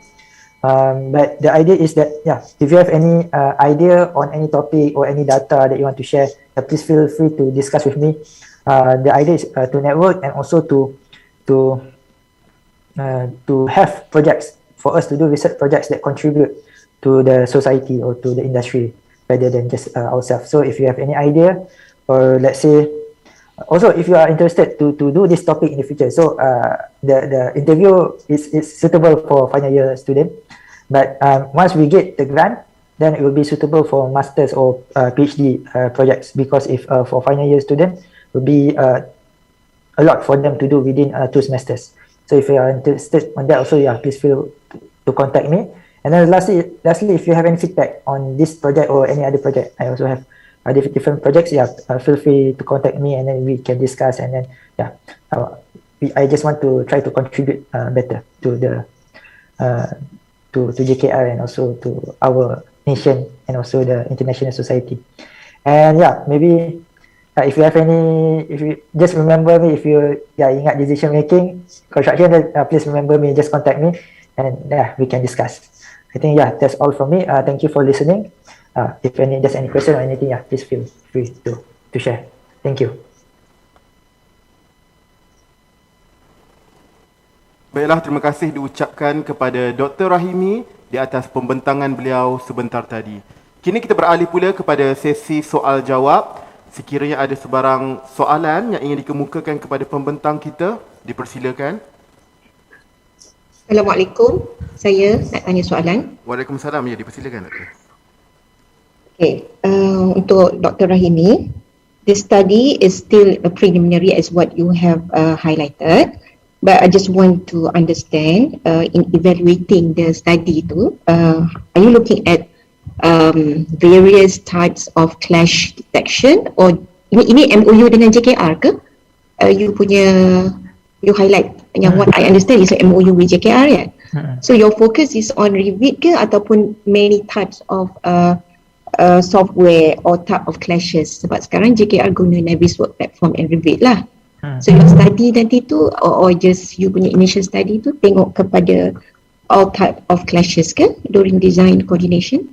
May I know? And secondly, because as you know, training of BIM ni is quite learning curve yang agak tinggi sikit, walaupun kita ramai dah train. So this technology of BIM is evolving kan. So kalau you develop the plugin tu, adakah dia akan it's a technology created by the system itself lah kan. So takut dia obsolete ke whatever lah, but it should address lah kan, technology for plugin ni dah available in the market tu. Okay, thank you. Kalau you boleh address my question. Okay, Salam, terima kasih. Thank you for the questions. Okay, so first, yes, so this is still preliminary, and then this is just based on interview. So it involves any clashes. But the idea is once we develop the plugin, it will be for Revit and also Navisworks. So it means because it's a MOU between JKR and also the university. So of course, the output we want to target is for JKR, JKR itself. And yeah, so once we also develop the plugin or the paper-based first plugin, then we will try with maybe the personals in JKR. So in the end, the output should be suitable for JKR, and also about the obsolete, right? Okay, so yes, BIM, I think BIM will be like AutoCAD. It means it will be with us for maybe like forever. So next step for us. And also in the future, I think we will have a digital twin, which relies also more on BIM. So the idea here, the plugin is to help during the planning processes. So rather, because we need to plan, we need to clear the clashes, then we can go to the other phases. So the plugin, whether unless the technology, maybe right now will be maybe a very simple decision support tool, but maybe in the future when we have more data, we can make the plugin as more automated. So for example, let's say like our Microsoft Word, we have has or is, and then suddenly can change to R or add S or something like that. It can be more automated, but that will take some time to do until that stage, because even I read the literature, people are still trying to do that because it involves a lot of things. So that's why until now people only look into why the clashes are happening, but not on how to automate the clash resolution process. So we should not be so to avoid from being obsolete. Then we develop the plugin. Then we further develop to automate the process. So in the future, it will be something like, okay, you want to make a design, you just put the design, and then the beam itself with the plugin automatically can clear the clashes and everything. So like, you know, like if we watch Iron Man, they have Jarvis. Then Jarvis will help to calculate everything. Iron Man just put all the things, and then yeah, I hope it can be that way. Yeah, I hope that answers. Yeah. Or if I misunderstood the question. Yeah. Baiklah, terima kasih kepada sesi soal jawab tersebut. Sekiranya masih lagi ada soalan, dipersilakan. Assalamualaikum warahmatullahi wabarakatuh, Doktor. Saya Khairil. I just have one question. Based on the output that you obtained during the interviews with the 20 individuals, is there any, how do I say, similarity in terms of what you found during the interviews and also what is obtained in the literature in terms of the factors affecting clashes? Thank you. Okay, thank you. The similarities, yeah, there are some similarities, especially on the system. So if we look into the clash resolution system, clash resolution processes, the system between what we do and also what the international literature do are very similar. But as a process to develop decision support tool, and then especially specific for JKR, so that, and also for our local community, that's why we also need to do the interview to gain is there any other factors that were different. But in the end, yeah, very similar. No specific special, but the next step will do a more thorough literature, and then yeah, make it as a weightage to make it to put into the plugin. Yeah.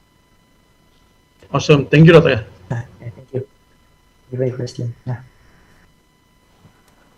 Baiklah, terima kasih diucapkan kepada teknologis Dr. Rahimi Abdul Rahman di atas pembentangan beliau sebentar tadi dan juga sesi soal jawab sebentar tadi.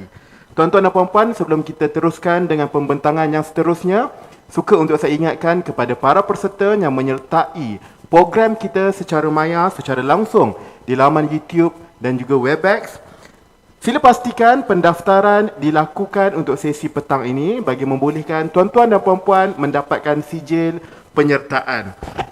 Ruang pendaftaran telah pun dimasukkan di ruangan komen YouTube dan juga WebEx. Baiklah, tuan-tuan dan puan-puan, kita persilakan pembentang yang seterusnya. Dipersilakan Surveyor Dr. Muhammad Rosdi Senam dari JPS dengan pembentangan beliau yang bertajuk Project Management with Maslahah from the Technical Department's Approach. Dengan segala hormatnya, dipersilakan.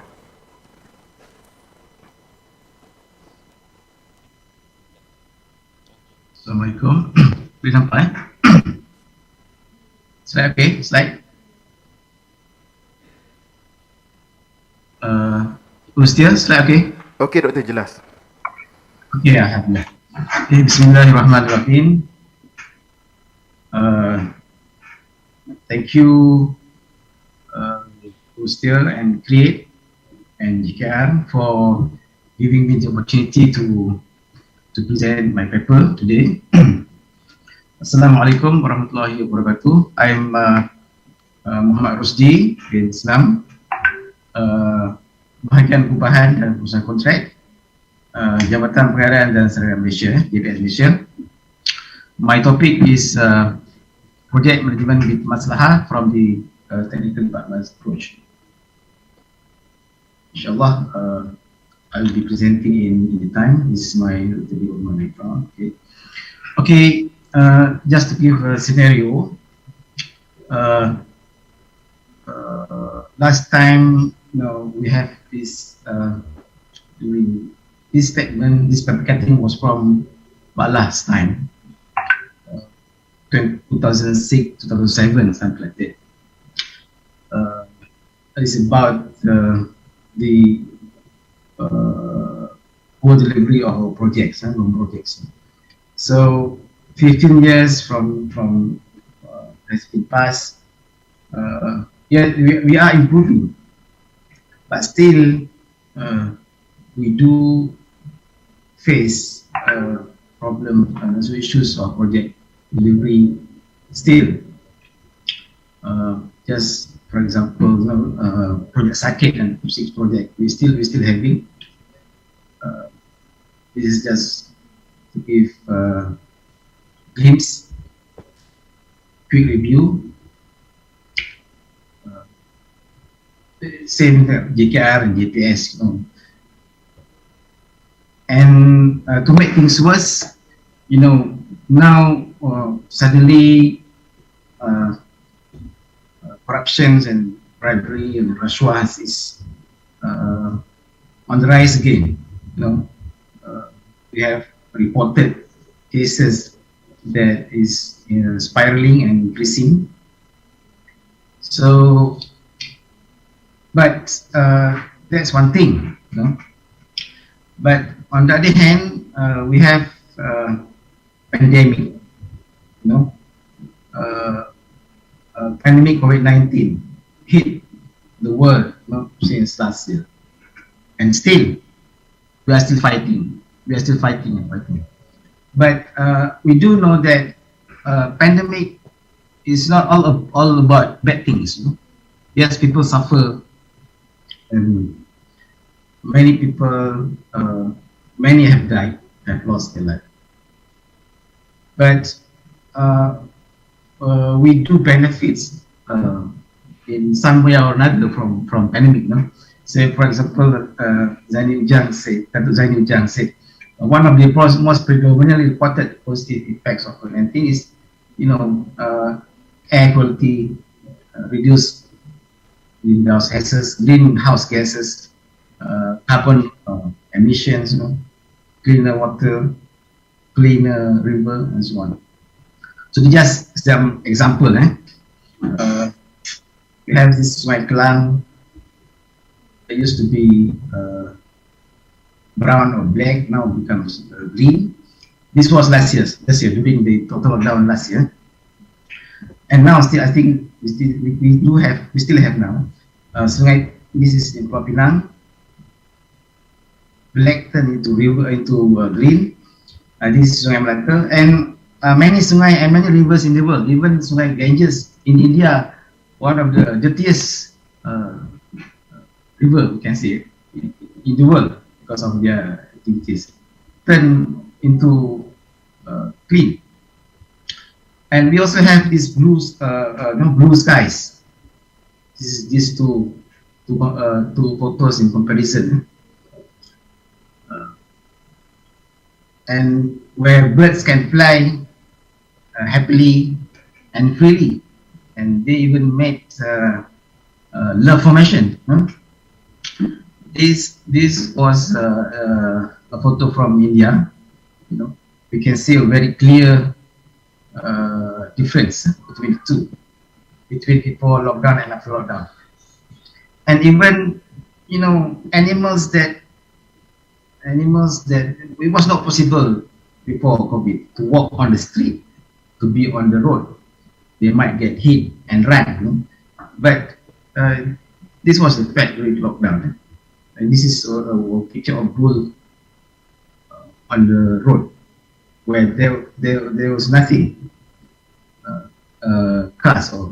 And in Australia, it was reported that kangaroo running on the street during lockdown.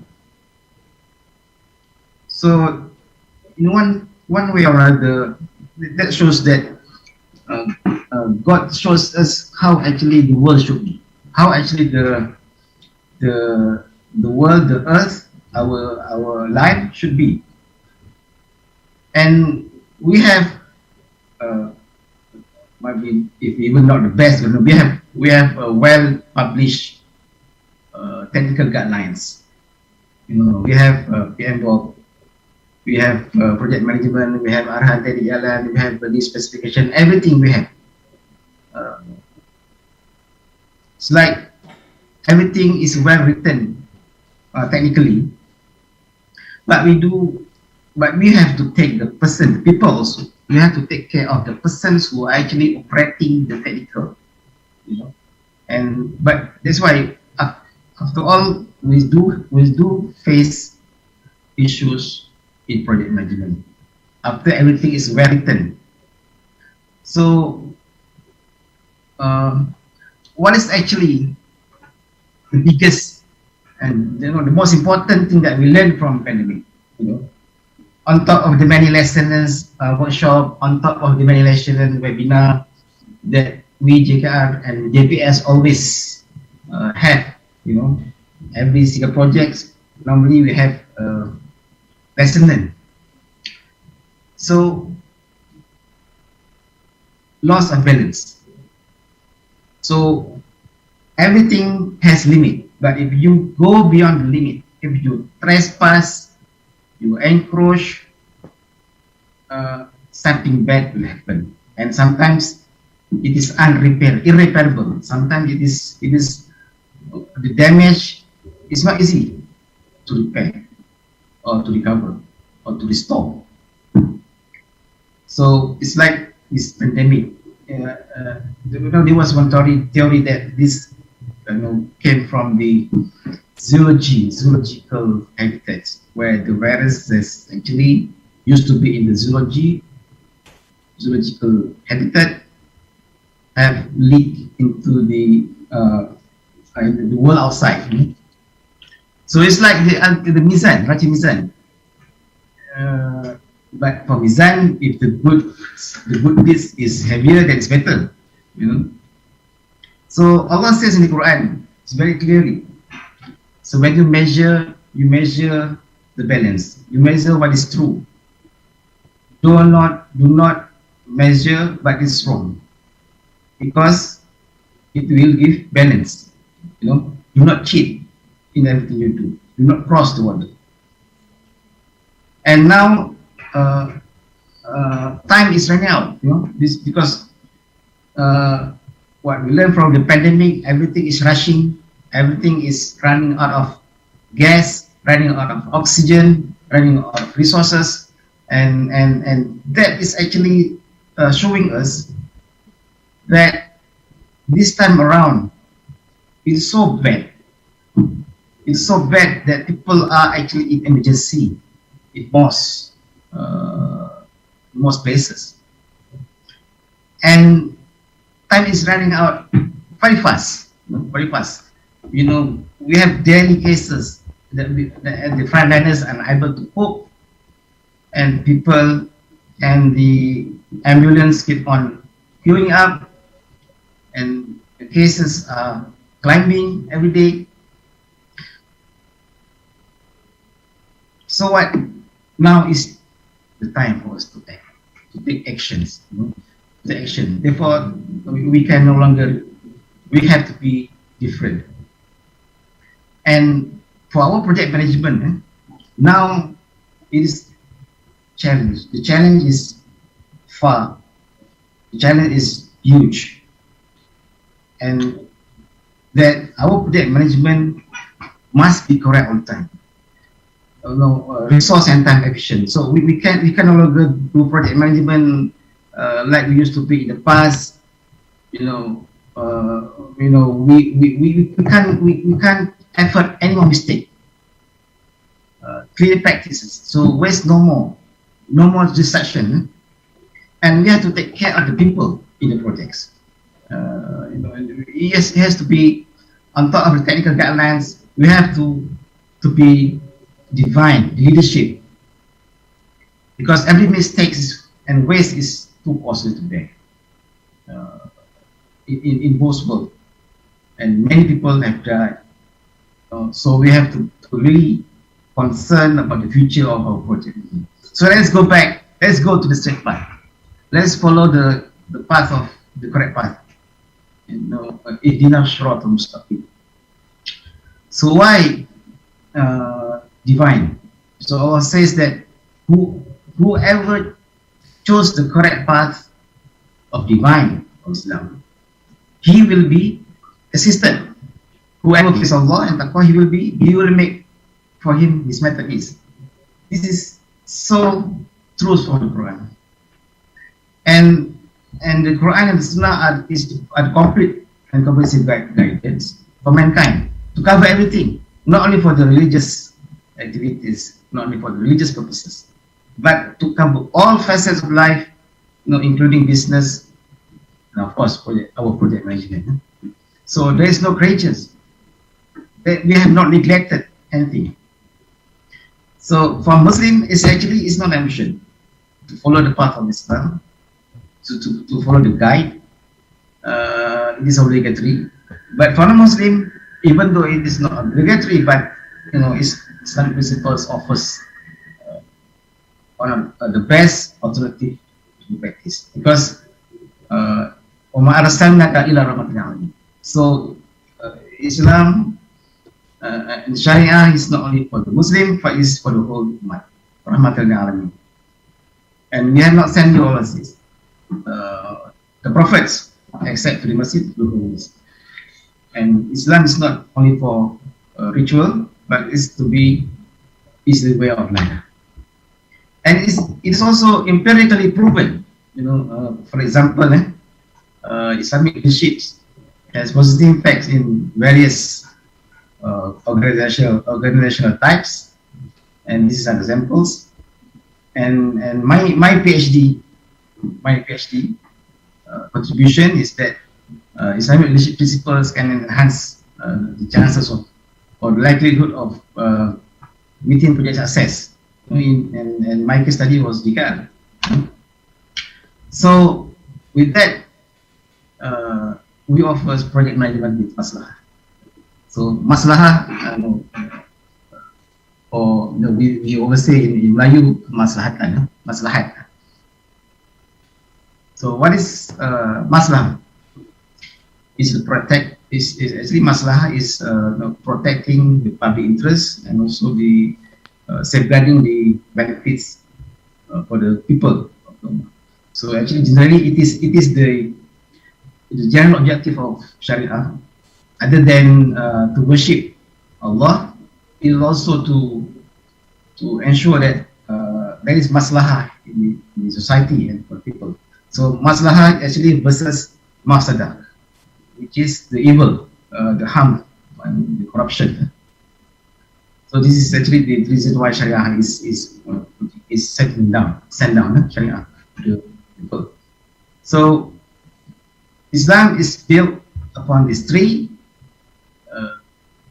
the belief system, which is the aqidah, spiritual, upon belief system, and then the next stage is the manifestation of your beliefs. So it is worshipping, ibadah, and then upon ibadah, we develop. It is a development of the good character of being Muslim, which is the akhlaq, and it is close to ethics, moral ethics in the West. So with maslahah, upon these three, we have also the Islamic leadership principles, because leadership in Islam is an integral part of Islam, of the life of Muslim. And leadership, come from the beginning that we are created as human beings, to be his Khalifah on earth. So, and then Sharia, maksudnya Sharia is actually to preserve and to protect the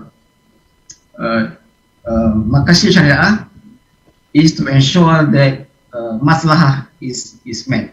So, and then you practice muamalat. Muamalat is actually the principle of muamalat is actually principles for man with man dealings and business transaction. So it is also, of course, applicable for project management. And then we have these three: amanah, or trust, and adalah, or justice, and shura. or consultation. These three are actually the common and the famous tradition of Islam, commonly exemplified and also demonstrated by the Prophet ﷺ in many occasions. So with this, we have the complete relationship with Allah, hablum minallah, hablum minanas, relationship with men and mankind, and also hablum minal alamin, relationship with other creations, the makhluk, other makhluk. So with project management masalah, we would have Syariah consensus and Tauhidi consensus mind and heart of our projects managers and project team and whoever involved projects, and at the same time it will strive for the best performance and also eradicate malpractices, not only bribery and rashwah but also other salah guna pasal and so on. So these are the details of the of those components. So I give some examples. So for example, like integrity. Integrity has been long in Islam. That, for example, this Khalif Umar al-Khattab, when the first speech that he said after the appointment is also about integrity, and intention. Innama a'malu binniyat. So everything that we do, if we set it right from the beginning, so inshallah the whole things will be okay until the end. So we see that project management from the greater dimensions, and everything will be on the right path, because we see that our it's not to fulfill the main objective, but also to get pleasure from Allah SWT in thereafter. So with that, what will be the impact? So it is inside out, project management with self-supervised control, focus, guided, and transparent with with the clear project objective and dimensions. So ultimately, our project management would be a project that is blessed with Syariah, Rahmah, and Maslahat, and maybe we don't need to be audited anymore. We can shut down this audit unit, someday, So I give example. These are examples from during the planning stage. For example, we can apply the concept of the protection of religion, life, lineage, and intellectual property of the maqasid. During design, for example, our building can face the qiblat if the site is okay, and spacing in the toilet design, the wet and the dry area can be considered. We can use many products, and the surroundings should promote relationship with the three relationship: hablum minallah, hablum minnas, hablum minal alamin. So this procurement. So the muamalah principle can be applied also in procurement, so that our BQs are no elements of uncertainties. For example, this is al-istisna contract. That now the Islamic banking use this istisna, and this can also be used for and for Sharia ADR can also be applied for dispute resolution, other than our current conventional arbitration and mediation and adjudication.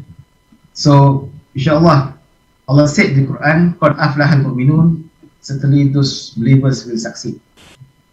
So conclusion that project management with maslahah demonstrate that Islam is our life, and it is for everything, not only for religious purposes. Thank you. That's all. And to achieve both success in the world and in the hereafter. Thank you.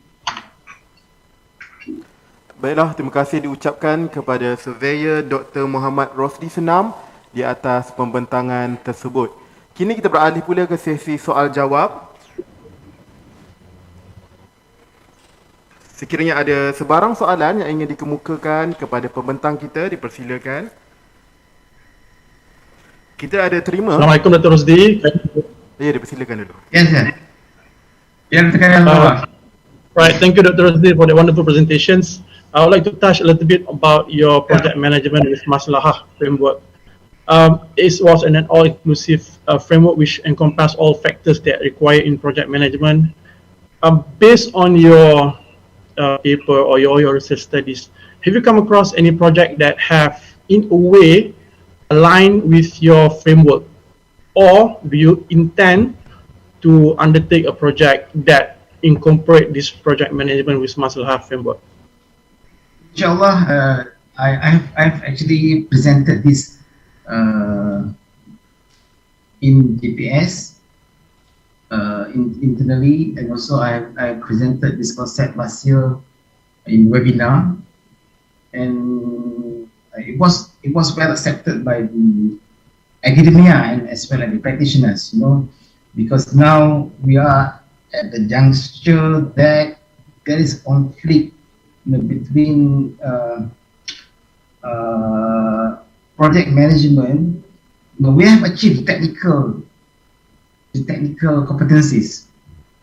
We have matured in terms of technical competencies. We have everything, but then somehow there is something missing.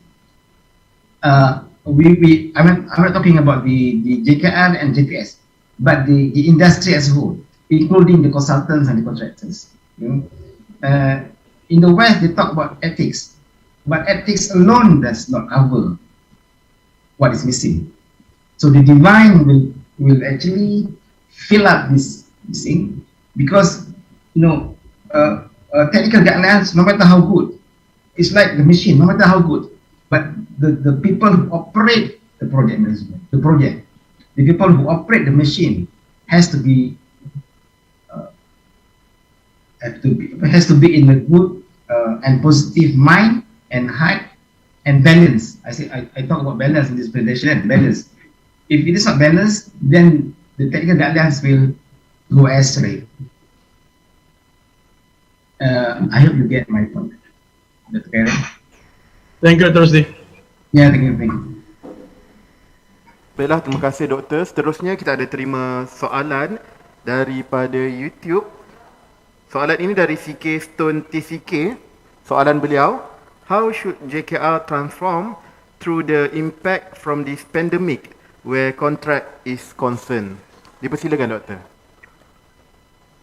How do JKR transform? Through the impact from this pandemic where contract is concerned.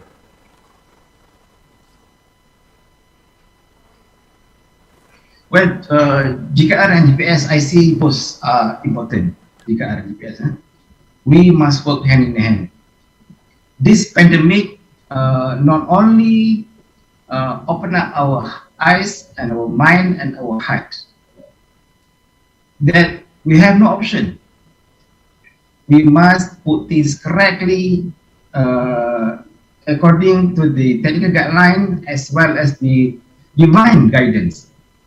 So we can start maybe in the contracts and procurement to start instilling and imbuing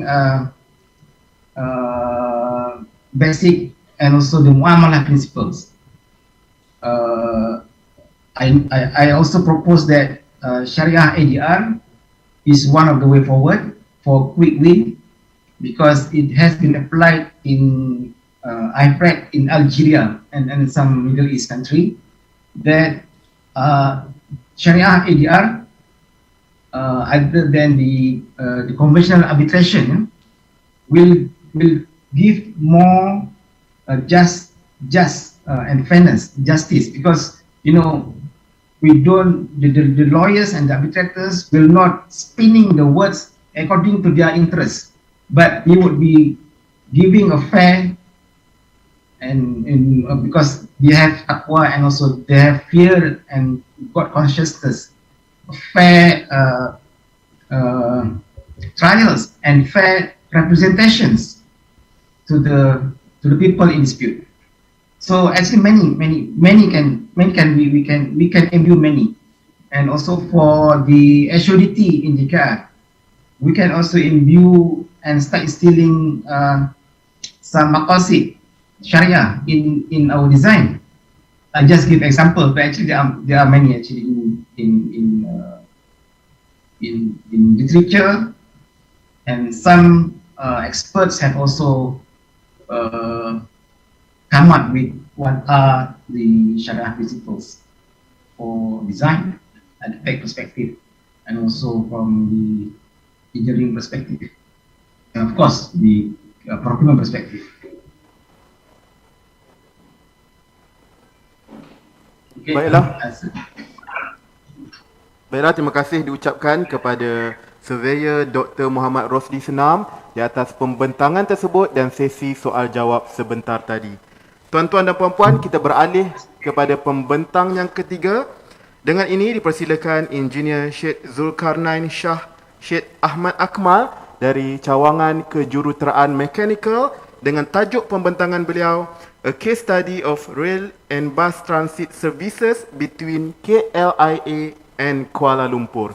Dengan segala hormatnya dipersilakan Tuan.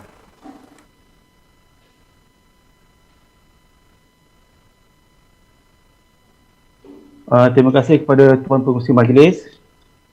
Sebelum tu dengar ke nampak slide saya dan dengar suara saya dengan jelas? Cantik. Okey. Terima kasih. Sebelum tu saya nak ucapkan terima kasih kepada pihak Krek JKR kerana memberi kesempatan dan peluang kepada saya untuk membuat pembentangan pada petang ini. Izinkan saya membuat pembentangan saya dalam bahasa Inggeris. Okay, Bismillahirrahmanirrahim. Assalamualaikum warahmatullahi wabarakatuh and good afternoon.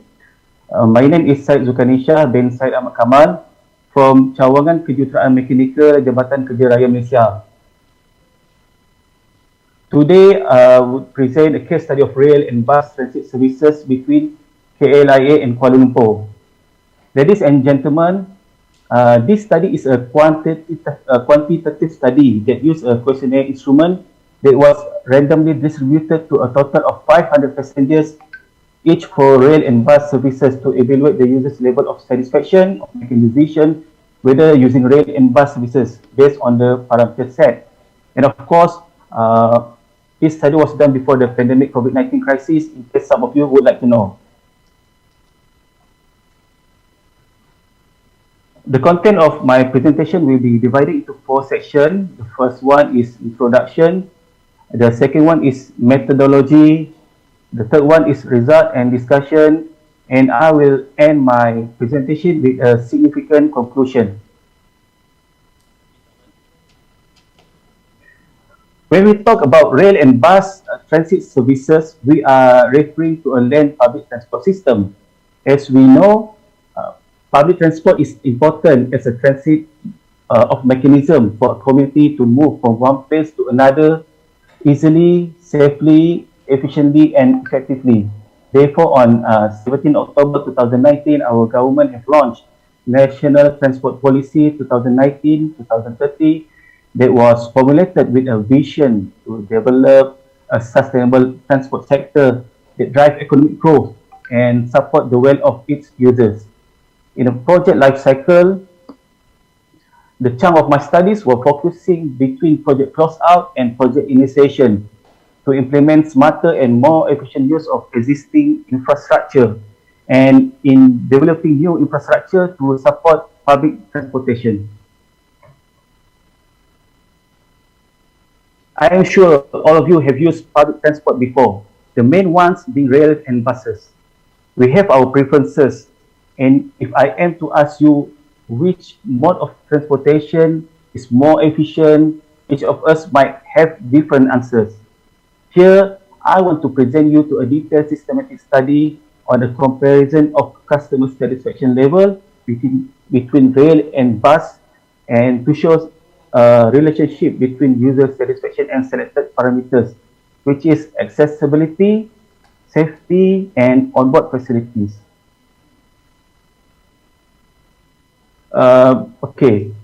when we look at accessibility, safety, and onboard facilities, these parameters are an independent variable. By definition, the accessibility is the ability to access and benefit from some system or entity. But in public transport today, it is referring to facilities provided intended to make public transport services fully accessible to users with aid of some innovation in technology. Safety in rail and bus transport means there's risk for passengers being injured, protected from dangers and accidents. While for onboard facilities, it is important in public transport services so that it can attract the attention and desire of users to use the rail and or bus transport system comfortably.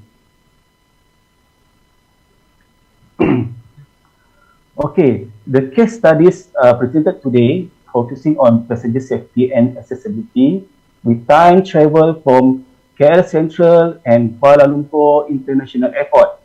The reason I choose this point of same origin and destination is to make an apple-to-apple comparison between rail and bus. As you can see on the slide, the rail moving distance between KL Central and KLIA using track work system is 57 kilometers, while bus moving using road is approximately around 66 to 68 kilometers, depending which route the bus choose. Therefore, time consumption needed by rail is 33 minutes, and bus needed around 1 hour provided with no heavy traffic due to accident or heavy rain. Accessibility in this study will focus on three main items: network coverage, space at platform, and space inside rail and bus.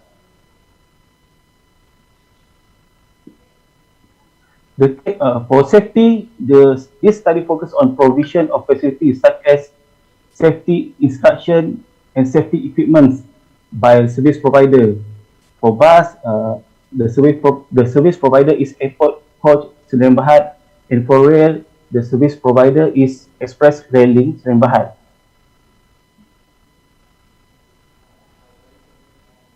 Okay, I haven't used bus for quite some time, but to my surprise, the bus from the airport have wireless internet setup available during the trip. Maybe some of you already know about this, but some of you don't. This study will look into provision of facilities for comfort and entertainment, such as displaying system, audio system, and comfort of air conditioning system in rail and bus.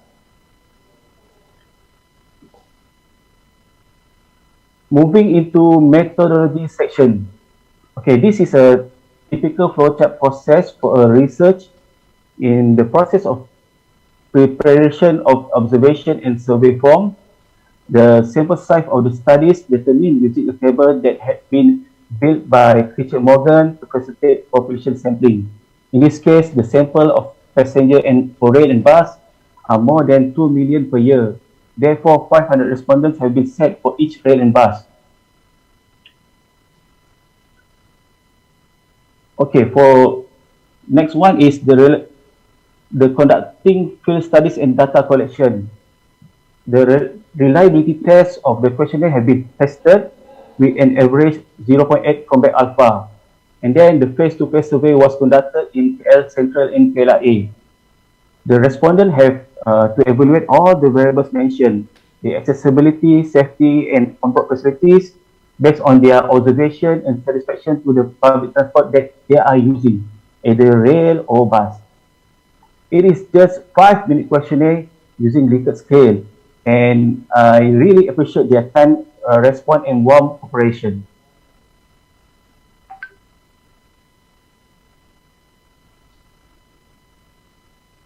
Okay, the data obtained were analyzed using SPSS software. The result obtained were tabulated for data extraction, and of course, ladies and gentlemen, the data would elaborate conducted in 3 steps. The first one is a correlation analysis to measure linear correlation between variables. The second one is a regression analysis to evaluate the contribution of each factor on overall. And the third one is data comparison between rail and bus.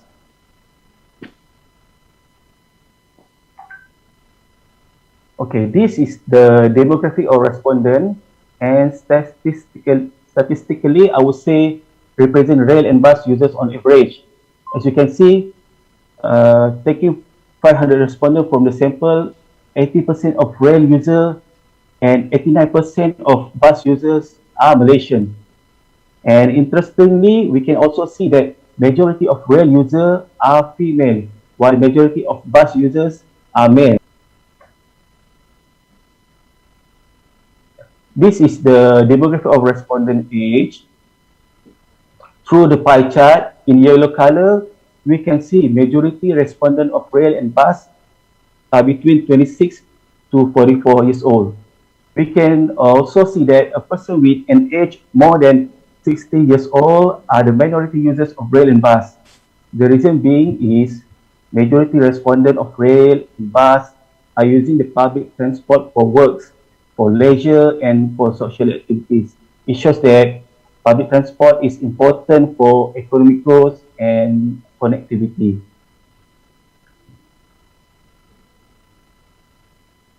Okay, for result and discussion section, correlation is a statistical technique that shows how strongly two or more variables are related to each other. In this case, we can see that Pearson correlation coefficient for accessibility, for safety, and for onboard facilities has a significant and strong relationships with each other. Based on the result of a significant linear relationship, we can say that when the relationship is positive, these variables tend to increase together for rail and bus services. For example, since the variables are positively correlated, meaning that effective accessibility is associated with a greater safety and onboard facilities. The next table shows the multiple linear regression model summary and overall fit statistic for rail and bus. From the table, we can see that statistically, rail services receive better passenger satisfaction level than bus services at 75.5% as compared to 56.5% based on accessibility, safety, and onboard facilities. Okay, the next table shows the multiple linear regression of rail and bus. It estimates including the significant level for each rail and bus. Okay, from this table, we can think of the most simplest form of a linear equation, that is y equals to mx plus c. Value of y for rail equals to 0.971 accessibility plus 0.747 safety plus 0.28 onboard facility plus constant value, while value of y for bus equals to 0.947 accessibility plus 0.029 safety plus 0.017 onboard facility plus constant value. As a conclusion, the quality of service provided by rail and bus between KL Central and KLIA is at a satisfactory level with score of 75.5% and 56.5% each. In addition, the quality of rail and bus services needs to be improved from time to time. So by identifying the level of service satisfaction, the service provider and stakeholders involved can detect the dimension of poor service quality and also easier to allocate number of resources in improving the quality of services offered to users.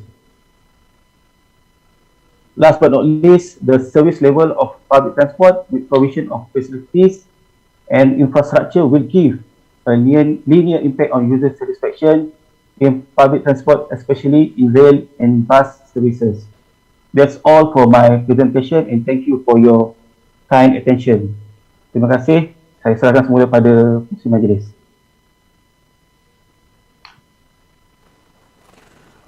Baiklah, terima kasih diucapkan kepada Engineer Syed Zulkarnain di atas pembentangan beliau sebentar tadi. Tuan-tuan dan puan-puan, kita beralih kepada sesi soal jawab. Sekiranya ada sebarang soalan yang ingin dikemukakan kepada pembentang kita, dipersilakan.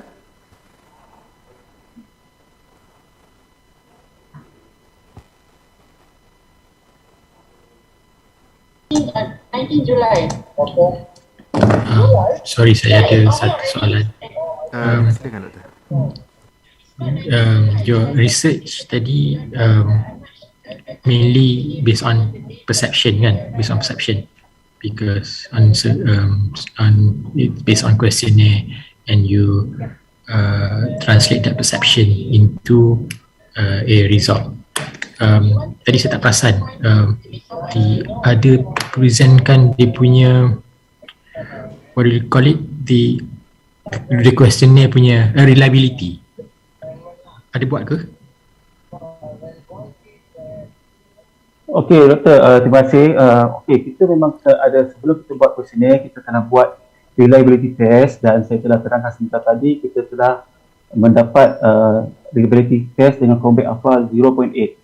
0.8. Okay. So that questionnaire is adapted ke, adopted ke, ataupun buat new questionnaire? Okay, questionnaire tu is adapted from several samples dan berdasarkan juga beberapa kajian kita lah di lapangan. Okay, and suitable with the environment di Malaysia. Ya, sebab kebanyakan kajian adalah berdasarkan kajian-kajian untuk public transport ni adalah banyak kajian dibuat di luar negara. Jadi kita kekurangan kajian berkenaan dengan public transport di dalam Malaysia. Jadi apa yang kita buat, dapatan kajian di luar negara itu kita extract maklumat tu dan kita cuba sesuaikan dengan geografi di Malaysia. Okay. Cuma my suggestion is that your conclusion tadi you just beritahu the outcome of the perception. Maybe you might want to provide your opinion from the outcome of the presentation. What does that relate to probably future study ke, ataupun relate to maybe application by the government or the sector from the outcome of your research? Okey, terima kasih Doktor. Saya ada juga terangkan juga beberapa cadangan seperti tadi berkenaan dengan penambahbaikan berdasarkan persepsi daripada feedback daripada user, apa penambahbaikan yang boleh ditambah baik, dan berdasarkan formula-formula ditunjukkan tadi, apabila penambahbaikan dibuat terhadap accessibility, tahap keselamatan dan penambahbaikan fasiliti di dalam rail dan bas, dia akan membantu meningkatkan lagi pada customer satisfaction towards public transport itu sendiri. Terima kasih. Terima kasih.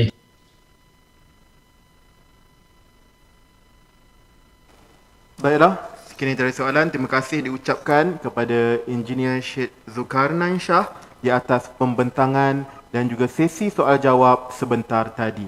Tuan-tuan dan puan-puan, kita beralih kepada pembentang keempat. Dengan ini dipersilakan Puan Nur Laili Muhammad dari Cawangan Arkitek dengan tajuk pembentangan beliau Enhancing Energy Performance in Existing Government High-Rise Office Building in Malaysia through Building Envelope Retrofit. Dengan segala hormatnya, dipersilakan.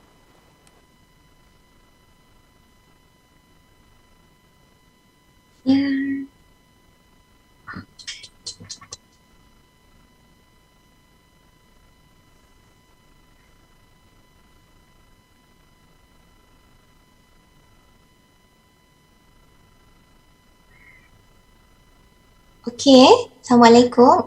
Dengar tak? Dengar. Jelas. Okey.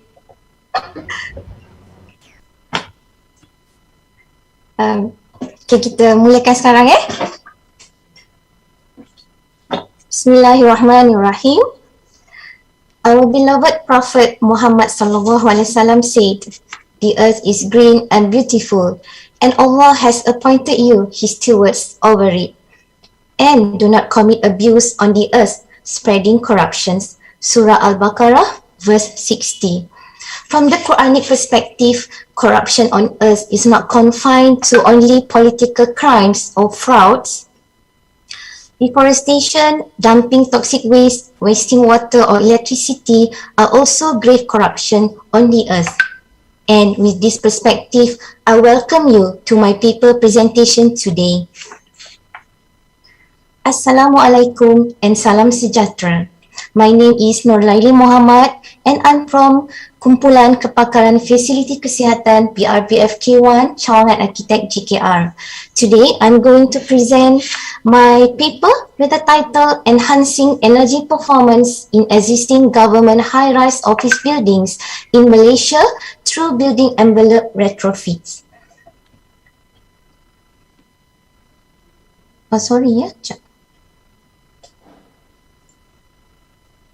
My presentations will have this outline content which begin with introductions. Next, aim of study.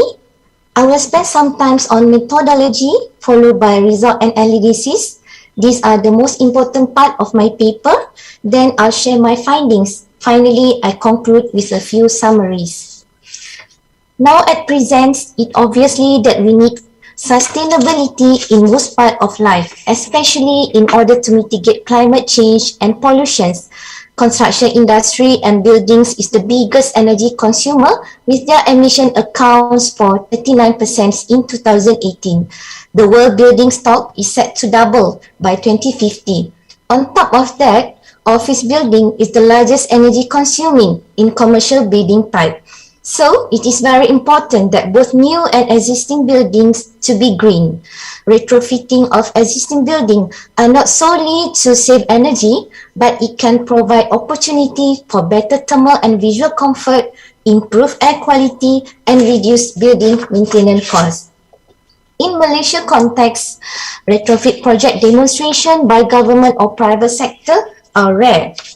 Previous studies on greening our existing building highlighted that many retrofit projects without consideration for energy improvements. Also, studies stated that many office buildings in Malaysia have a building energy index or BEI of 200 to 250 kilowatt square meter per year, which means this BEI is higher than 150 BEI recommended by GBI and 150 BEI recommended by government EPU guidelines for public buildings.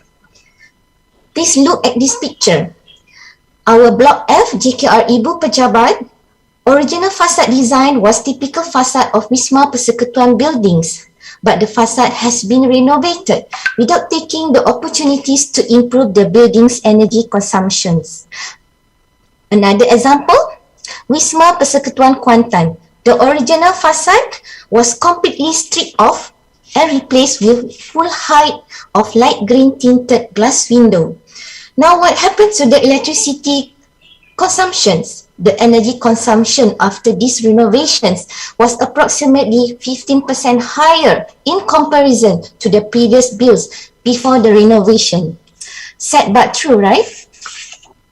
Therefore, the aim of my study is to develop an understanding on how intervention in building envelope components could result in improvement of energy performance of typical government high-rise office buildings in Malaysia. This study implemented a case study combined with calibrated simulation approach to establish a validated case model of selected typical government high-rise office buildings. It was conducted in two phases. Phase number 1, identification of case study and extraction of its actual energy-related data to facilitate the simulation study in phase 2. Phase 2 is where the base case model is calibrated and simulation of the energy performance to determine and optimize retrofit intervention strategy using IES VE software. Now, I'm sure all of you are familiar with these buildings. Maybe some of you have worked or currently working in some of these Wisma Persekutuan buildings. It is quite an iconic buildings in Malaysia, right? In fact, there are 14 numbers of high-rise Wisma Persekutuan office buildings, 8 to 70 story across Malaysia. In my study, this building were established as typical government high-rise office buildings. 4 facts I want to share. This building, built in 1970s or 1980s, totally depending on artificial lighting and air conditioning system. Fact number 2, high window wall ratio, WWR values, low visible light transmission window, and wall is constructed from wood frame with plywood panel. Number 3, only a few of these buildings had their air conditioning system upgraded, but the facade is slowly worsens. And lastly, this building still maintains 90% of original building forms and facade designs. The 13th story of Wisma Persekutuan Seremban was selected as the case building for my simulation studies. This existing shading device is highlighted in the close-up picture. A is the existing concrete ledge, while B is the existing polycarbonate horizontal shading. To date, this building has carried out upgrading works of air conditioning system and completed in 2018 and also revamping retrofit in 2020. Therefore, the energy savings from both retrofit is reflected in 2018 and 2019 utility bills. Now, next is the explanation of Phase 2 Energy Performance Simulations methodology based on previous literature on calibrated simulation methodology, including Malaysia Standard 1525-2014. Here are the steps to establish a validated case model and identify building envelope retrofit strategy. First, by using readily available weather data for Kuala Lumpur and predefined quantitative criteria of energy efficiency for selected glazing and opaque wall in IESBE software, the case model of Wisma Persekutuan Seremban was established with energy-related data information extracted from the previous phase 1. Next, the calibration and validation process to ensure the accuracy and the reliability of the case model is conducted by comparing the simulation result with 2 years of monthly utility bills. The validation was based on statistical indices and the result must meet the acceptance tolerance of ASHRAE, IPMVP and FEMP standards.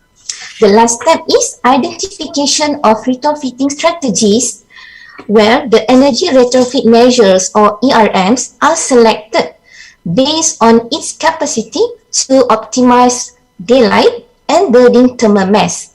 Also, consideration on material affordability and level of difficulty in their installation. I propose 3 levels of retrofit interventions, namely minor level, moderate level, and major level. Each level has 4 simulation strategies. Later, the impact on annual and space cooling consumptions are evaluated in comparison to the original case model.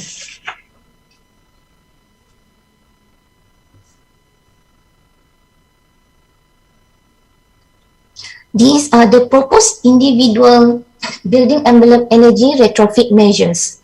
Number 1, window to wall ratio, proposed reduction of 40%, 35% and 30% by modifying the original case model into 3 modified case model.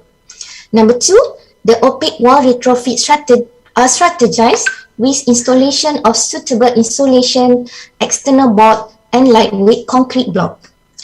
Number 3, glazing wall retrofit with a single or double low E glass pane with suitable properties. And lastly, using the existing external shading device, I evaluate its impact on energy consumption and savings. Now, this is the table presented glazing and opaque wall ERMs in all intervention levels. These proposed prescriptive codes of glazing and opaque wall ERMs using U value as the main reference for the material's energy efficiency. Now, the rule of thumb here, the lower the U value, the less energy is required to maintain comfortable conditions inside the building. Of course, the major level intervention is having the lowest U value of ERMs in comparison with the moderate or the minor level. Now, this is the established validated base case building model of Wisma Persekutuan Seremban. From the validated base case model, 3 models were developed according to the proposed WWR reductions, namely strategy A1 for 40% WWR reductions, A2 for 35% reduction, and A3 for 30% reductions.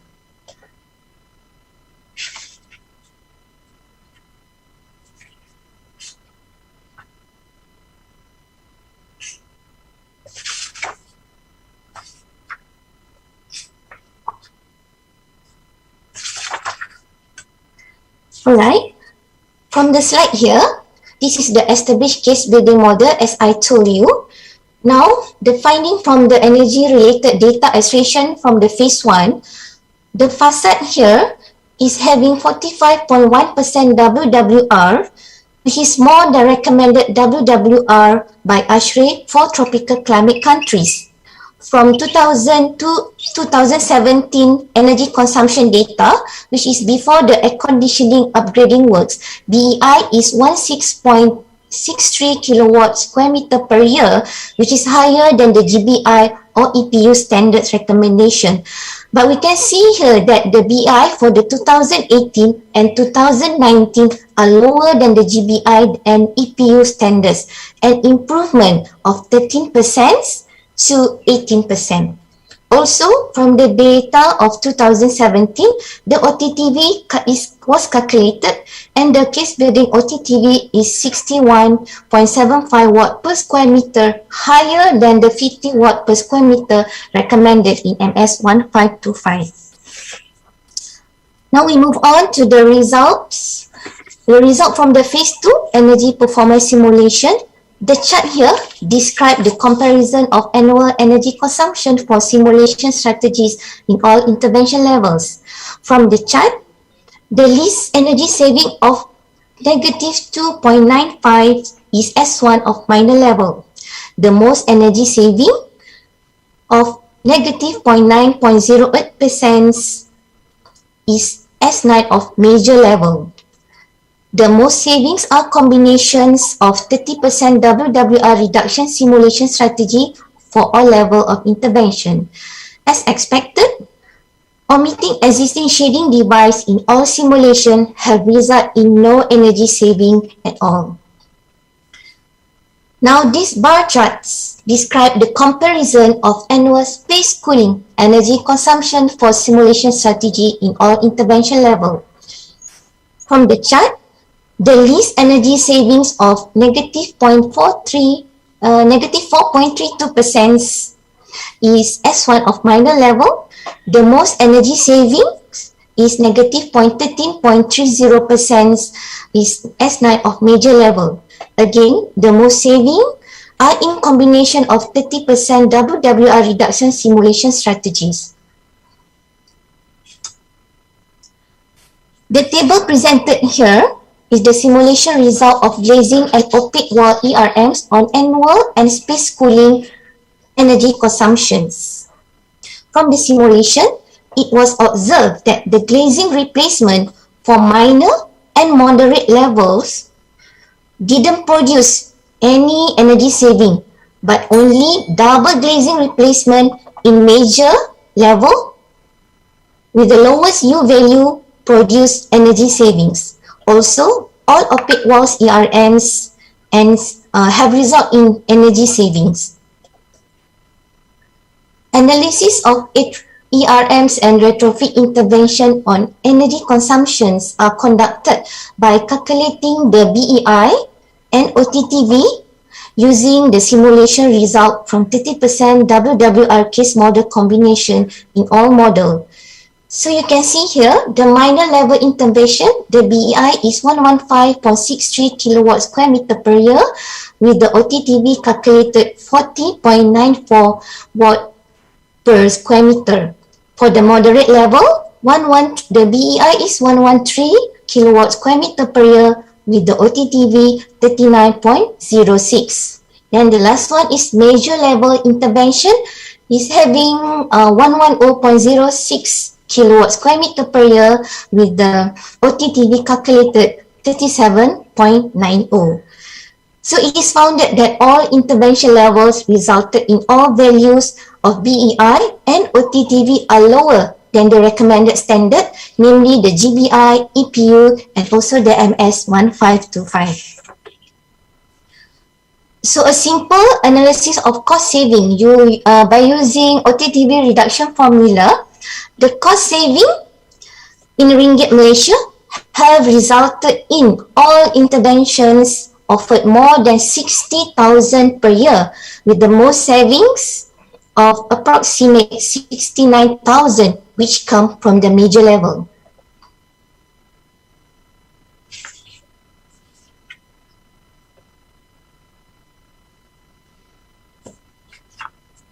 I want to highlight there are 5 findings from this study. Number 1, Wisma Persekutuan typical energy performance are poor in terms of BI and OTTV in comparison to the local standard. Finding number 2, the calculated BEI and OTTV in all retrofit intervention levels shows that all value were within the benchmark margin of the BI or the EPU standards, and also MS 1525.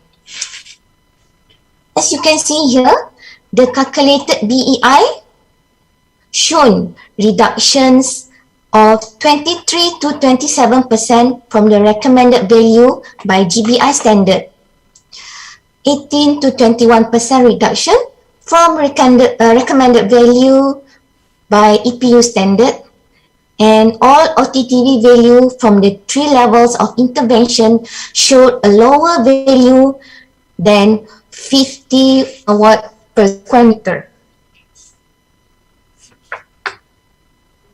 Finding number 3, insulation specification outlined in all levels of intervention are sufficient and practical.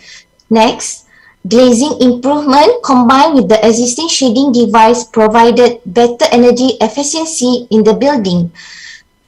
Finding number 5, last, energy saving from installing better glazing properties alone at all levels of retrofit intervention actually were insignificant. For the conclusions of this study, I want to share 3 important points. Number 1, the calculated BEI, OTTV, and energy savings of all retrofit intervention levels are important reference points for building energy assessment prior to the retrofit strategies.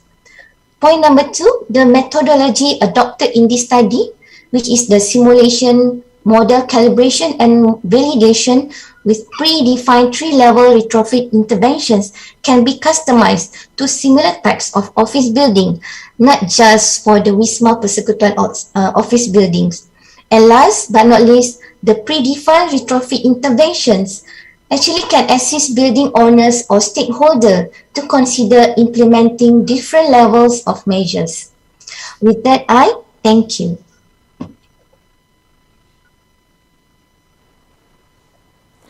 Baiklah, terima kasih kepada Puan Nur Laili di atas pembentangan tersebut. Sekarang kita beralih kepada sesi soal jawab. Sekiranya tuan-tuan dan puan-puan mempunyai sebarang soalan yang ingin dikemukakan, bolehlah berbuat demikian terhadap pembentang kita. Nak tanya soalan boleh? Ya, boleh.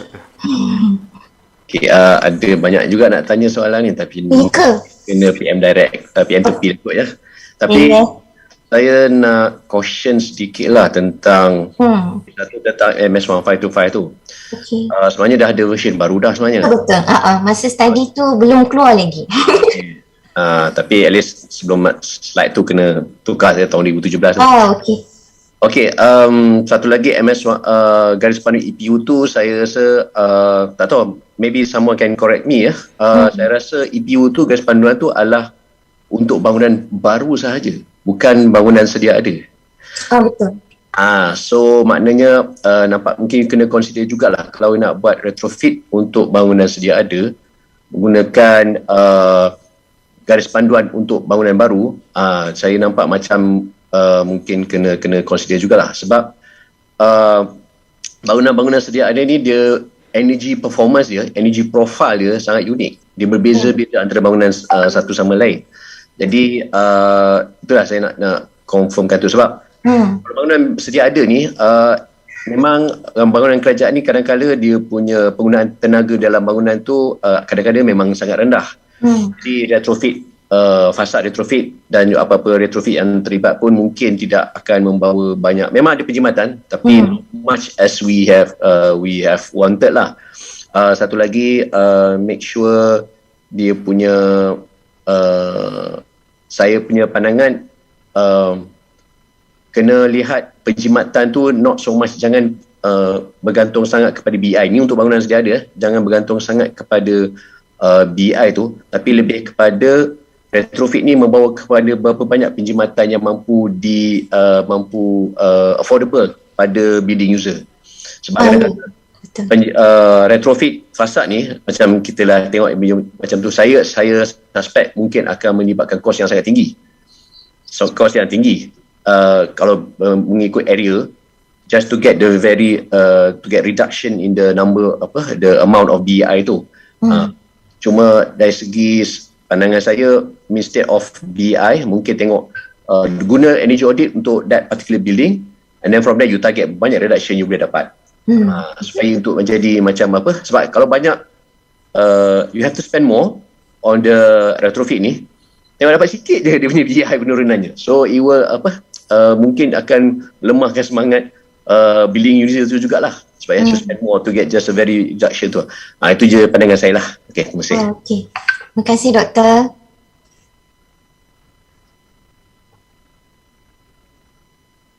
Seterusnya, sekiranya ada soalan yang ingin dikemukakan.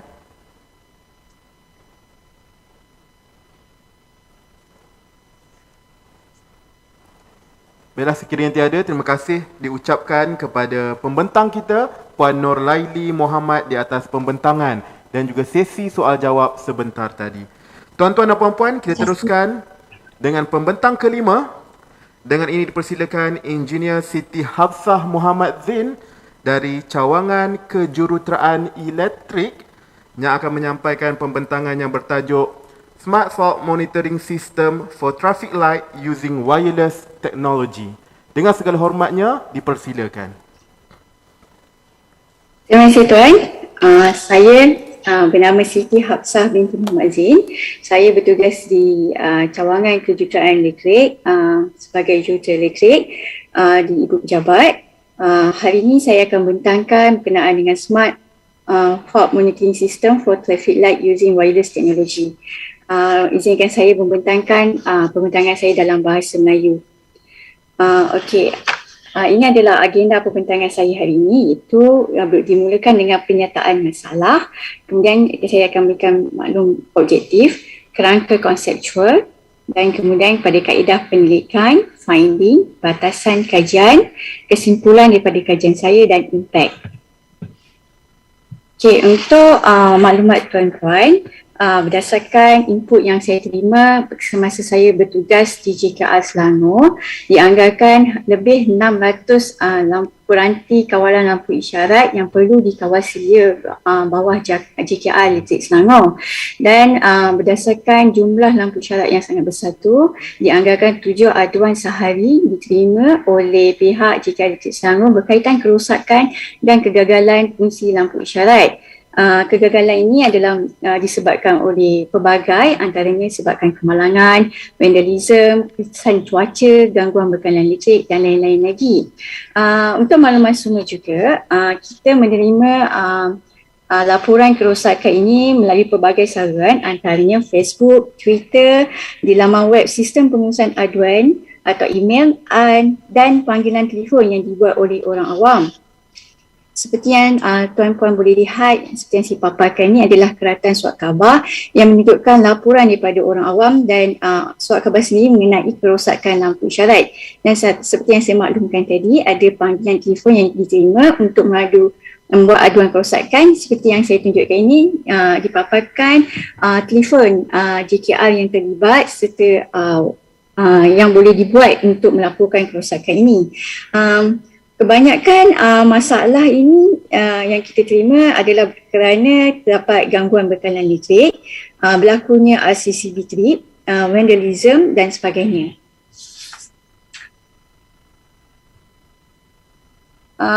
Untuk mengurangkan kadar aduan tersebut, banyak yang telah dilakukan oleh JKR.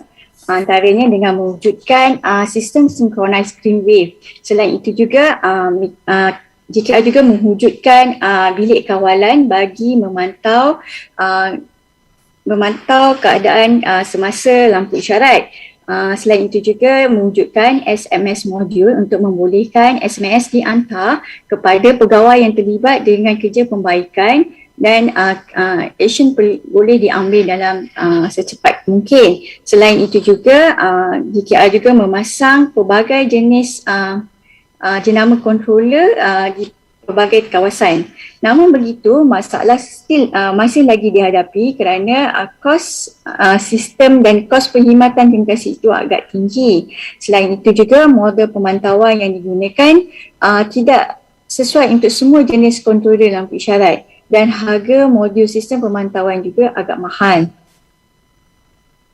Ini adalah objektif kajian saya, iaitu untuk menghasilkan satu sistem yang murah menggunakan Raspberry Pi untuk mengesan kegagalan fungsi lampu isyarat yang boleh digunakan oleh semua jenis peranti kawalan lampu isyarat tidak mengira jenama. Selain itu juga untuk mengurangkan kos operasi, mengesan kerosakan atau kegagalan lampu isyarat.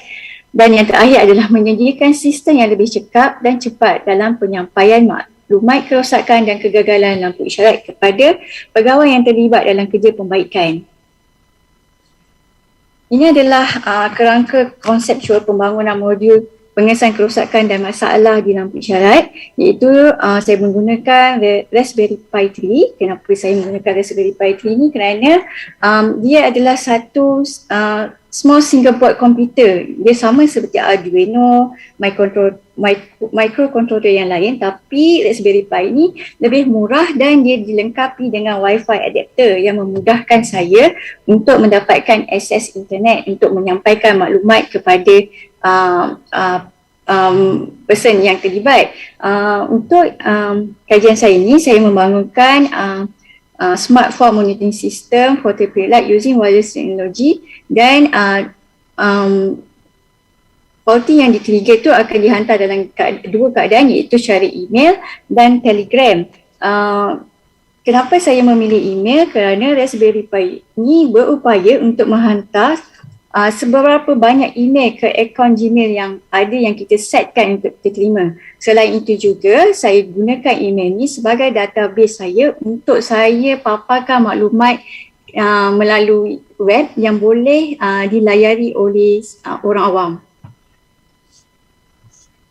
Ini adalah kaedah penilaian yang saya mulakan dengan fasa 1, iaitu literature review, mengenal pasti masalah, seterusnya mengenal pasti objektif projek, seterusnya menghasilkan proposal projek yang akan dibuat.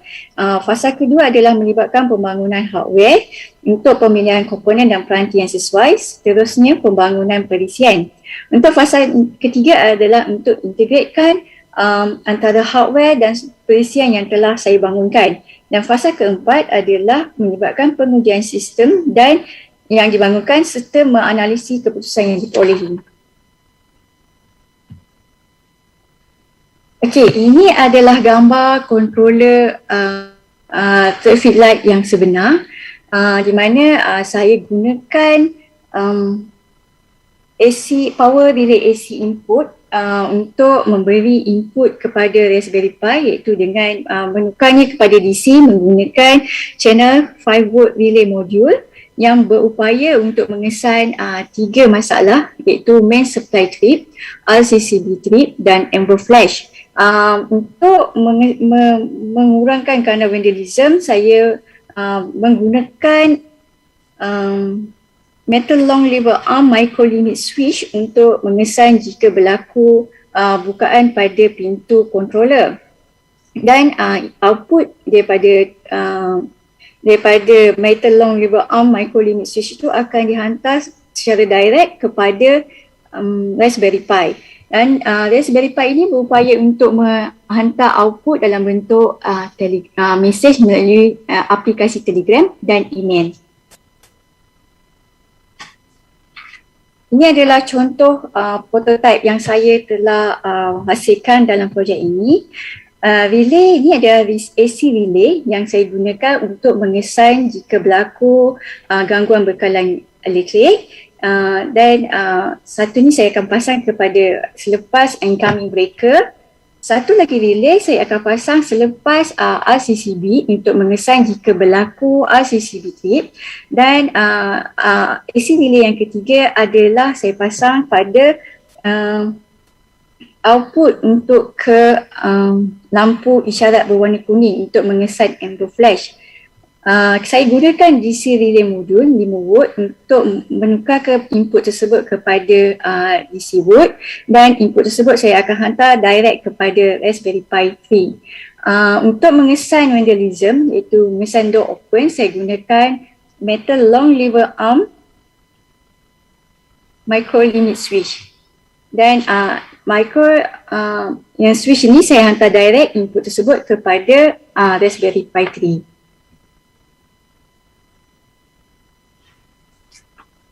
Programming yang telah dibangunkan ini dalam Raspberry Pi ini berjaya untuk menghantar dua jenis output, iaitu melalui email yang saya wujudkan melalui akaun Gmail dan melalui mesej melalui aplikasi Telegram. Email tersebut boleh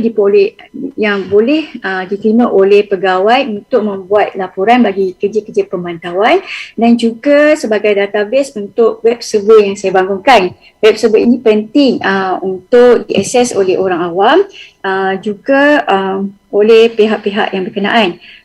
Untuk Telegram adalah short message yang ringkas yang saya decide untuk hantar kepada pegawai-pegawai yang terlibat dalam kerja-kerja pembaikan. Mesej ini boleh didapati segera dan pegawai tersebut boleh membuat kerja-kerja pembaikan selepas menerima mesej tersebut. Untuk semua mesej-mesej ini saya paparkan jenis kerosakan atau masalah, memaparkan tarikh dan masa masalah atau kerosakan itu berlaku, lokasi lampu isyarat dan alamat serta maklumat pegawai yang terlibat dengan kerja pembaikan tersebut. Okey, ini adalah contoh email yang dihantar oleh Raspberry Pi. Email ini akan dihantar kepada email yang ditetapkan untuk menerima maklumat tersebut, dan Raspberry Pi yang seperti saya maklumkan tadi berupaya untuk menghantar seberapa banyak email kepada akaun Gmail. Dalam email ini akan memaparkan maklumat lokasi controller, lampu isyarat tersebut. Saya itu juga ada maklumat masalah yang berlaku, nombor pengenalan untuk controller, pegawai yang terlibat serta alamat. Ini adalah contoh mesej Telegram yang diterima, iaitu saya bahagikan kepada 3 line bermula dengan tarikh berlakunya masalah dan masa. Jenis masalah seperti ini, door open DPE35.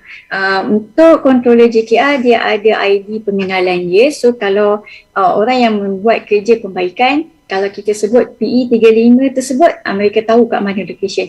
Jika melibatkan pegawai-pegawai lain ataupun pegawai yang terlibat absent ataupun ada mengalami masalah lain, di sini menunjukkan koordinat location di mana controller tersebut berada.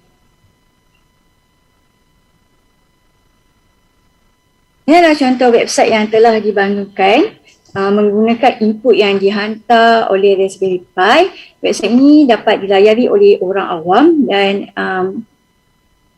website ini berguna untuk membolehkan orang awam melayari bagi memastikan perjalanan mereka berjalan lancar, kerana seperti yang kita ketahui, jika berlaku kerosakan lampu isyarat akan berlaku kesesakan. Okey, untuk mengelakkan kesesakan teruk. Okey, maklumat ini juga penting untuk pihak berkuasa seperti polis untuk mengetahui di mana ada breakdown atau ada kerosakan lampu syarat dan mereka boleh membantu untuk menyelesaikan masalah kesesakan. Okey, ini adalah satu jalan yang menjadi kajian yang saya buat untuk kajian, di mana jalan ini adalah jalan Montfort Salam. Jalan ini adalah sepanjang 2 km daripada controller pertama hingga controller yang terakhir. Di satu jalan ini terdapat 5 persimpangan yang mempunyai lampu isyarat. Okey, untuk lampu syarat ini di kiri dan kanannya banyak terdapat pejabat kerajaan. Oleh yang demikian, menggunakan Blue Ocean Strategy, kita boleh menggunakan Wi-Fi daripada jabatan kerajaan lain untuk kita hantar, membolehkan Raspberry Pi ini mendapatkan akses internet bagi menghantar input jika berlaku kerosakan. Oleh yang demikian, berdasarkan penemuan saya, jika perkara ini dapat direalisasikan, kita dapat menjimatkan kos bagi bil perkhidmatan telekomunikasi, di mana jika JKR masih menggunakan SMS modul yang menggunakan satu SIM card untuk satu controller, maksudnya jika dalam satu jalan di jalan Montfort Salam ni terdapat 5 controller, bermaksud kita perlu bayar RM50 untuk setiap bulan dan ia memerlukan kos hingga RM600 untuk setahun. Tapi jika kita gunakan Raspberry Pi yang punya Wi-Fi adapter, mungkin kita perlu bayar satu SIM card saja, iaitu RM28 per SIM card, dan boleh digunakan untuk 5 controller dan ia dapat menjimatkan separuh daripada kos yang perlu dikeluarkan bagi pembayaran bil perkhidmatan telekomunikasi. Okey, selain itu juga liputan penggunaan SIM card untuk satu SIM card adalah lebih meluas. Instead of satu SIM card untuk satu controller, kita dapat jimatkan dengan menggunakan satu SIM card untuk 5 controller mungkin. Ini mungkin dapat digunakan menggunakan internet over power kerana lampu jalan di jalan tersebut adalah di bawah seliaan JKR. Okey, ini adalah perbezaan harga untuk peranti yang digunakan ketika tersebut, iaitu menggunakan SMS modul yang digunakan untuk menghantar SMS kepada pegawai terlibat dengan kerja pembaikan. Jika kita menggunakan SMS modul yang melibatkan RM5,000 untuk satu modul, iaitu SMS modul 3,000, panels dia adalah 1,000 dan integrate sistem 1,000. Jika kita menggunakan Raspberry Pi, dia hanya memerlukan dalam anggaran RM1,000, iaitu Raspberry Pi sendiri berharga RM200, bateri untuk backup sistem dan 3G USB modem. Jika kita tiada Wi-Fi di area tersebut, so kita perlukan 3G USB modem, iaitu RM100, integrate system RM200 dan panel berharga RM500. So total adalah RM1,000. So kita dapatkan jimat lebih dalam RM4,000 di sini. Okey, namun begitu, kajian saya ada batasannya kerana Raspberry Pi ni agak tidak tahan kepada cuaca panas dan dia mudah rosak akibat cuaca panas. Seperti yang kita tahu, controller lampu isyarat selalunya berada di tengah-tengah kawasan, maksudnya di tepi jalan yang tiada pokok dan dia terdedah dengan cuaca panas. Selain itu juga yang saya bangunkan ini adalah one way communication. Dan jika boleh in the future kita boleh bangunkan two-way communication, di mana jika berlaku kerosakan macam trip, RCCB trip, kita boleh hantar input untuk membolehkan kita on balik RCCB tu daripada jarak jauh. Kemudian kita still lagi perlukan kos komunikasi mesin to mesin, di mana kita perlu lagi membayar bil untuk perkhidmatan komunikasi kerana tidak semua tempat mempunyai jabatan kerajaan yang berhampiran dan kita perlu bayar untuk bil perkhidmatan komunikasi. Okey, kesimpulannya adalah saya berjaya menyediakan satu pelanti iaitu menggunakan Raspberry Pi bagi mengesan 4 jenis masalah dan kerosakan dengan kos yang murah dan mudah digunakan serta lebih jimat. Kemudian maklumat kerosakan itu dapat disampaikan melalui email atau telegram atau website yang boleh diakses oleh pegawai yang terlibat dan orang awam. Saya juga dapat menjayakan dasar kerajaan IR 4.0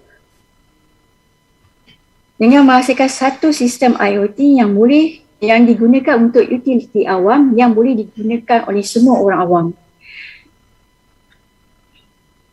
Dan impact pada penyelidikan ini adalah saya berjaya menghasilkan IoT, Internet of Things, untuk sistem pemantauan kerosakan lampu isyarat di mana dapat membantu mengurangkan kesesakan jalan raya dan sekaligus mengurangkan kadar kemalangan serta kematian. Selain itu juga revolusi digital dan teknologi dalam penggunaan teknologi terkini serta murah bagi menyediakan sistem pemantauan yang lebih jimat. Dan yang terakhir adalah pengurusan aset kerajaan adalah lebih kesan dengan pemantauan lampu isyarat yang lebih baik dan mengurangkan kadar vandalisme terhadap aset kerajaan. Sekian. Terima kasih. Baiklah, terima kasih kepada Engineer Siti Hafsah di atas pembentangan sebentar tadi. Maka kita beralih pula ke sesi soal jawab. Sekiranya ada sebarang soalan yang ingin dikemukakan, dipersilakan. Tanya sikit boleh? Boleh, Doktor. Macam mana nak mengelakkan kalau ada macam kerosakan? Macam kita ada sampai traffic light kalau masa hujan, dia macam dikit je, maknanya dia shut down, rosak. RCB macam mana you punya tu? Sekarang ni kalau keadaan sekarang bila RCCB tu trip, dia ada 3 kali dia akan on balik. Lepas 3 kali dia akan mati teruslah. Itu yang dikatakan RCCB trip. Itu yang saya katakan, bila jika kita diberi peluang, kita akan buat development untuk two-way communication, di mana jika kita tahu sebabkan cuaca, kita boleh hantar input untuk RCCB tu on balik. Oh, dia macam satellite hantar command, lepas tu dia akan buat instruction, lepas tu dia akan macam buat self-diagnostic, lepas tu hantar balik, kita mengatakan traffic light ni dah down lah kot. Something like that. Betul. Yes, betul.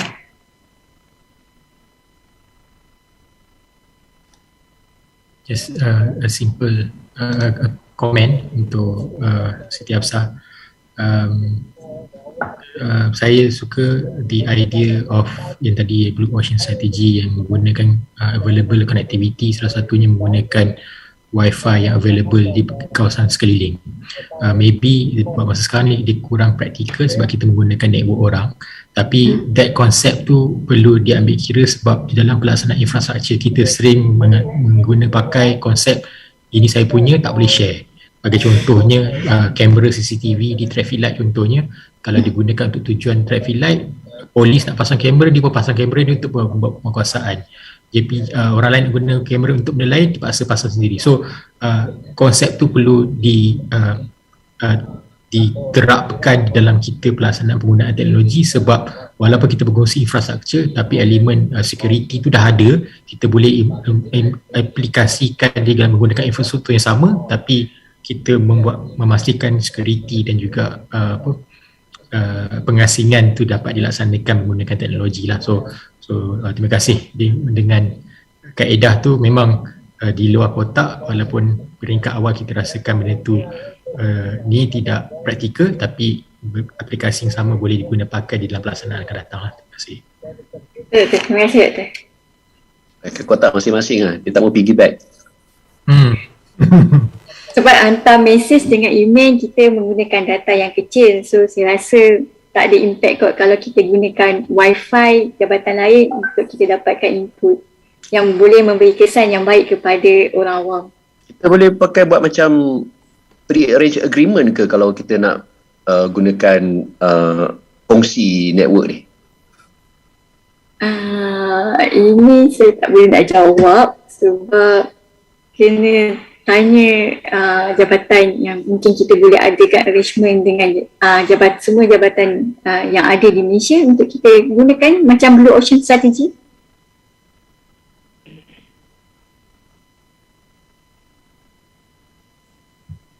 Baiklah, terima kasih diucapkan kepada Engineer Siti Hafsah di atas pembentangan sebentar tadi dan juga sesi soal jawab.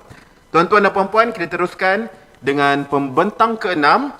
Dengan ini dipersilakan Encik Muhammad Hanif Jamaluddin dari Crete dengan tajuk pembentangan beliau Electrical Power System Installation Power Quality Case Study. Dengan segala hormatnya, dipersilakan.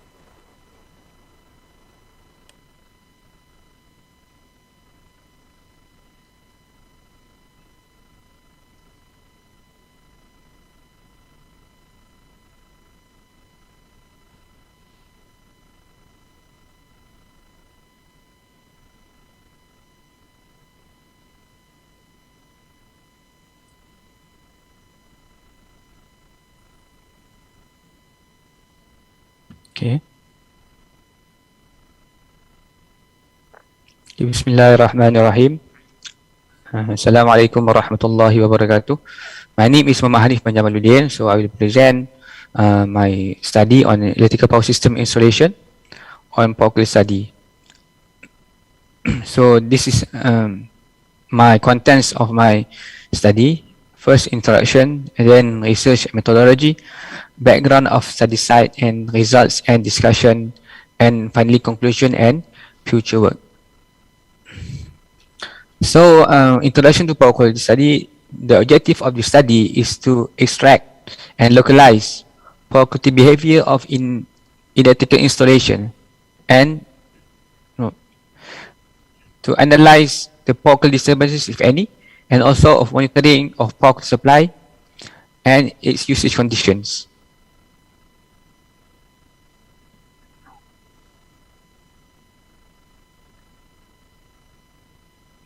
So for the in research methodology, this is the method used for this study, using power quality analyzer and based on actual site measurements.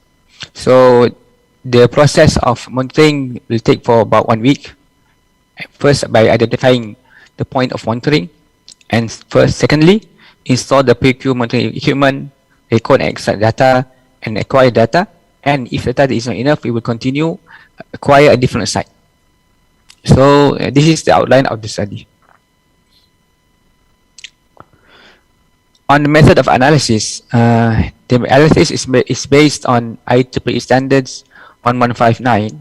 So you can see, so this is table 1 in IEEE 1159, where it is defined the type of disturbances from tangents, short duration variations, momentary variations, and also called other inputs. This is analyzed based on the CB curve, using based on magnitude and duration of the disturbances. So this is the acceptable zone that we will analyze the data, and an unacceptable zone. So based on this curve, the data will be analyzed. So this is a study site. It is a training center of JKR. So in this study site, it has one main electrical supply and 2 substations, substation 1 and substation 2. So this is the diagram, the single line diagram, electrical installation. So we have use 5 points of measurement. This is firstly the medium voltage incoming panel. So we measure the incoming voltage, and then monitoring of the 2 substations, point of monitoring 2, point of monitoring 3, 4, and 5. So it's 1, 2, 3, 4, 5. Okay. So this is the first the measurement at the medium voltage incoming panel. So this is the analysis of the results of measurement. We will analyze based on the voltage profile, current profile, and also the voltage waveform. Firstly, for the voltage waveform, it's found that the incoming voltage from the utility supply is what becomes called on the upper limit of the maximum voltage variation. So this is the maximum voltage of 11,550 volts. It is found that the voltage is mostly on the maximum limit in the coming into the installation is at the maximum limit.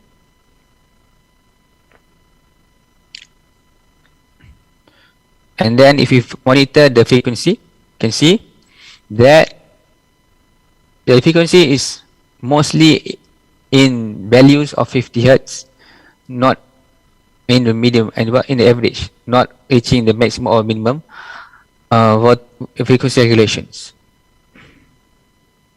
And then for a current waveform, you can see that this is a smooth sinusoidal supply of low distortions.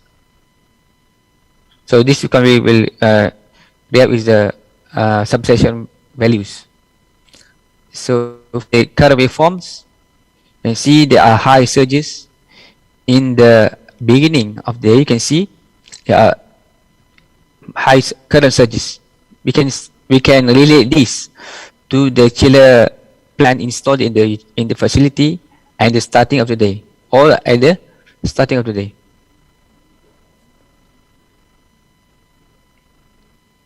Next, we will analyze the substation values recorded electrical values P2 and P3. So also for P2, point 2 is at substation 1 and P3, also P3 also for substation 1.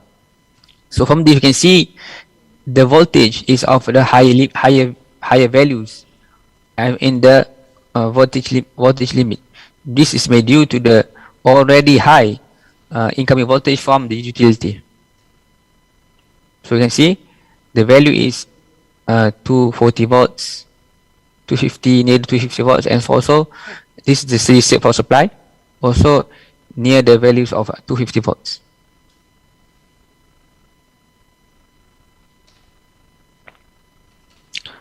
So this is one of the findings we find in the installation, where we find that the steady state voltage near to the ground is quite high. If we compare with the standard by in answer PE mentions that the maximum value is 3 volts. We find that there is one incident where the near to the ground voltage, steady state near to the ground voltage is 2.7 volts. Actually, this will disrupt the operations of sensitive equipment such as electronic equipment, also servers, if it is not protected. So this is from the CB curve. You can see this is the value is here, or it is in the danger, near the danger zone, between I call it the 10 milliseconds near to the ground voltage impulse.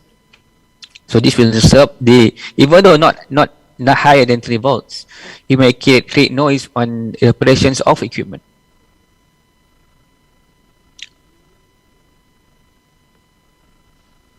So this is the waveform, and on the near to ground voltage waveform, you can see that the impulse, this is the instantaneous measurement measured. You can see that the voltage will reach up to 50 volts. This is peak to peak voltage, 50 volts, and the RMS voltage near to 20 volts.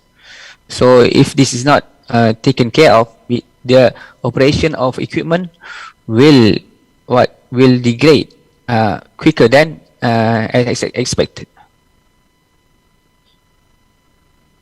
And then for the point of substation P4 and P5, at this site, we found that they have incident of voltage sag. You can see in this graph that the voltage have sagged from the nominal voltage of 240 plus 245 until about 160 volts.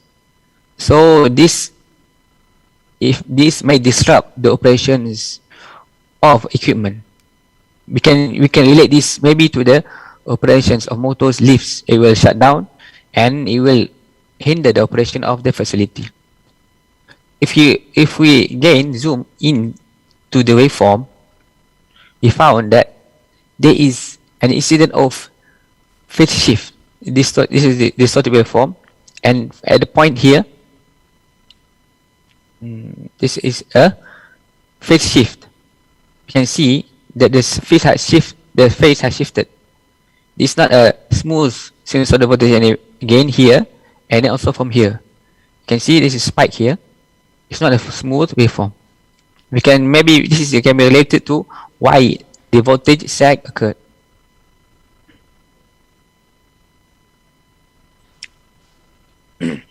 So this is the voltage again, and we can see from here the voltage and current waveform. Voltage current waveform, and see that the voltage and the current are reduced,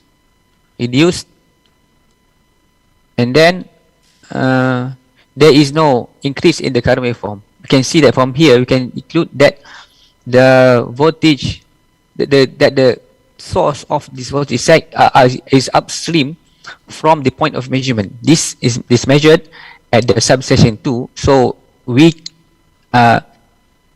it's upstream from substation 2 up to medium voltage, and even it may come from the utility.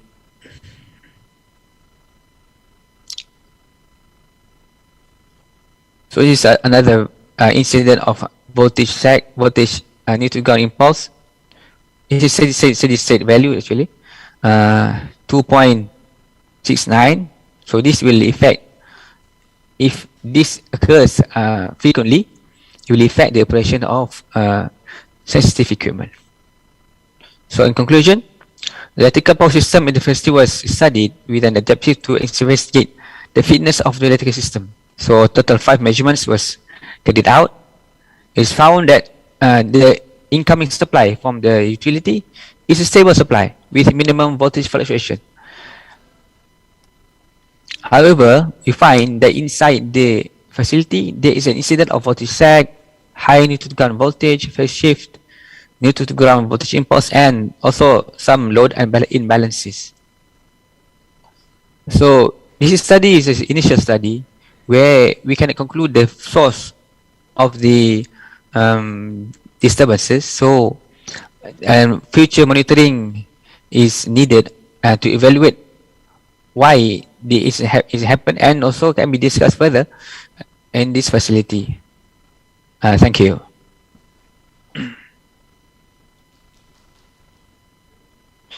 Okay. Baiklah, terima kasih diucapkan kepada Encik Muhammad Hanif Jamaluddin di atas pembentangan sebentar tadi. Kita teruskan dengan sesi soal jawab.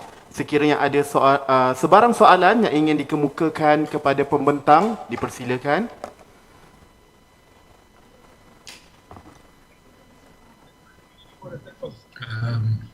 Saya ada soalan. Okay. Terima kasih atas presentation tadi, agak mendalam dan juga based on the data memberi pemahaman yang agak mendalam tentang di power quality di bangunan mana tadi? Di crate. Dekat crate. Dekat crate, okay. Kat so crate. based on the measurement, you discover several instances of fault, sag, swell dan apa, ada 3-4 tadi. 3-4 lah ya. Based on that instances from a period of your measurement, okay, ada standard ke kita yang kat mana yang define berapa kali jadi baru kita declare as actual fault ke macam mana? Yang setakat pemahaman saya lah.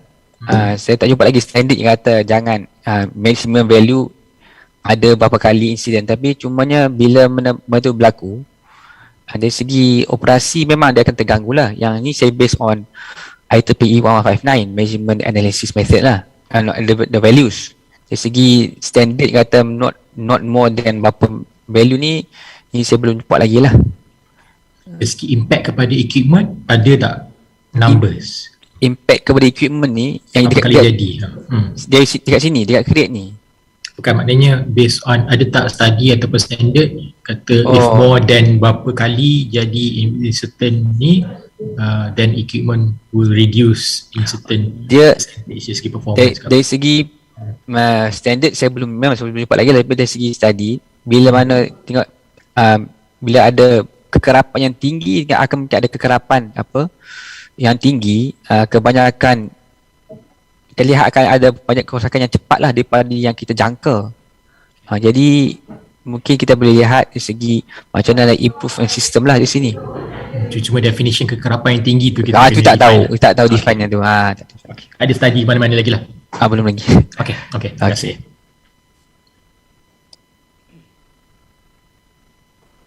Seterusnya, sekiranya masih lagi ada soalan. Saya nak tanya soalan ya?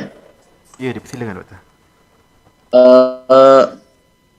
Dekat crate ni yang dia punya substation tu berapa kilovolt lah?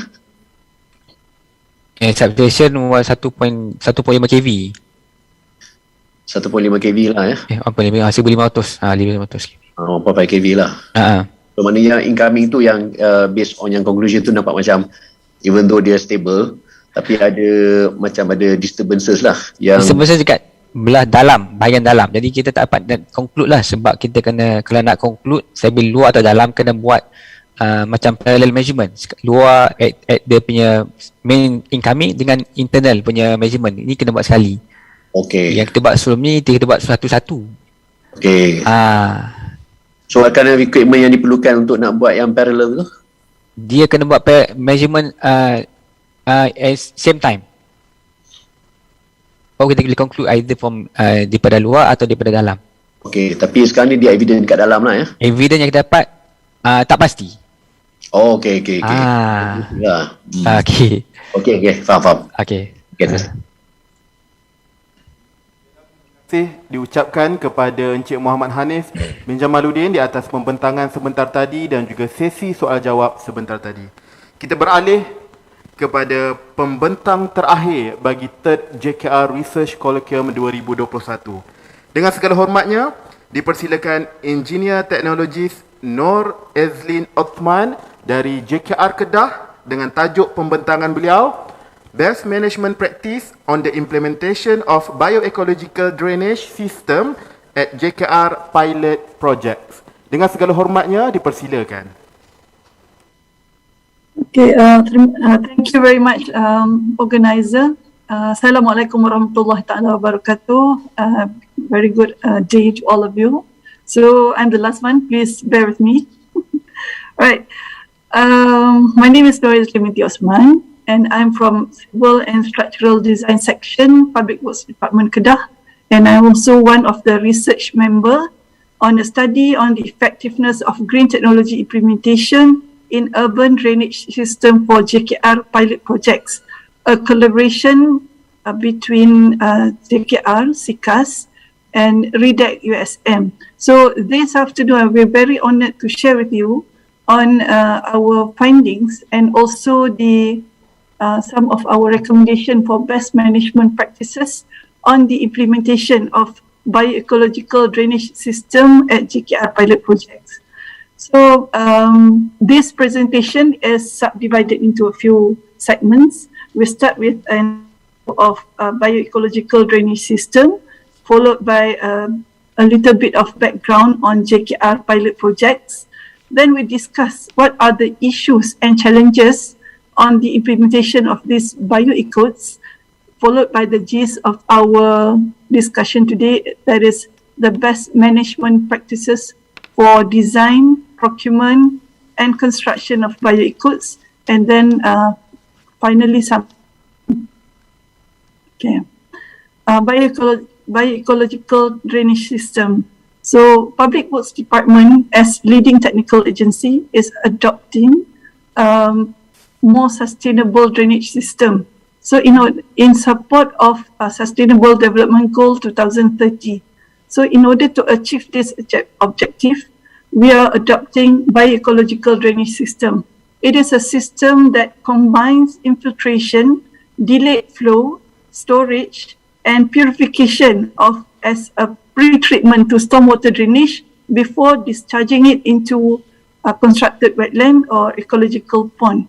So we can see here that bioecological drainage system is an ecological urban stormwater management, and it is an innovative, sustainable drainage system to restore natural environment, which can maintain river flow and control ground subsidence. This system adopts the concept of integrating stormwater-based management practices. It utilizes control at source approach into urban planning and design to achieve multiple objectives particularly in newly developing areas. So why this biocodes? So it can solve the most important problems, the three most important problems, which are flash flood, because it can attenuate the flow, the river pollution, because we are discharging a better quality of stormwater, water scarcity, preserve water, and it is a form of green infrastructure. Now, as you can see in this picture or in this slide, this bioecological drainage system comprises of a few elements, which are ecological swale. So these on the top left part is this ecological swale, engineered channel, biofilter drain, the dry ponds. This is an example of our dry pond in one of our JKR pilot project.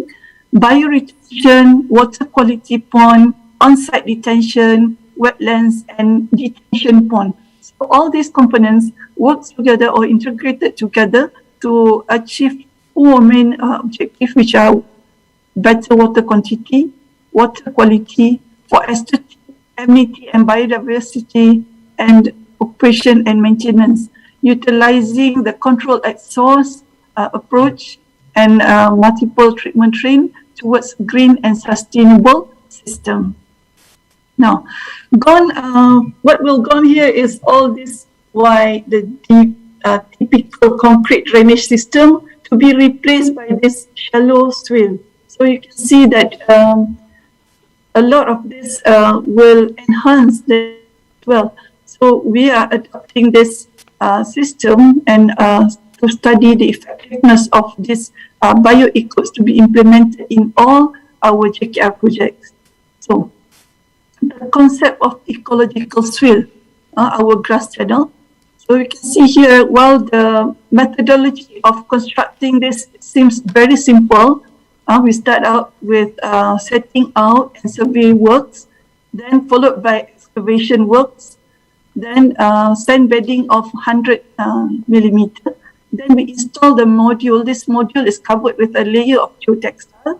Then with sand and chipping stone of about 200 millimeter and a final process. So as you can see here, this the layout or the section AA showed that the cross section of a typical ecological swale. So there will be two kind of flow. There is surface flow, subsurface flow. So as the stormwater infiltrates into the subsurface module, so it will be the infiltration will produce a better quality of stormwater. So it can be laid as a single module or double module, depending on the catchment to be discharged into. So next, this is the JKR pilot projects. So in order to understand or to study about the effectiveness of this system as a whole, two pilot projects has been chosen. One is in District Police Headquarters or IPD in Pasir Mas, Kelantan. So this covers the catchment areas of about 4.5 hectares, and the soil is medium soil type, very flat areas. The origin of this area is oil palm plantation. So the whole development covers more than 75% of impervious areas, including the paved road, utilities, and all the buildings. So the duration of this construction took about 152 weeks starting June 2016 and completed and fully handed over. Now, as you can see here, this is the video taken at our site. You can see that even after raining, the as we go into the whole alignment of the swale, the water seems to dissipate very quickly and into the subsurface module. So by the end of this stretch, you can see that the stormwater gradually so see there's very green, very fast dissipation of water also. No? Okay, this is our second pilot project, which is in Southern Civil Defence Training Centre of Pulapas in Kluang, Johor. The catchment areas covers about 8.126 hectares of soil type is terrain. So area is very much filled with terrains. The origin is also all palm plantation. So the development of the whole project covers more than 42% impervious with building, paved roads, car parks and utilities. The duration also took about 152 weeks. So this is our cascading drain. So you can see here.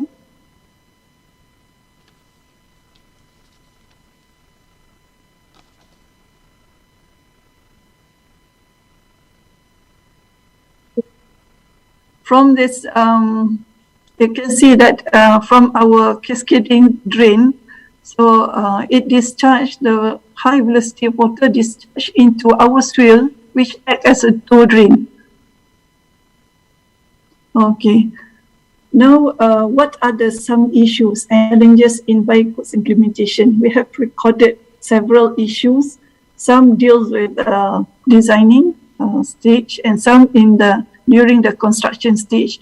So some of the issues here is mainly observed in Pulapas are site constraints, clashes with utility cables and other infrastructures, construction at high water table areas, this refers to IPD, alignment control, the challenge of controlling the alignment of swale, the turfing process, the overflow from oil and grease interceptors and sewerage system, construction at terrain areas with its high velocity runoff, the excessive overland flow and sediment from the hillside, the pool water discharge. This we will discuss in detail after this, how to actually discharge this. Backflow issues at the detention pond due to the blocked outside drain and insufficient outside drain capacity. So some, one of the issues, these issues mainly in PD Pasir Mas, as you can see, issues of clashes with utilities. For example, we have TNB power supply cable, which is laid too low, so it clashes with the subsurface module. So in solution, the TNB cable is aligned under the module to be laid under the subsurface module. The second one is clashes between the inspection chamber, too shallow, so it clashes with the modules. So the maximum depth of an inspection chamber is 1.2 meter, and the maximum depth of subsurface module is also 1.2 meters. So there are bound to be some clashes if the alignment has not been studied prior to the construction. So what happened here is some modification to the design in which the input level module is reduced, resulting in a shallow swale. So the third cases is telecom cable alignment on top of the module. So it's solved by realign the telecom cable between surface of swale and module. And input level between water reticulation pipe and electric cable clash with module. So the solution here is to reduce the depth of swale, electric cable and pipe align below module. So while the methodology is not complex enough, we can see that the whole construction of the swale is actually requires expertise and experience of the builder. Second case would be issues due to site constraint. These are all the places where there are some conflict of interest or site constraint problems at Pulapas. So the first one would be a requirement for road, the width of road. The minimum required width to comply with the bomba requirement is 6.1 meter. But in this case, the distance between the road curbs to the edge of this slope is 6.3 meters. And by the design, it requires a width of at least 2 meters to accommodate for our swale. But it is also the parking area here, so this contradicts. So there is not enough space for swale construction. There is, in this case, what can we do is to integrate the concrete drain to replace the ecological drain type A here. So the second one also is the matter of insufficient space for swale, in which we require for the walking pavement, the required width is 1.8 meter, whereas we require 3 meters for this double module swale in the for as the toe drain, and also for this roadside drain is also the width required is 2.586 meter, but the required width for walking pavement is also 1.8. So in this case, the modification to the design is we put in some more earthwork here, make it more space for the walking pavement, so that it can still accommodate the swale. Now, another clashes is also detected at the male hostel, whereas this space is supposed to be allocated for the telecom manhole, whereas we needed the swale also contradict with the width required for this manhole, because the total width is 2 meter, whereas the overall space after the curb and before the apron is just 3 meters. So in this case, the modification is also to integrate the swale or to replace the swale with a concrete drain. So similar problems has been detected in between road curbs and also behind the parking lots nearby the pond or the pool. So similar to this case is also modified or also realign the swale.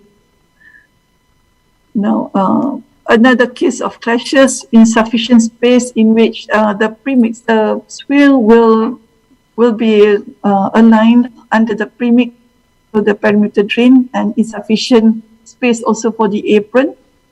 And the G also showed that insufficient space.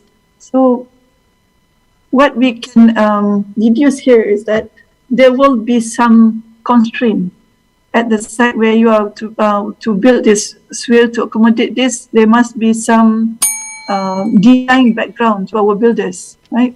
So this a review on MASMA has yielded a few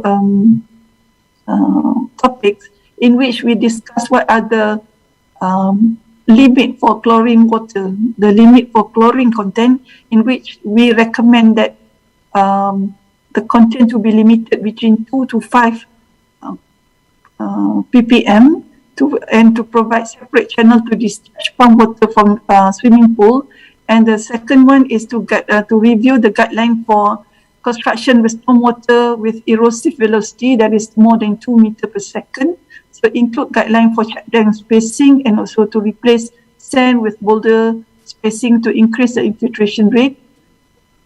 Overflow from intersectors, for example, to include provision, because we cannot allow discharge from sewerage system or all intersectors to flow into our swale, because it will disrupt the quality of the water. So clashes of module to enlist a beam coordination as part of the countermeasures. So best management practice here, we can, in terms of design, is on the site development, landscape, safety and health, earthworks, project layout, topography and clash analysis. These are considered by the designers in order to ensure the successful implementation of the bioeco's design. Last, for procurement, it is suggested that this item of bioeco's to be included as prime cost sum, because this is specialist work. We need some experience, we need some knowledge or know-how on how to modify the design as well. And for construction, it is recommended that for best management practice, the turfing to be carried out during dry season. And if you are to do the turfing plantation during the rainy season, it must be covered with plastic covers. And check dams to be provided at the place where erosive velocities and this every 5 meters is recommended to reduce the velocity of the flow, and to provide to replace this with chipping and sand to improve to increase infiltration rate.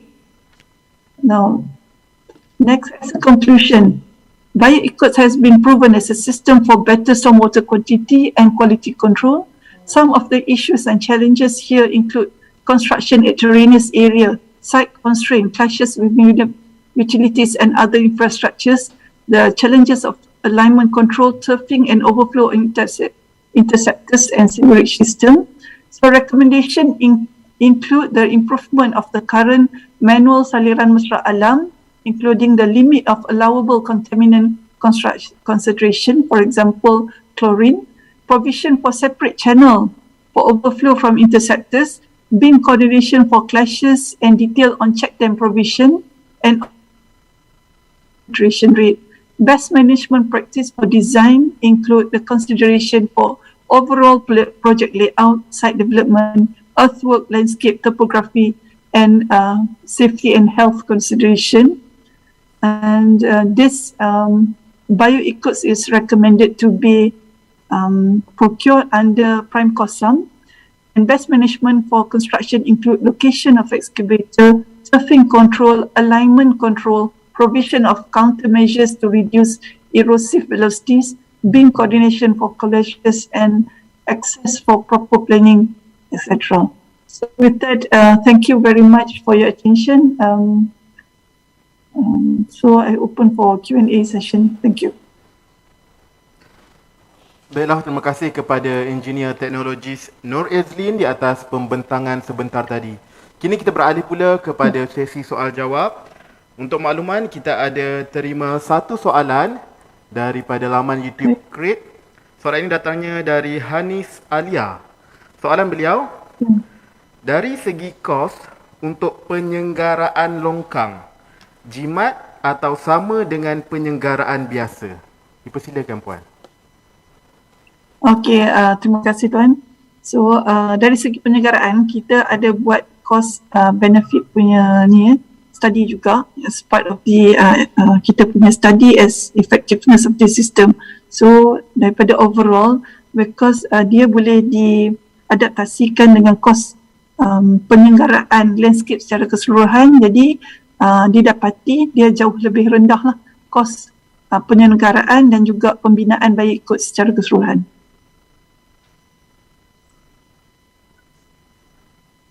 Baik, terima kasih Puan. Seterusnya, sekiranya masih lagi ada soalan. Tanya soalan boleh? Ya, silakan Doktor. Okey, soalan mungkin komen sikit kot. Tadi Puan Nur Ezlin punya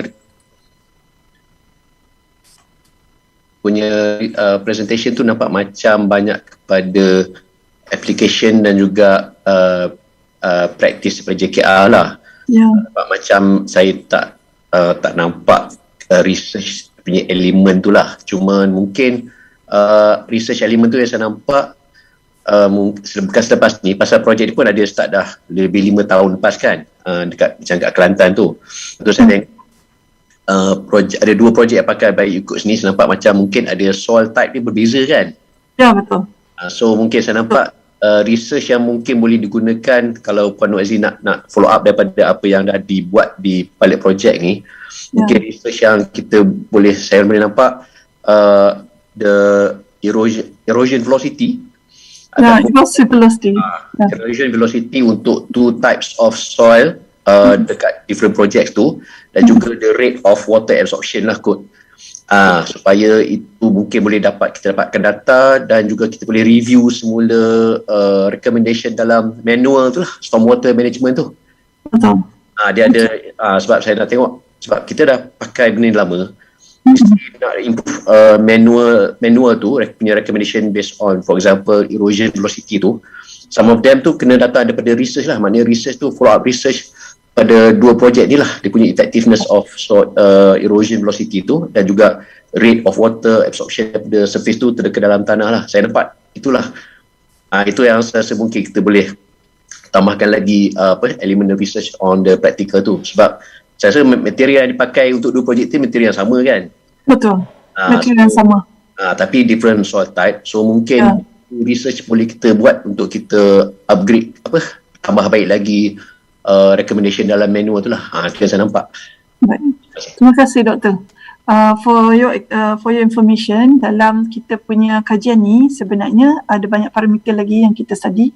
This is the first part of the overall effectiveness study. Kita juga ada study improvement in term of water quality at the dekat incoming point dan juga kita punya discharge point lah. So kita ada nampak tu satu. Dan kedua, kita juga ada study on the flow attenuation. Bagaimana the whole system will reduce the flow. Because one of the major objective of this wheel is to control control flood, better flood control. So kita ada lagi second ni. But then this study or research akan hanya tamat pada March 2022. So there will bound to be some more input after this. Sekali ada data dapat? Tak sempat masuk dalam presentation? Tak masuk di sini sebab saya tak ulas pasal water quality. This is on the construction part because kita kena tahu the limitation, the construction issues so that we can come up with the best management practice lah in order to make the system works. Okay. But thank you for that recognition. I will take that into our discussion. Baik Puan, kita ada terima satu soalan dari laman YouTube. Soalan dari Engineer Dr. Shirliza. Soalan beliau, based on the issues and challenges observed in the pilot projects, what are the best practices that you recommend when selecting the type of procurement of bioecots? Silakan Puan. So type of procurement, as I mentioned in the best management practice procurement, kita cadangkan this item kita letak bawah prime cost sum because dia juga memerlukan kepakaran dan background dalam bidang dan pengalaman juga. Bagaimana sebab bila ada clashes kita tengok tadi dia terpaksa modify design. So it cannot be carried out by typical builder. There must be designers in the team as well. So that is why kita consider this as specialist work. So kita recommend dia to be listed as prime cost sum. Terima kasih. Bila terima kasih diucapkan kepada Engineer Teknologis Nur Ezlin Osman di atas pembentangan beliau sebentar tadi dan juga sesi soal jawab yang telah berlangsung sebentar tadi. Terima kasih diucapkan kepada kesemua 7 orang pembentang yang terlibat di dalam sesi pembentangan kertas penyelidikan yang kelima sebentar tadi. Tuan-tuan dan puan-puan yang dihormati sekalian, bagi sesi terakhir ini, kita akan sama-sama saksikan pengumuman pemenang bagi 5 kategori yang dipertandingkan di dalam 3rd JKR Research Colloquium 2021. Untuk makluman semua, di dalam program 3rd JKR Research Colloquium 2021, kita telah menyaksikan pembentangan daripada 35 orang pembentang, iaitu 10 pembentangan poster penyelidikan dan 25 pembentangan kertas penyelidikan. Bagi menghargai penglibatan para pembentang, 5 kategori dan anugerah telah disediakan khas buat para pembentang yang terlibat. Anugerah-anugerah tersebut adalah, yang pertama, anugerah manuskrip terbaik. Kedua, anugerah poster terbaik. Ketiga, anugerah persembahan terbaik. Keempat, anugerah penyelidik terbaik. Dan yang kelima, anugerah penyelidik harapan. Untuk makluman tuan-tuan dan puan-puan, program selama 2 hari ini telah dinilai oleh 5 orang panel penilai yang cukup berkaliber. 5 orang panel penilai tersebut adalah Datin Arkitek Yong Razidah binti Rashid, Dr. Muhammad Sabri bin Sulaiman, Engineer Dr. Megat Zuhairi bin Megat Tajuddin, Surveyor Dr. Khairul Hizar bin Mat Khuzaimah, dan Engineer Dr. Muhammad Nur Rashidi bin Abdul Jalil. Sementara kita memberi masa kepada panel penilai untuk memuktamadkan keputusan bagi kelima-lima anugerah yang dipertandingkan ini, suka untuk saya umumkan terlebih dahulu hadiah-hadiah yang menanti pemenang bagi 3rd JKR Research Colloquium 2021. Untuk anugerah manuskrip terbaik, tempat pertama akan membawa pulang wang tunai RM500 dan sijil penghargaan. Tempat kedua, manuskrip terbaik akan membawa pulang RM300 dan juga sijil penghargaan, manakala tempat ketiga akan membawa pulang RM200 dan sijil penghargaan. Bagi anugerah poster terbaik, tempat pertama akan membawa pulang RM500 dan sijil penghargaan. Tempat kedua, RM300 dan sijil penghargaan, manakala tempat ketiga akan membawa pulang RM200 dan sijil penghargaan.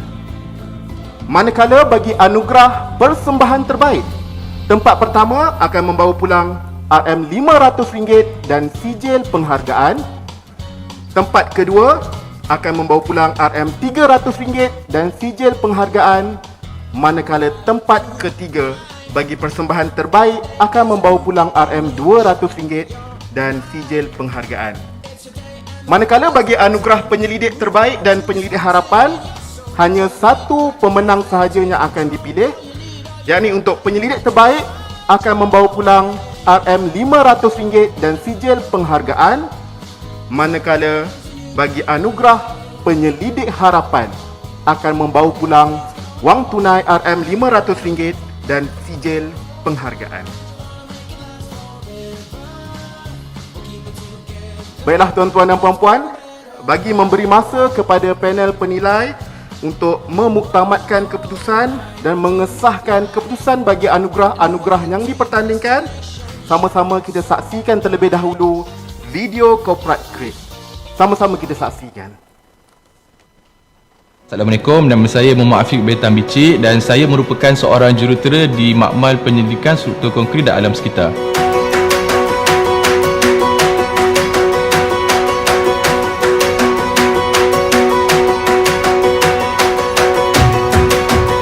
Dengan menjadi seorang jurutera, saya akan dapat membina sesuatu yang berguna untuk masyarakat. Contohnya seperti bangunan, jambatan dan jalan raya.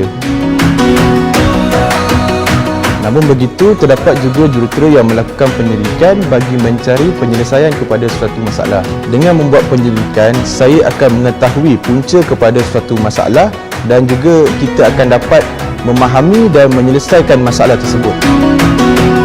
Kerjaya sebagai seorang jurutera di Makmal, dia memberi saya peluang untuk saya membuat penambahbaikan kepada apa masalah yang ada dekat dalam dunia ni. Contohnya adalah seperti manfaat kepada alam sekitar.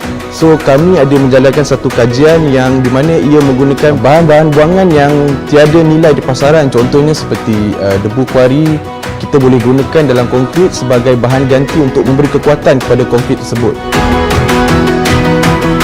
Selain itu, ada juga kajian penggunaan foam konkrit bagi menghasilkan struktur yang ringan dan kuat. Buih yang ringan akan dicampur di dalam konkrit dan kita akan gunakan untuk kes-kes yang memerlukan beban yang rendah dan juga memerlukan kekuatan. Kajian-kajian yang dilakukan ini sangat menarik sebab ia memberi kita satu pengetahuan baru terhadap perkara yang kita tak pernah teroka. Dan nasihat saya kepada generasi baru supaya mereka menukar pandangan mereka terhadap jurutera. Kita tidak hanya mereka bentuk dan membina, tapi kita juga ada melakukan penyelidikan yang boleh membantu menyelesaikan kepada suatu masalah. CREAT provides the facilities and platform for engineers to venture into uncharted territory through training and research. Research and development is the generation of new knowledge which will bring JKR to new levels.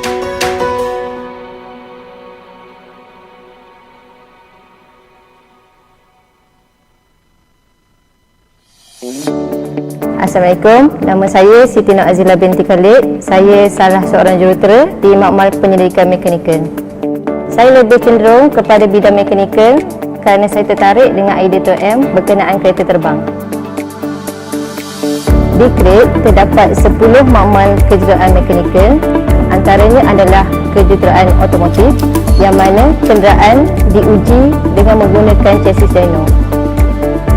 Daripada pengujian itu, kita dapat mengenai pasti nilai torque dan juga keupayaan prestasi sesebuah kenderaan. Selain itu, kita juga dapat mengetahui sama ada proses pembakaran bahan api di kenderaan itu mencapai tahap optimum ataupun tidak. Kita juga mempunyai peralatan pengujian yang mana ia dapat mengesan kerosakan melalui kod kerosakan. Daripada result yang dipaparkan, kita boleh menentukan pembaikan pada masalah tersebut. Kita juga mempunyai makmal bahan yang mana terdapat beberapa jenis mesin, antaranya adalah 3D dan SEM mikroskop.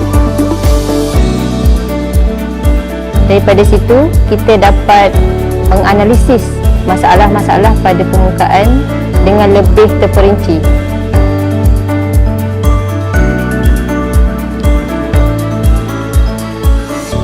CREAT provides the facilities and platform for engineers to venture into uncharted territory through training and research. Research and development is the generation of new knowledge which will bring JKR to new levels.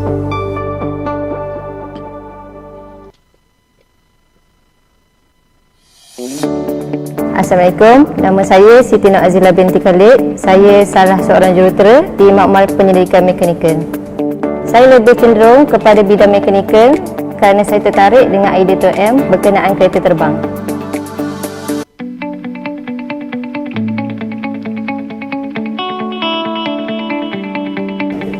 Hai, nama saya Sharan Kumar Nagendran. Saya adalah salah seorang jurutera di Makmal Penyelidikan Geoteknik.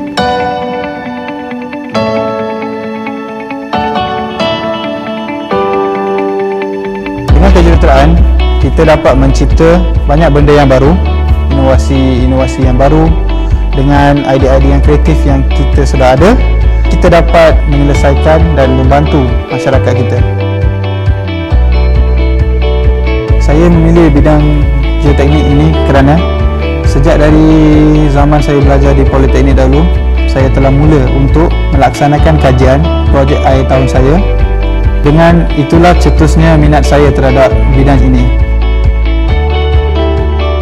Antara kajian yang kami jalankan adalah mengkaji bahan buangan daripada kuari, iaitu kuari das, untuk menstabilkan kawasan yang mempunyai tanah lembut. Untuk kerja forensik di approach bridge yang sangat biasa kita dapat lihat di kebanyakan jalan, akan terdapat endapan tanah di kawasan tersebut, dan melalui kajian yang kami jalankan di Makmal, kita telah melaksanakan satu kajian menggunakan PU injection, iaitu polyurethane, yang dapat menyelesaikan masalah endapan ini.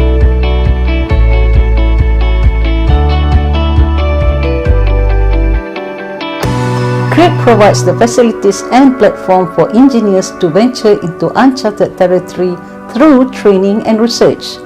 Research and development is the generation of new knowledge which will bring JKR to new levels.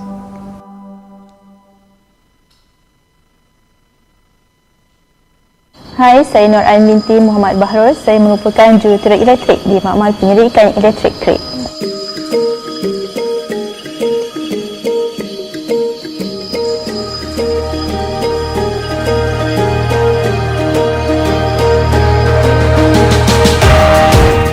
Perkara yang membuatkan saya seronok dalam menjalankan tugas saya ini apabila saya dapat menyelesaikan tugas saya dengan penuh kesungguhan dan mencapai target yang saya inginkan.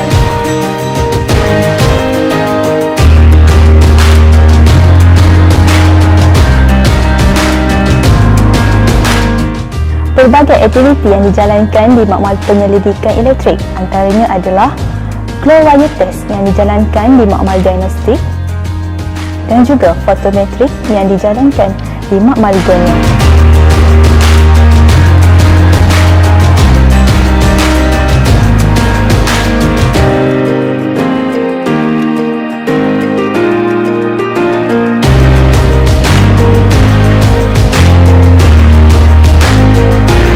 Harapan saya kepada generasi muda, ayolah kita sama tanamkan minat dalam bidang kejuruteraan.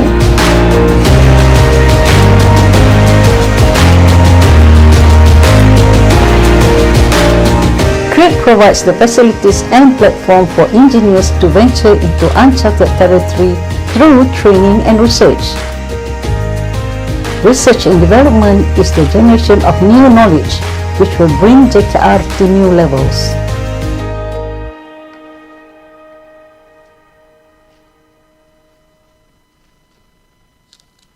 Assalamualaikum, nama saya Muhammad Afiq Betan Bicik dan saya merupakan seorang jurutera di Makmal Penyelidikan Struktur Konkrit dan Alam Sekitar.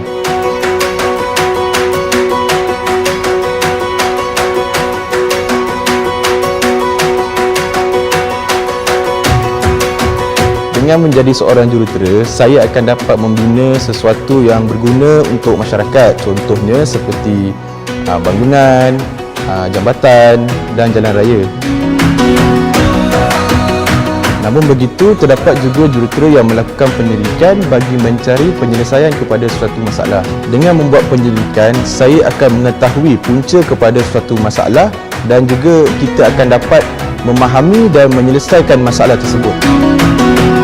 Kerjaya sebagai seorang jurutera di Makmal, dia memberi saya peluang untuk saya membuat penambahbaikan kepada apa masalah yang ada dekat dalam dunia ni. Contohnya adalah seperti manfaat kepada alam sekitar.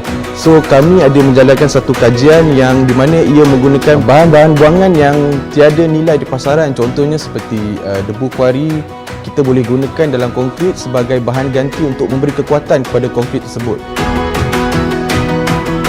Selain itu, ada juga kajian penggunaan foam konkrit bagi menghasilkan struktur.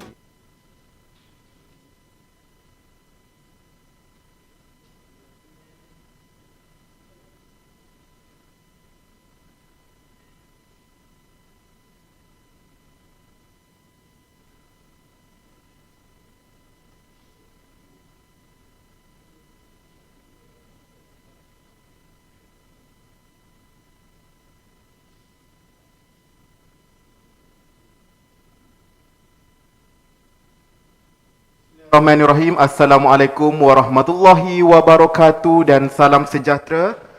Alhamdulillah, keputusan bagi kelima-lima anugerah telah pun kita perolehi. Dengan ini, saya umumkan anugerah manuskrip terbaik.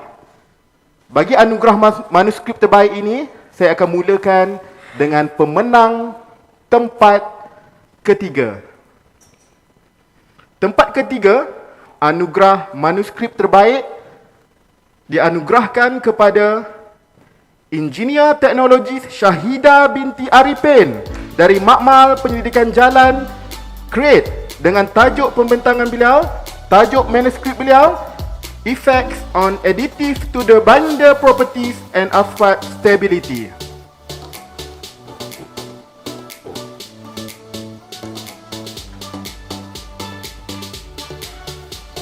Seterusnya, tempat kedua bagi anugerah manuskrip terbaik.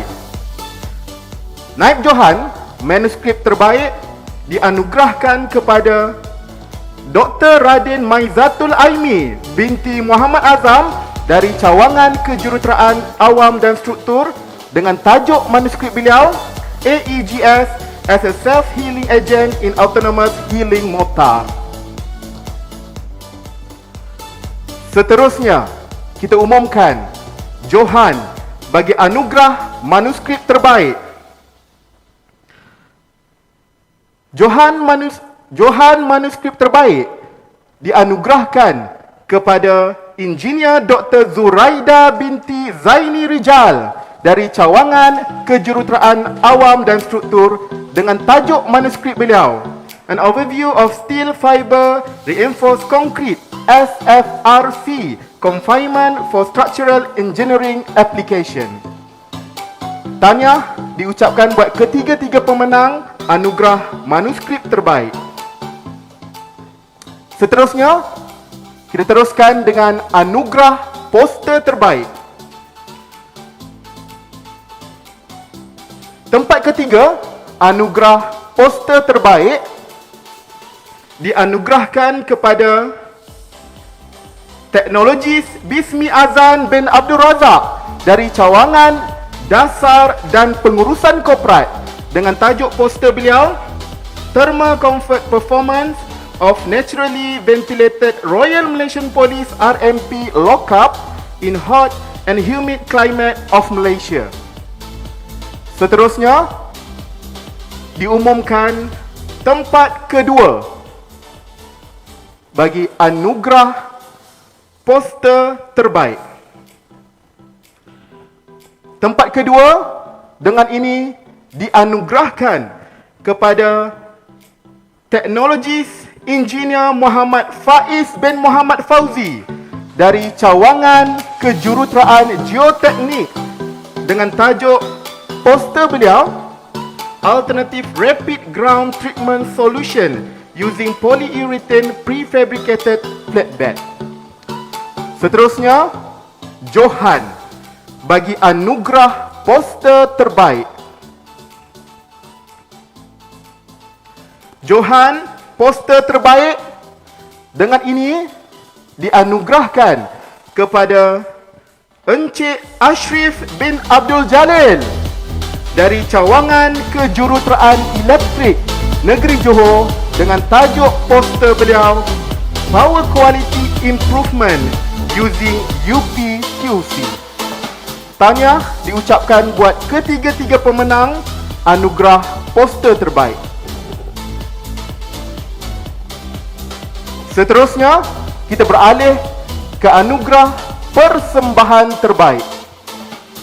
Tempat ketiga, anugerah persembahan terbaik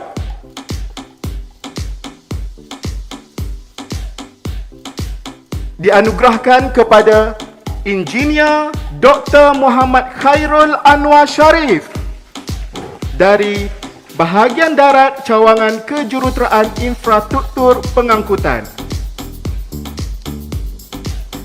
Naib Johan bagi anugerah persembahan terbaik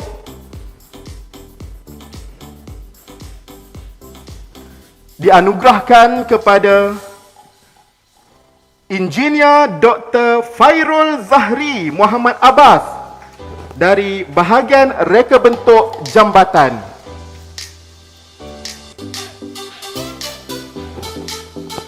Seterusnya, Johan bagi anugerah persembahan terbaik. Johan persembahan terbaik dianugerahkan kepada Dr. Radin Maizatul Aimi Muhammad Azam dari cawangan Kejuruteraan Awam dan Struktur. Tahniah diucapkan buat ketiga-tiga pemenang bagi anugerah persembahan terbaik. Hanya tinggal dua sahaja lagi anugerah yang belum diumumkan. Siapakah pemenang yang bertuah? Sama-sama kita nantikan. Seterusnya, bagi anugerah penyelidik terbaik. Seperti yang telah dimaklumkan, bagi anugerah penyelidik terbaik, hanya satu sahaja anugerah yang akan diberikan. Dengan ini, anugerah penyelidik terbaik, pemenangnya adalah Engineer Dr. Muhammad Syahriman Muhammad Yunus dari Makmal Penyelidikan Elektrik Krete. Tahniah buat pemenang anugerah penyelidik terbaik. Seterusnya, anugerah penyelidik harapan. Anugerah penyelidik harapan diberikan kepada Engineer Teknologi Syahidah binti Arifin dari Makmal Penyelidikan Jalan Krit.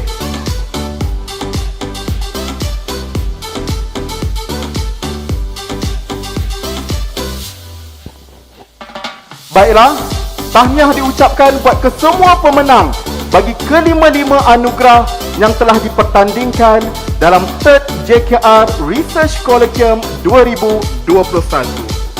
Untuk makluman semua, yang gagal tidak semestinya tidak berjaya. Sesungguhnya, ke-35 orang pembentang telah lakukan sehabis baik bagi menjayakan perkongsian ilmu yang telah kita anjurkan hari ini. Tuan-tuan dan puan-puan, sebuah acara khas bagi serahan mock check para pemenang 3rd JKR Research Colloquium akan diadakan pada satu tarikh yang akan diumumkan kelak. Baiklah, tuan-tuan dan puan-puan, dengan berakhirnya pengumuman keputusan sebentar tadi, maka tamatlah sudah 3rd JKR Research Colloquium 2021. Sebelum mengakhiri majlis, saya mewakili jawatan kuasa penganjur mengucapkan setinggi-tinggi penghargaan kepada semua peserta, para pembentang, panel penilai dan kepada semua yang telah bertungkus lumus memastikan program ini berlangsung dengan jayanya. Semoga segala urusan kita dipermudahkan Allah dan semoga pandemik COVID-19 dapat dipulihkan segera. Sekian saja daripada saya, Muhammad Badri bin Ishaq. Assalamualaikum warahmatullahi wabarakatuh dan salam sejahtera.